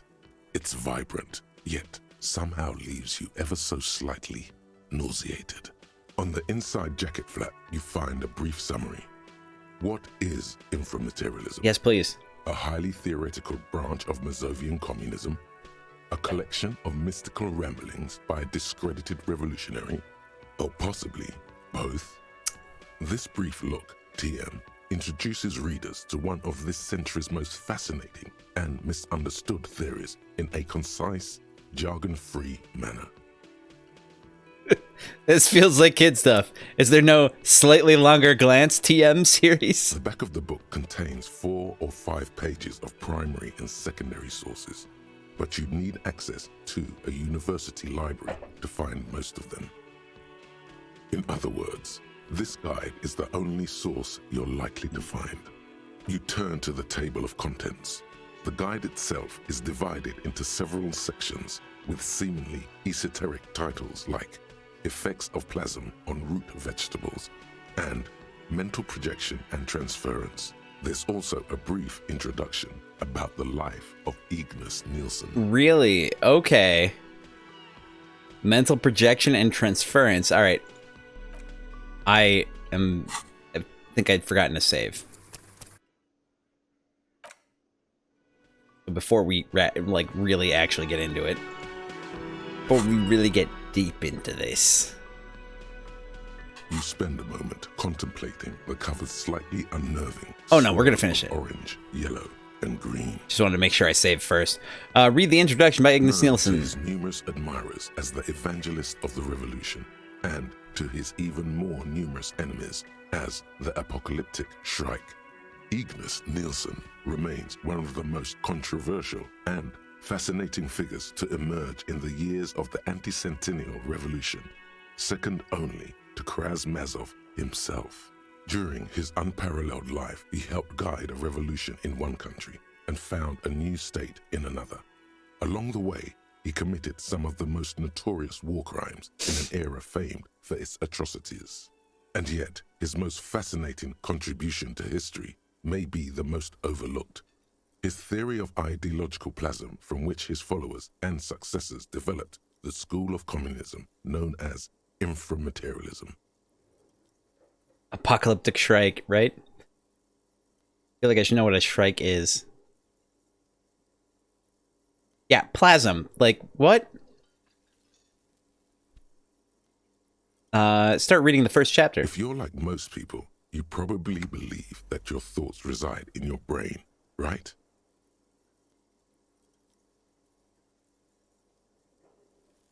I feel like this is a loaded question. That's not right at all. Thoughts don't exist in the brain.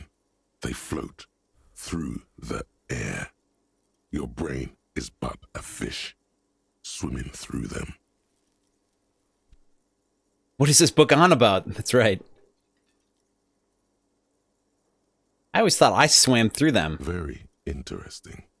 And not so far removed from Ignis Nielsen's own theories.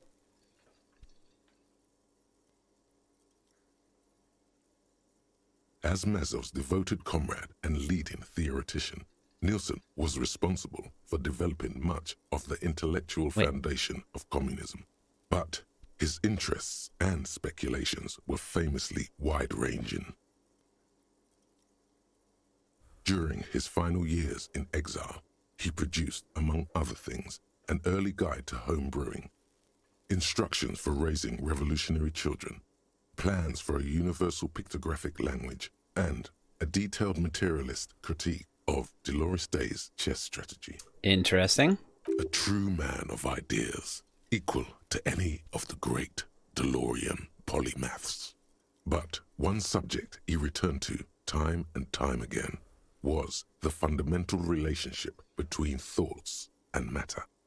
We may yet discover, he wrote in his notebooks, that under certain exceptional circumstances, the proletariat's embrace of historical materialism may be so fervent that their beliefs take form in the world of matter as a kind of revolutionary plasm. Hold on, can you put that in slightly more basic terms? Certainly.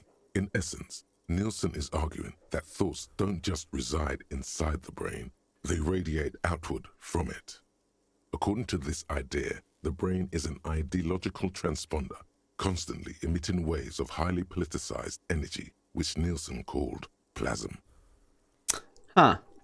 Okay. Stay with us a moment longer. All right. What's more, Nielsen speculated that this plasm, when it becomes powerful enough, might begin to influence the material reality surrounding it.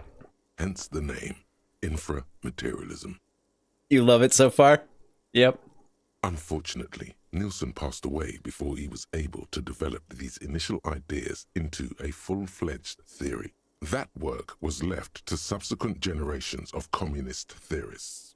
Building on Nielsen's basic insight, these theorists reached a startling conclusion that a sufficiently revolutionary state might begin to exhibit certain extra-physical effects based on the amount of plasm generated by its citizens.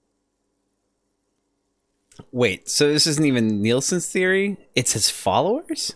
Correct. Though certain particulars of the theory are commonly attributed to Nielsen himself, the evidentiary basis of those attributions has always been a point of contention between inframaterialists and their critics. Yes. Generate the plasm. I think I'm gonna...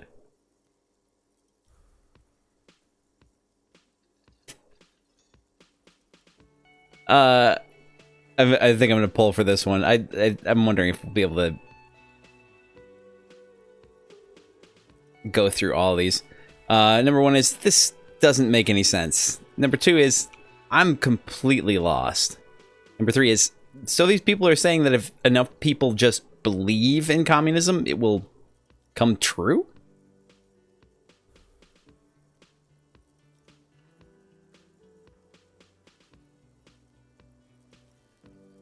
You gotta believe.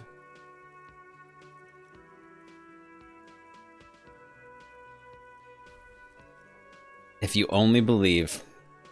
The actual theory is highly technical, but for the purposes of this brief look, TM, that's a fine working definition of the concept. That's because this is absolute idiocy, not even worth engaging with. No. There's something here. You can feel it.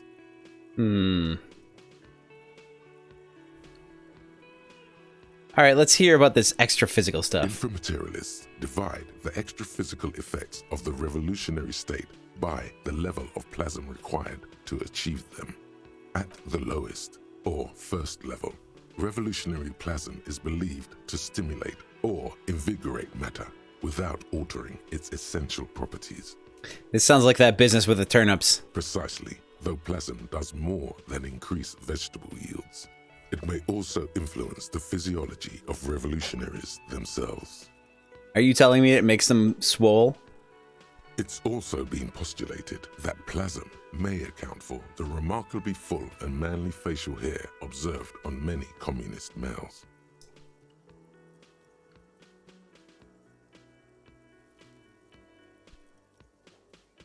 Stroke your beard proudly. Of course, inframaterialists argue that revolutionary plasm may stimulate human physiology in other ways as well. In fact, reports from the revolutionary period claim that the most radically devoted communards were able to engage in vigorous intercourse for up to 8 hours at a time. Communists have the best facial hair. It's right? It's totally right. Also, vigorous sexual intercourse for 8 hours. 8 hours? There's no way. Your equipment would be mashed to jelly. Damn it. That No wonder the communards couldn't shoot straight. They were too shagged out. Hyperproductive vegetables and ultra-horny communards are fine. But this theory hasn't quite gotten strange enough for you. And on that note, You feel like you've gotten the general idea of inframaterialism, enough to carry on a basic conversation at least. But if you'd like to go even deeper into some of the more speculative aspects of the theory, you could always read further. Uh-huh. Of course you want to go deeper. What else are you here for? Uh-huh. The book fits quite snugly into your palm. It would also fit comfortably into a jacket pocket. Uh-huh. Keep reading. You flip forward a few pages until you come upon a chapter titled Mental Projection and Transference. When a community has achieved a sufficiently high degree of revolutionary fervor, inframaterialists believe that second-level effects may be observed. At this second level, certain hyper-revolutionary individuals may even develop the ability to extend their thoughts into material space and vice versa. Wait, does that mean communists can read minds? According to inframaterialist theory, yes. Under suitably revolutionary conditions, that is. It's become something of a folk legend that during their final meeting, Nielsen and Mazov didn't speak a single word, preferring to sit in silence with their chamomile tea, reading one another's thoughts. That's probably not what happened. One of the minor tragedies of the late revolutionary period is that few reliable accounts survive. Right. Much of what we know of the communards' activities during this period come from memoirs and second-hand accounts, some only written down decades after the fact, and of dubious authenticity. That sounds very Bible-ish to me. Gotta create those conditions. Maybe it was. That's fair. Maybe. Maybe it was. So why do these effects only work for hyper-revolutionary communists? Because plasm has never been directly observed, the exact mechanism behind these effects remains entirely speculative. In other words, there's no evidence that any of this mind-reading stuff is real. Yep. Why are you getting hung up on mechanisms? Stop getting hung up on Open mechanisms. your mind's aperture just a little wider. You're so close to true understanding. All right, I'm pulling for this one. Two options. One, wait, if there's no evidence... wait, no, we can... I'll pull for it anyway. There's no evidence of plasma exists. How can theory be true? Number two is let it go. I think we might be able to do both of them, but... Oh, ow! Oof! I'm absolutely just... I think I'm just falling apart at the seams. All right, wait. If there's no evidence, how can it be true? Most inframaterialists would argue that the inability of skeptics to detect plasm is simply evidence of their own insufficient revolutionary enthusiasm. Okay. There you have it. A perfectly unfalsifiable loop. The theory is impossible to disprove on its own grounds. Oh. Am I okay? Anything I can do? I'm fine. I'm just adjusting my seating. My new job has me sitting a lot, so I'm trying to, when I'm like not streaming, I'm trying to not sit as much as possible and get as much like regular exercise as I can. But you know, getting like cushions and stuff. I got a pretty nice cushion here. But yeah, it's meaning it's hardly a theory at all. It ain't nothing. This should be more than enough for a stimulating discussion. That said, if you're still yearning for more, got that stretch. Thank you. I actually got a good stretch when I stood up because I thought it might be incoming, and I appreciate it. Yearn. Everyone knows books save their best parts for the end. Finishing that book. You breeze through the next several sections until you arrive at the final chapter, titled A Communism Above Reality. When a society's revolutionary fervor reaches the third and highest level, inframaterialist theoreticians have postulated that the laws of physics cease to be laws. See,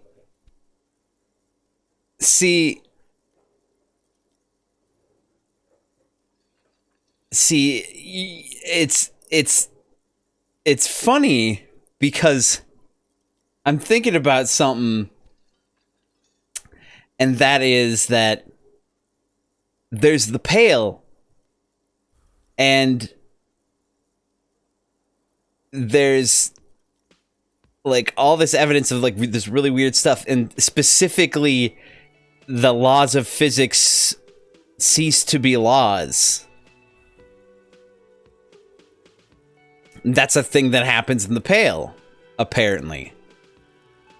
What do they become then? More like suggestions, according to some of the SRV's leading inframaterialists.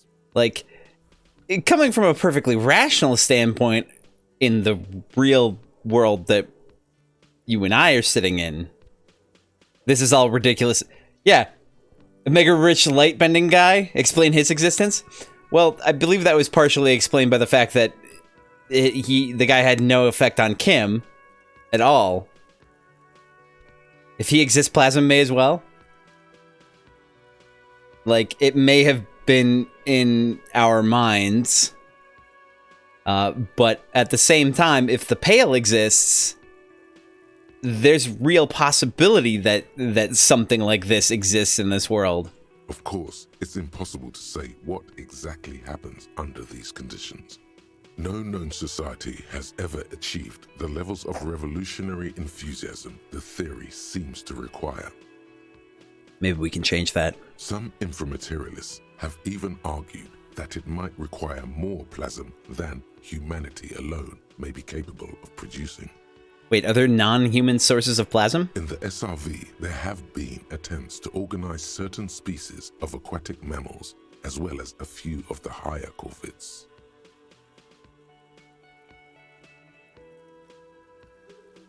Yeah, he may have capitalist plasm acting in a way that is opposite of the communist plasm described in the book. That makes sense to me. But as of this writing, only human beings have demonstrated the intellectual capacity for revolutionary communism.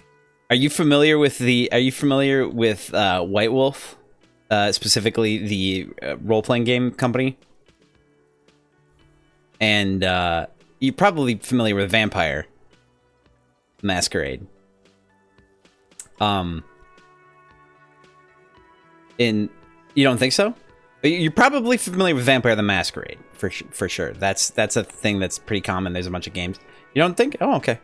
There's also Werewolf, the Apocalypse. It's Werewolf. Or Hunter. I can't remember what the subtitle for Hunter is. It's a bunch of like, it's set in they're all set in the world of darkness, which is, you know, kind of like a dark fictional mirror. No, not with the cards, not that one. That one's what is that? What's the other name for werewolf? Or that particular one? I can't remember. No, Werewolf the Apocalypse. Role-playing game. It's like, oh, you know, it's the real world, but there are hidden in the shadows, you know, vampires and werewolves, and it's a very interesting role-playing system. It's based on, it's an entirely D10 system if it's still the same. So it uses all D10s, and you roll as many D10s as you have pips in your specific areas, but all of your rolls are made from adding an attribute to a skill. And it's, I don't know, it's really cool. But in that they have there's another, and all of these systems, like every system, Werewolf, they're all set in this world. They all have the same world, but you don't have to have like the other rule books. You just have to have like the main rule book. Like the Werewolf rule book can be used to play an entire campaign of Werewolf. But like they're interconnected. Like you can play werewolves and vampires at the same time, but it's like basically they are designed to be standalone.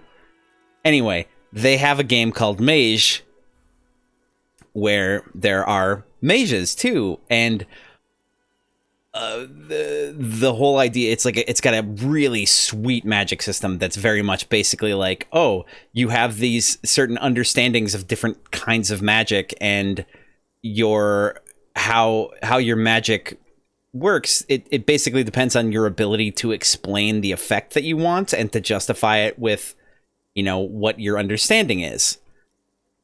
So there's like different spheres of understanding, which is like energy, or I think it's like entropy and time, and I think time is one. I'm not sure. I think matter. I can't remember, but it's like, oh, I can create a fireball because of these things. But there's also this idea of the more obvious the effect, there's kind of a backlash from it, because like the whole idea is that magicians, it's all based on like perception. Like in the olden days, when more people believed in magic, it was easier to do the kind of magic that people think of as magic. Because apparently like technology is also magic in a different way. So there's magicians, and the whole world is run by the technocracy, which is they're magicians that are technomancers. And because a majority of magicians are these technomancers, that creates a perception of the world that is technology is the reason. The technology and these reasonable things are the ways to do it. But there's like paradox caused by, if you do something that is obviously... Did I ever see Underworld? Actually, there's a working theory that Underworld is based on the concept of the world of darkness, specifically werewolf and vampire, but also, you know, pretty common tropes even then. So, but yeah, there's theories about that. It's like, but there's this whole idea of like paradox. If you do something like throw a fireball, it's really obvious. If anybody observes it, that's not like in on the game, like in on the, like they're not magicians, then it will cause like paradox, and that can like, it's like basically it can like backfire on you and cause like all kinds of horrible shit to happen. Can we play campaign on stream at some point? You've always wanted to play tabletop RPG. That's actually there. We've wanted to, like, Kitty is huge into RPGs. I've been wanting to try to actually figure out how to organize some tabletop playing in Discord and get people who want to run games to run them. And I've been thinking about doing some streaming for it, but there's a lot of overhead stuff that we would have to think about. And I might even have to create an entirely independent, like, people would have to be vetted because it would be stream. Also, we'd have to figure out a lot of the technology stuff. We'd want the sound quality to be pretty decent, so we'd have to figure out how to get, you know, the video and stuff and everything to sync up and be good. And there's a lot of stuff to consider with it. But I definitely want to be running, have games be running in Discord before then. But yeah, there's Kitty's. I've been looking into a bunch of different games. I'm reading the book for Blades in the Dark right now. I've gotten a whole shit ton of D&D books in the last couple years, I think. Possibly even year. It may have been just in the last, like, well, no, yeah, a couple of years. It's been a couple of years. Since the start of 2021. Basically.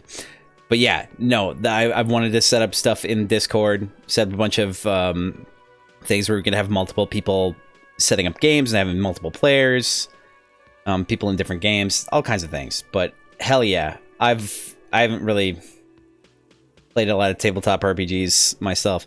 Man, I bought a bunch of dice and stuff. I showed you these guys, right? yeah, those... Anyway. Let's get back to the game. But we'll have to figure things out. I've talked to Kitty about it.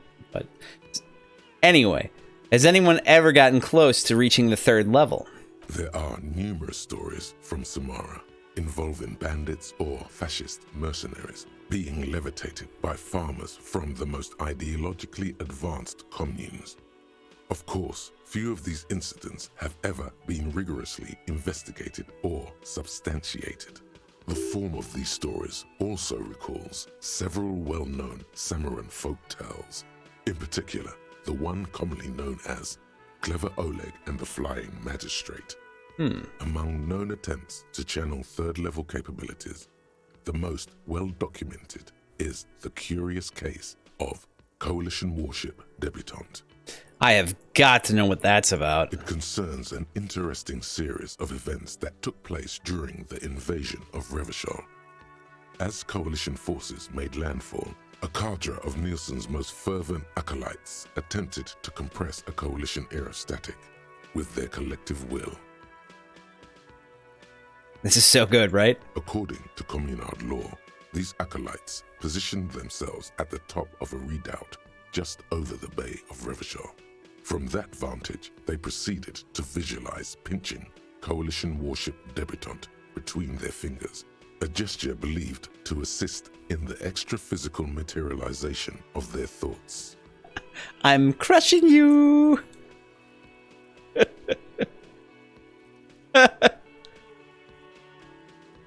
Hell yeah, I should have used their finger pistols instead. Aim your finger pistols toward the bay. There's no evidence Hell yeah! the Communards were equipped with finger pistols, though it's unlikely they would have decisively altered the outcome. The acolytes, along with the redoubt, were vaporized in an artillery strike before the process could be completed. It's been said, though, that in the weeks following the battle, the captain of the Debutante noted an increase in incidents of crewmen striking their heads on unexpectedly low bulkheads. Of course, colorful anecdotes only scratch the surface of what inframaterialists believe may be possible in a truly 3rd level society. What is the... Yeah, it's unlikely the Communards were equipped with finger pistols. It's so fucking good. What's the... what is confirmation bias? You're basically, you're only looking for evidence that supports your theory, and you're disregarding everything else. What would 3rd level society even look like? Some have theorized that such a society would be fundamentally unrecognizable, lacking many of the institutions we typically take for granted in advanced societies, including organized governments, financial institutions, and law enforcement. Because there'd be no need. Did that book just say there's no place for you in this future? Well, only because there'd be no need.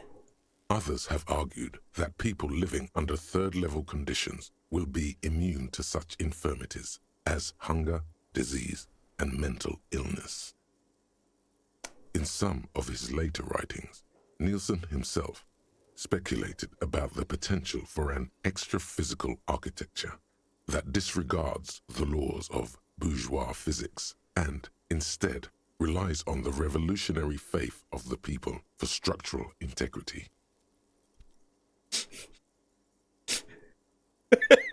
Meaning the buildings stay up because people believe they'll stay up? I'm laughing about the second one, which was... That seems like a bad theory to design buildings based on. It really does. Precisely. Nielsen observed that the financial system operates on the same principle of faith. So why not an architectural system? Right? On the following page, you come across a few black and white reproductions from Nielsen's own notebooks. One sketch depicts a government ministry shaped like a great inverted pyramid, a hectare in width at the top, balanced atop foundations the size of common apartments. Just measurements, come on. Another depicts a leaning tower wrapped in a dramatic helix. The caption beneath it reads, "The Tower of History." Should totally build that? Something about that tower looks awfully familiar. Could it be That's what the students were trying to recreate with the matchboxes. Which is why they were like, oh, it doesn't need to be stable. But what if the people stop believing in the building's collapse? In the corner of one of the reproduced notebook pages, you can make out the following words, written in Nielsen's distinctive slashing script. Yeah, a revolutionary forever would keep it up? Hell yeah. That's that attitude. That has lost the faith of its people, has forfeited the right to exist. Plausible or not, there's something beautiful about this idea. Is there anything more? There is no more. You've reached the outer theoretical limits of communism, and in less than 200 pages. If you'd like to read further, may we recommend a brief look at Occidental architecture? You may.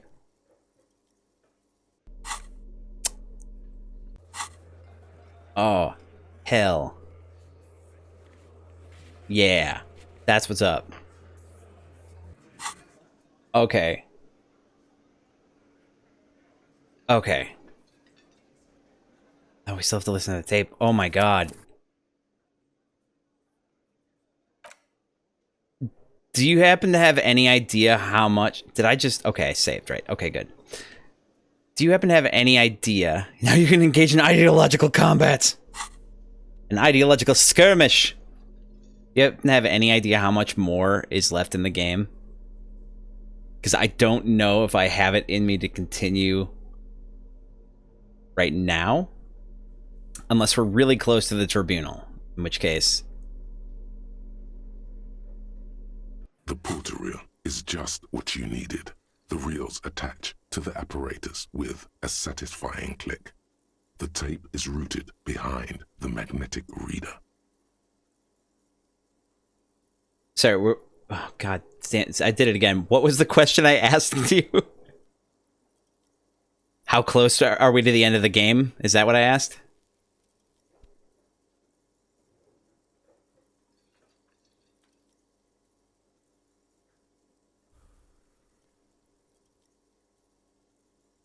You want me to stay on, but you want to be honest? Ah, that's fair. We'll listen to the tape.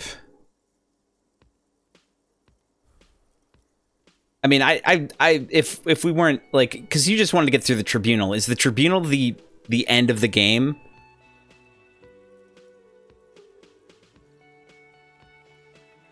Push, command set, and the tape starts spinning. It's not the end of the game, okay. Violent static and machine sounds fill the air. Okay, basically, I just want to know... Oh, but I'm not that close to it? Okay. Okay, yeah. Well, we'll definitely listen to the rest of it. We'll listen to this, and... Like, I want to get to it, but I don't think it's in the cards for tonight.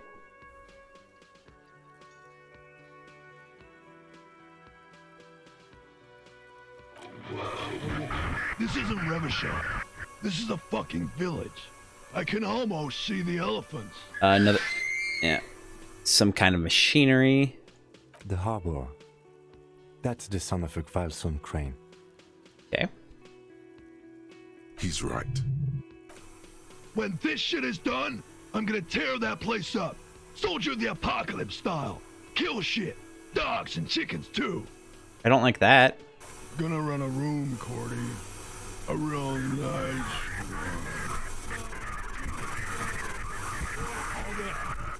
I don't give a shit. I'm fucking done. I'm done mentally. I'll fucking do them all in. Rape that disco cunt on the counter. You know, the dance a whore upstairs. Do it Kohoi style. I don't like that.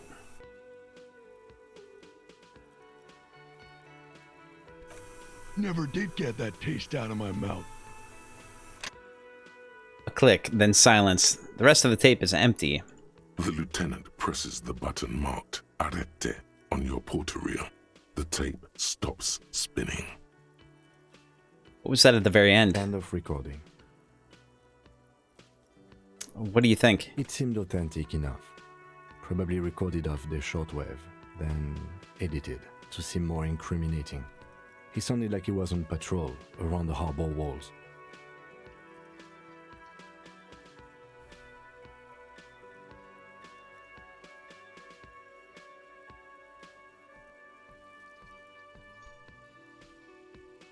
I agreed. He also sounded inebriated. Still.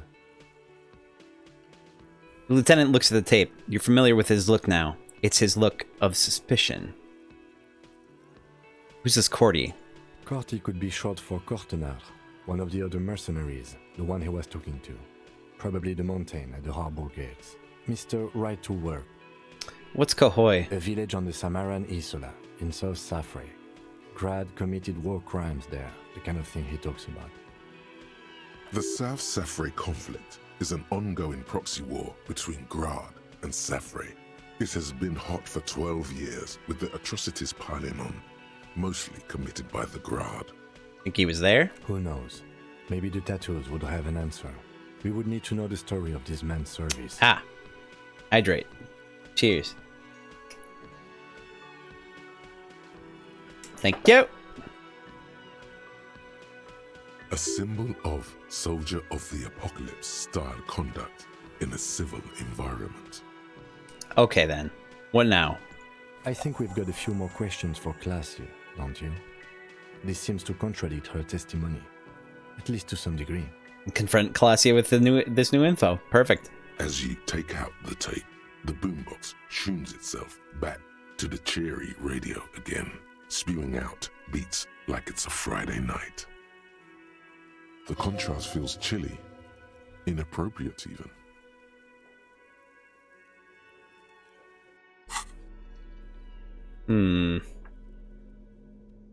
Interesting. Very interesting. Very peculiar.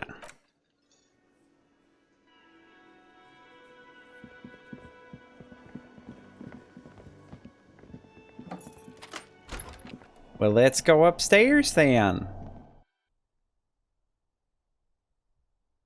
Stir Fry, you ever seen Willow?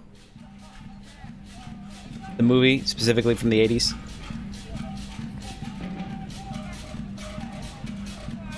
Fuck, what's the fuck mute? What? You don't think so? Fair enough. The hell is with the music now? What's going on I there? was just thinking, what a nice day for questions pertaining to a murder investigation. You have vague memories of seeing something similar when you were young? Feel that? I haven't seen it in a long, long time, and I think I've only seen it once. If I actually saw the whole thing, even. But there's a series. There's apparently a new series. You couldn't tell me much about it. I honestly couldn't. I know that Val Kilmer's in it, along with the titular character being played by what is his name?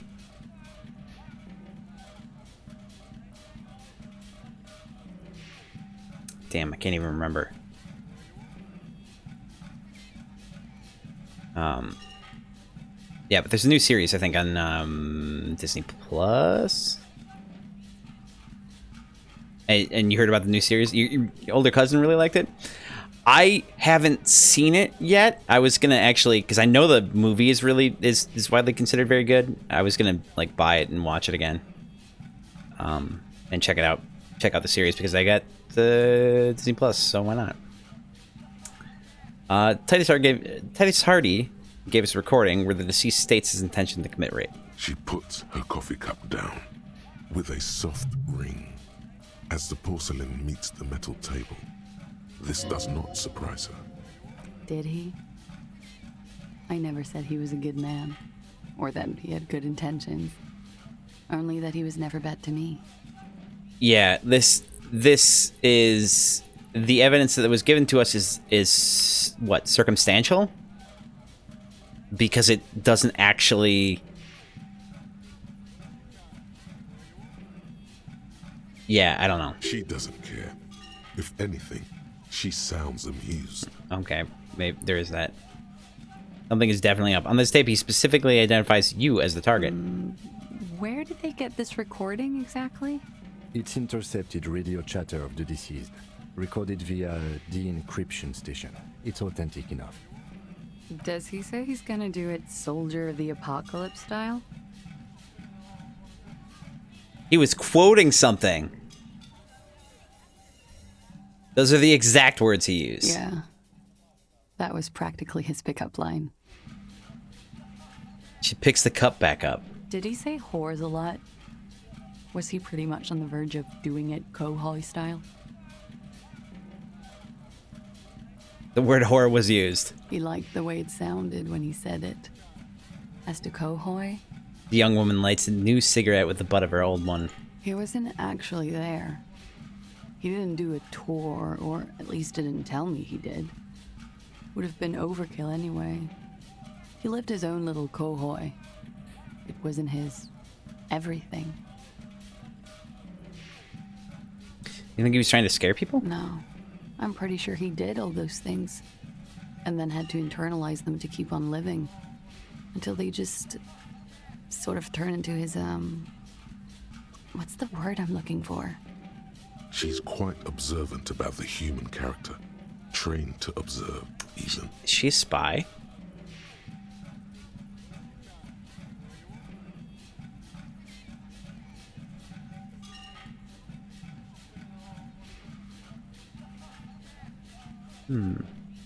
Did you learn this from studying Orni's lit? Sounds psychological. People who go to university know how to use words like internalize and integrate, officer. Now, what was that expression? Right. Gotta be careful. Right. There's more to this. She has an index in her head of pathologies and how to exploit them. I can almost see her turn the pages. Right. You can trust Pillar Bookhead, by the way. As far as I can tell, he's not singing to her tune. The only one besides me.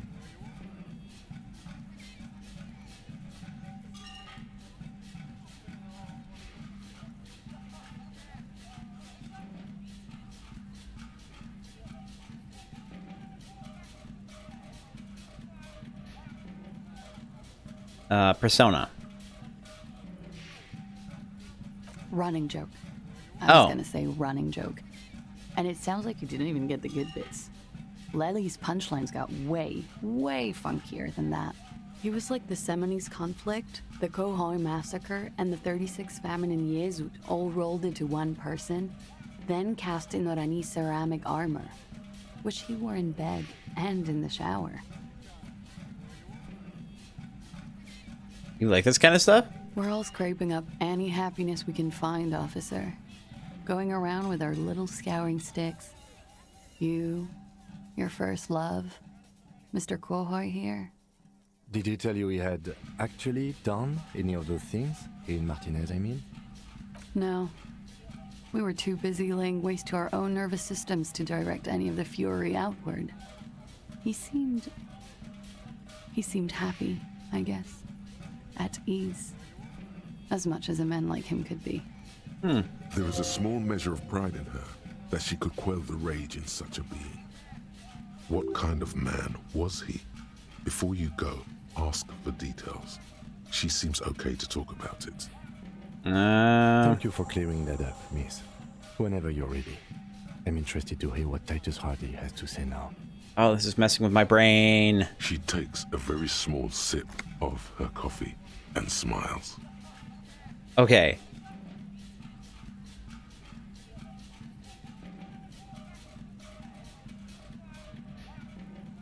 It was encyclopedia that seemed to be okay.